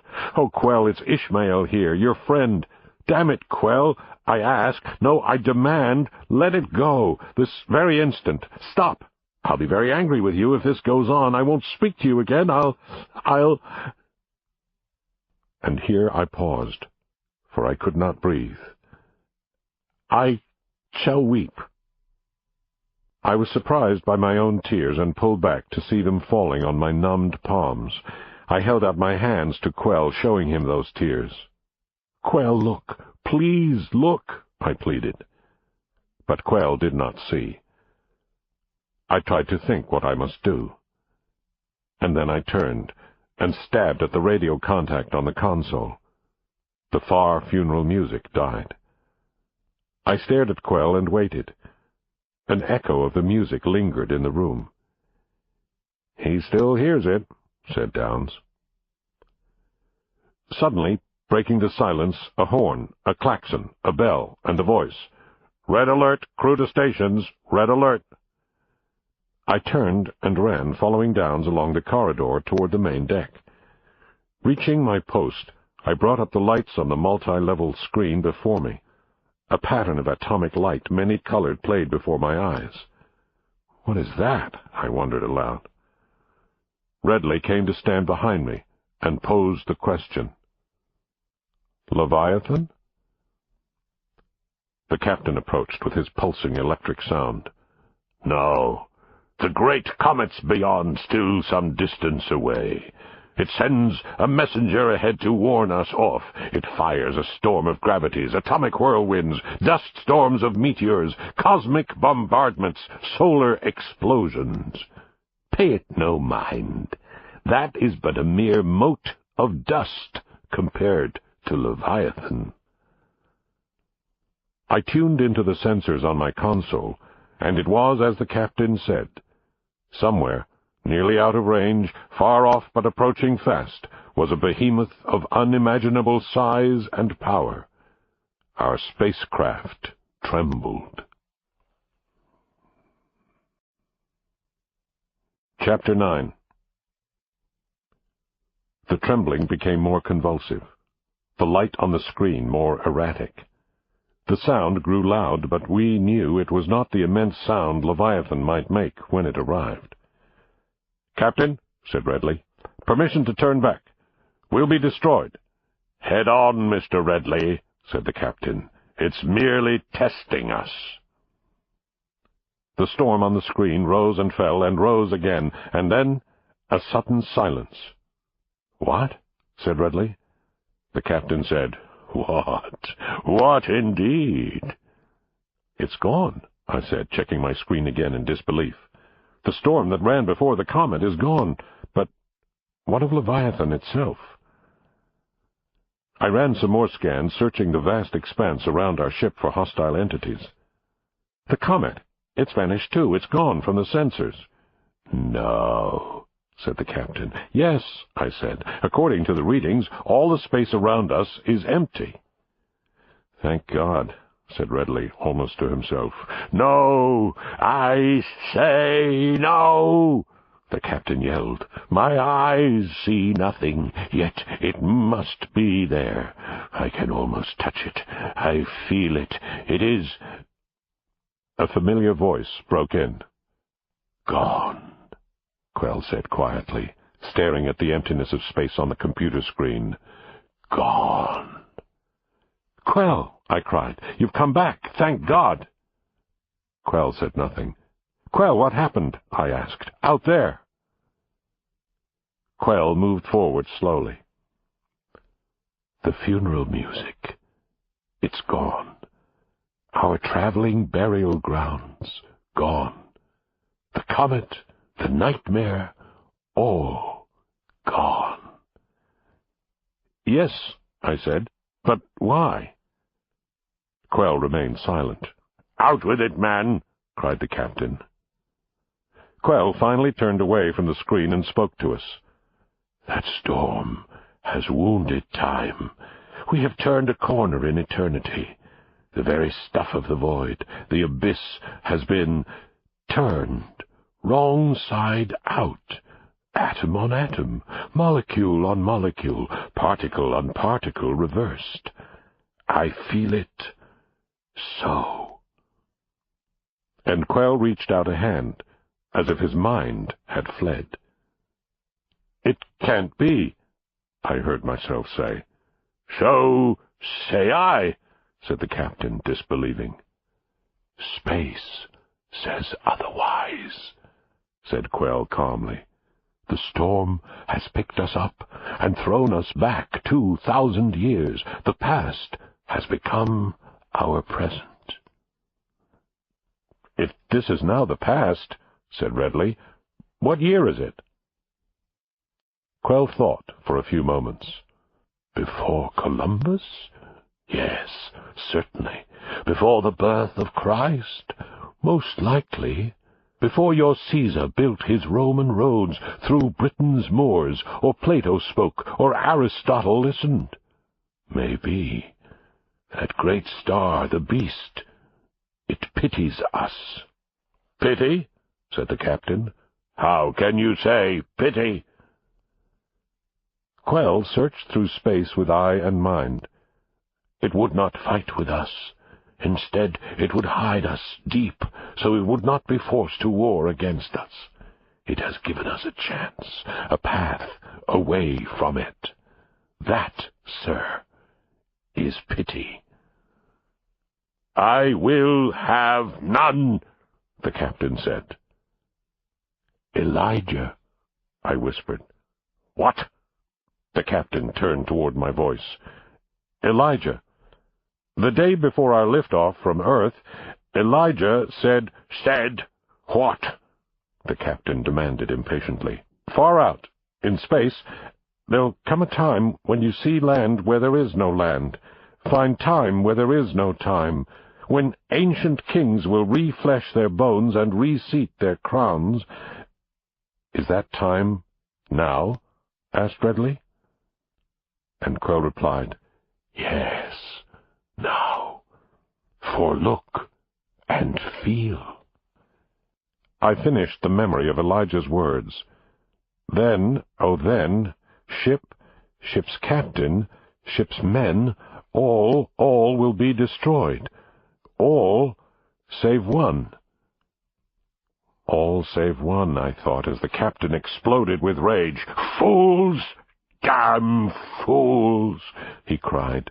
We do not take this past, accept these ancient years. We do not hide in pyramids or run from locust plagues to cower, grovel underneath the robes of Christ. We will stand forth.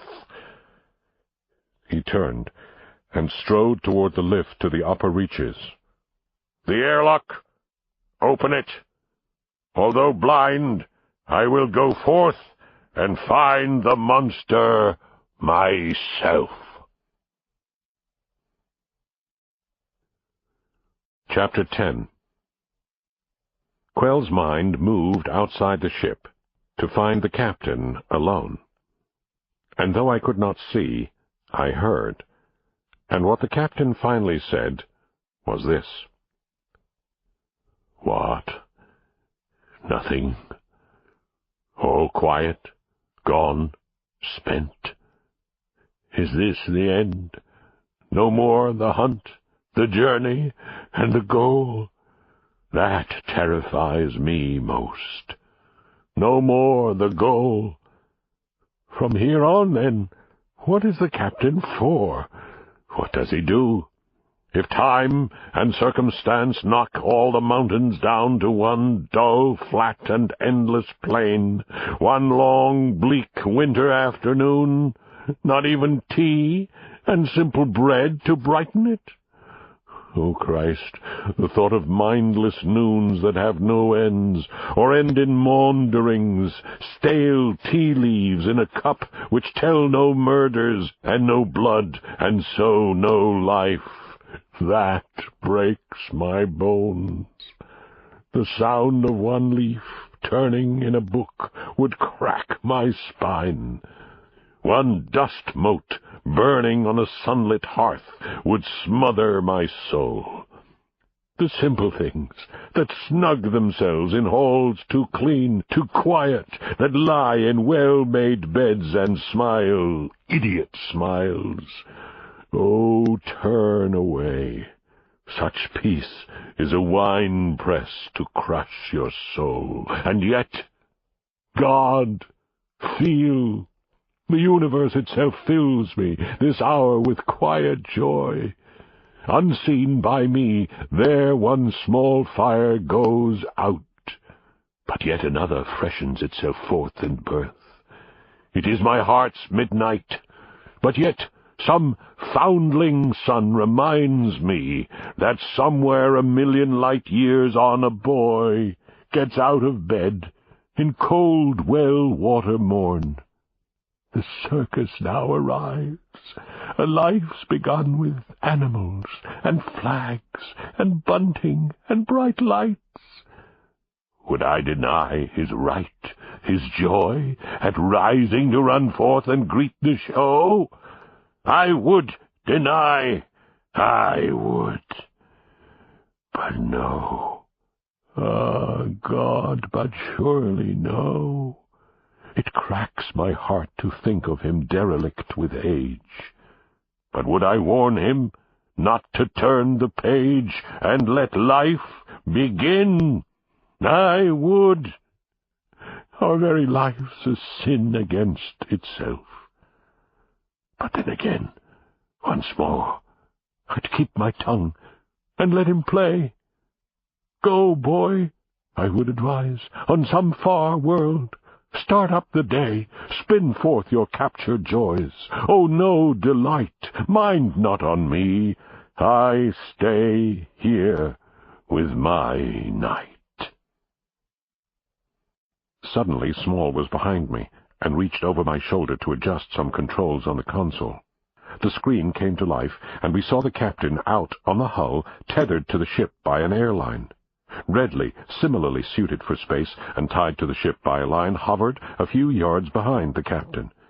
He had a weapon in his hand, but indecision showed on his face behind his air mask. Quell's mind moved, searching, and he touched good Redley's mind, and in his thoughts I read, "When he speaks so, what must I do? Destroy or not destroy?" And even as he moves back and forth from light to dark, his madness most inconstant, so my own sanity wavers. I would kill him, but then again, I would not. "Leviathan!" yelled the captain at the black emptiness surrounding him. "Stand forth! You must be there!" I heard his breath rasping in the silent void as he waited for an answer that would not come. "Oh, God," he continued, give me back just 1/1,000,000th part of all the visions of my youth. Restore my sight. For just one moment in this long night, give me the strength that vision gives to finish out this thing. See darkness with these eyes, no whiteness then for death. Do justice with these hands. Give back, oh, I beseech, I humbly ask, I do cry out, I pray." At this, the captain spun around, as if he was about to fall in the zero gravity of space, as if the weight of all he had said was too much. "Captain!" Redley cried out. "No!" "But yes, it's given." The captain struggled to right himself. "Hold on. It's given back. My vision is clear. The universe stands right. I can see the stars. My God, the 1,000,000,000 stars. The stars." At which the captain wept. Redley, seeing those same stars, spoke to himself, "Oh, thank you, God, for miracles which teach. But then, I wonder, will he learn?" "Who is that?" the captain said. "Redley, is that you?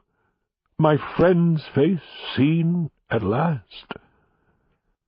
He reached out and almost touched the faceplate of his first mate's helmet. Redley responded, "It is the face of a friend. And this friend says, turn back, there is still time. Time comes back to us. Your sight is healed. What more can you ask for now? It is a sign, a miracle. It is a true gift given you, sir. Now, act on it." "I will," the captain said. "Let me drink first. Let me look. Oh, Redley, it is like fresh mountain water. It is a cold, clear thing, this gift of seeing once again. Oh, God, the universe is lovely, strange. I have hungered for it for 30 years. There is no bottom to my thirst. Let me stare, let me truly stand alert. Let my eyes open wide there, and yet more and more." There was a soft pulsation of green and yellow light on the monitor before us, a far sound of bells and cries of murmuring waves and crowds. I listened close. "Quell," I asked, "what is it?" "Time," Quell said, "turns upon itself." "Look and feel," the captain said, and Quell told all that he felt and saw. "The knot falls loose. Great time unties itself. The years reverse. We have returned. Leviathan gives back our time and years. This is 2099. 2099, the captain said. "Redley, did you hear?" "Yes, Captain, yes." "We are once again in our proper hour. 2 gifts, Mr. Redley, the gift of seeing and the gift of long returning years." "God is generous, Captain. He has corrected the calendar and touched your eyes." "Would that that were true." "It is." "No, it only seems to be so," the captain said. "Not God, but the beast has made these offerings. It bribes me to stand clear. It sweetens me with banquetings of sight to mend my soul and fend me off. That stuff is spoiled. Need be, I'll now sew up these eyes or pluck them out with these 2 hands. I do not bribe, I do not take, I do not stay. If time is given me, I'll use it to make plans. If sight is given me, I'll use it well to mark my enemy's burial place. Leviathan, thy gifts will be a sword into thy breast. Captain, it says escape. To what? To run to earth, and on the way have time reversed again, so we are greeted by the bones of Charlemagne, or fall dead with Caesar bloodied in his forum? Christ's bones, God's ghost, oh, give me strength to pull this trigger. The weapon Redley carried was now pointed directly at the captain. You never will. But if I could, said Redley, how fine to land back home and go with simple cavemen into a cave, live out a life less a nightmare than all this, lie down with saber-tooths, sweet Christ, and rest a while. We shall rest, Mr. Redley, at the dead heart of the comet. I see, said Redley. Now I am dead. Let me put away my gun. Here comes Leviathan to pick my bones. Shall I greet it, Captain, with you? There was a great light, an immense sound, a fantastic approaching dazzle and splendor, and Quell echoed, To pick my bones. Chapter 11. Sir? Quell came to attention as Downes came on deck. Sir, your suit is finished. The engineer held out a suit made of some stiff black material. Much thanks, said Quell. It is a fine piece of work. Downes tapped on the metal carapace. I am tempted to die and wear the damned thing myself. Stick around, said Quell. You may get your wish. Quell, I said.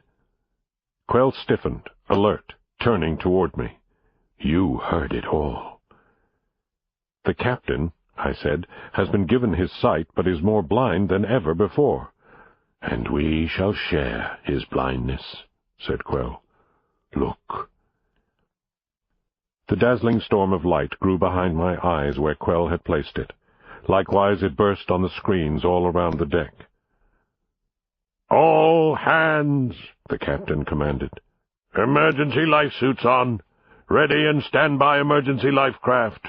Redley, inside. All hands, all hands. The crew ran with eager shouts.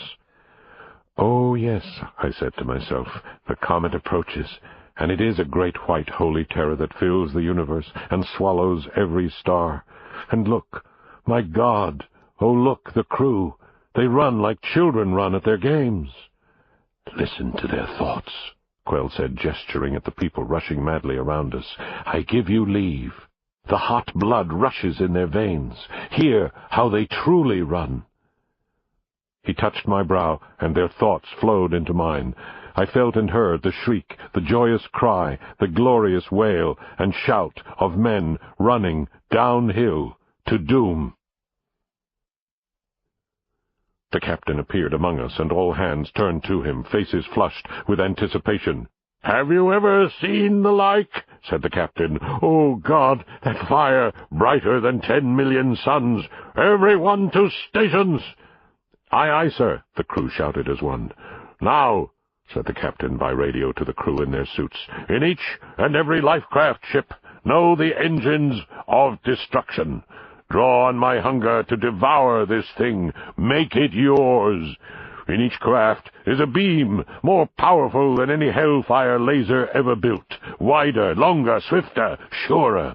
Use that power. Fret the beast. Lay him waste. Lifecraft 1, under command of crewman Downes. Downes here, cried the man. Lifecraft 1 ready. Launch! I heard the first craft blast away, carrying Downes and his companion. Lifecraft 2, the captain shouted. Crewman Small. Small here, a voice replied. Lifecraft 2, ready. Launch! Concussion, and Small and his voice and his crewmate were gone. Mr. Redley, said the captain, turning to his first mate, the third craft is yours. Use it well." "Sir," said Redley. "Quell," said the captain, and I saw that Quell had donned his black suit. "Quell, you go with Redley. Ishmael stays with me here on the main ship. Stand by for launch of Lifecraft 3. "Quell," Redley said, as the two prepared to leave the main deck, "you wear your suit of death." "It fits, Mr. Redley. It fits." "Will there be room for me?" "Death," Quell said, "makes a large coffin. We shall not lock elbows." "All right," said Redley. "Then on the double." Quell turned to me before leaving, as if to say something. "Quell," I said, "let me go with you. Captain, I must ask—" But Quell cut in. "No, stay, and live. You will live, you know, to be very old. I, who sees beyond, tell you this. Be old, Ishmael, be happy. Dear friend, goodbye." "Oh, Quell," I whispered, "leave your mind with me so we may be friends to the end." I felt his thoughts. His mind did linger in my ears and in my head. "My mind is yours," said Quell as he left. "Yours." A few moments later the captain commanded, "Launch Lifecraft 3. Redley's voice came over the intercom. "Lifecraft 3 launching." Concussion. Quell and Redley catapulted into the universe. "Ishmael, stand close," said the captain. "Sir," I said. "They fly," the captain said. "There, see the Lifecrafts as they go." Watching the computer screen, we saw the craft already far out beyond us and heard their voices mingled. And in those lonely craft, Quell, Redley, Small, and Downs, the voices said, "Craft 1, full speed. Craft 2, full. 3 on target." "Oh, Ishmael, look," the captain said. "That is the whole Antarctic continent, all white and somehow hurled upon the universal air to shake our sight. Leviathan!" "It's too much," I cried. "I cannot see." "Let it burn your eyes as it burned mine," the captain said. "We'll still have hands to put it out." "Quell!" I shouted. For I was hearing music, the music of Quell's ancestors, the funeral dirge of his grandfather. It was in Quell's mind, and somehow it came to me. Quell's voice replied long miles away. "I hear you, young friend." "Oh, Quell, that music!" "Yes," Quell said. "Leviathan has learned that tune, and plays it well." And then the music was playing, not only in my head, but coming over the ship's speakers, loud, crashing, melancholy waves. Suddenly the captain said, "I'll stop that sound! I'll kill that thing! Crafts 1 and 2, destroy! Craft 3, destroy! Redley, destroy!" And Redley's voice, in concert with the others, echoed back, "Destroy!" The music crescendoed, immense sounds and vibrations. It swelled and rose and fell away. "Destroy and be destroyed," I said to myself, remembering. To the captain I said, "Oh, sir, our ships are too small. That comet destroys them. I see the men's bones as if on an X-ray. The laser beam weapons they aim are no more than matchstick torches against that great hand of fire that closes in on them like a fist." I watched as Lifecrafts 1, 2, and 3 disappeared. "There," I whispered, "I faintly see. My vision fades. The ships, one by one, fall, plucked free of skins, their metal skeletons revealed. The men tossed out in mill-race radiation, flashing meteors, all swallowed, vanishing." "No good, Ishmael," came Quell's faint whisper. "We are gone, but we have each been thrown to a different warp in time." "The men in Lifecraft 1, I asked. Their weapons stilled. Where do they go?" Quell's whisper said, Our friend Downes is sent to death, perhaps, and burial with Richard, mad, lost king on his green plain, his crown and blood tossed at his feet. The men in Lifecraft 2 spin further on. They drop, despairing. Where? In Illinois. Oh, strange, came Quell's mute words.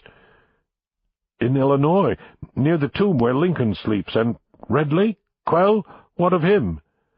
Still here. We know not where we go. This comet steers us. Time is its weapon. I turned to the captain. Time, I said. The comet has flung them throughout time. Quell says time is its weapon. As time is mine, said the captain. My crew dispersed, my weapons gone. Yet I have one huge weapon left aboard this ship. Time. Time is all. So I have made an engine that, like Leviathan, can twist all time like a spinning top. Now, with my vast machine, we'll use the comet's power against itself. As in the Orient, we fall and take our killer with us, using all his weight for his defeat. That mouth which would have swallowed us, we will cause to gape and turn about. What's larger than Leviathan? Eternity, the void, the dark abyss, the stuff between the stars. That is the mouth I use. My engine will open a seam in space and drop Leviathan in. And in that instant, our captain played some keys of the main computer console, and the engines of our rocket throbbed to hysteria. Leviathan! Cried the captain. Meet Leviathan! Destruction! Meet destruction! Comet, see thy mirror image! Annihilation! No annihilation! The entire universe around us shook.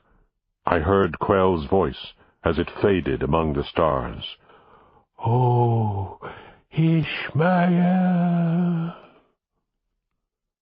Quell! The captain's voice was loud in that last great sound, and in that final moment he shouted, What?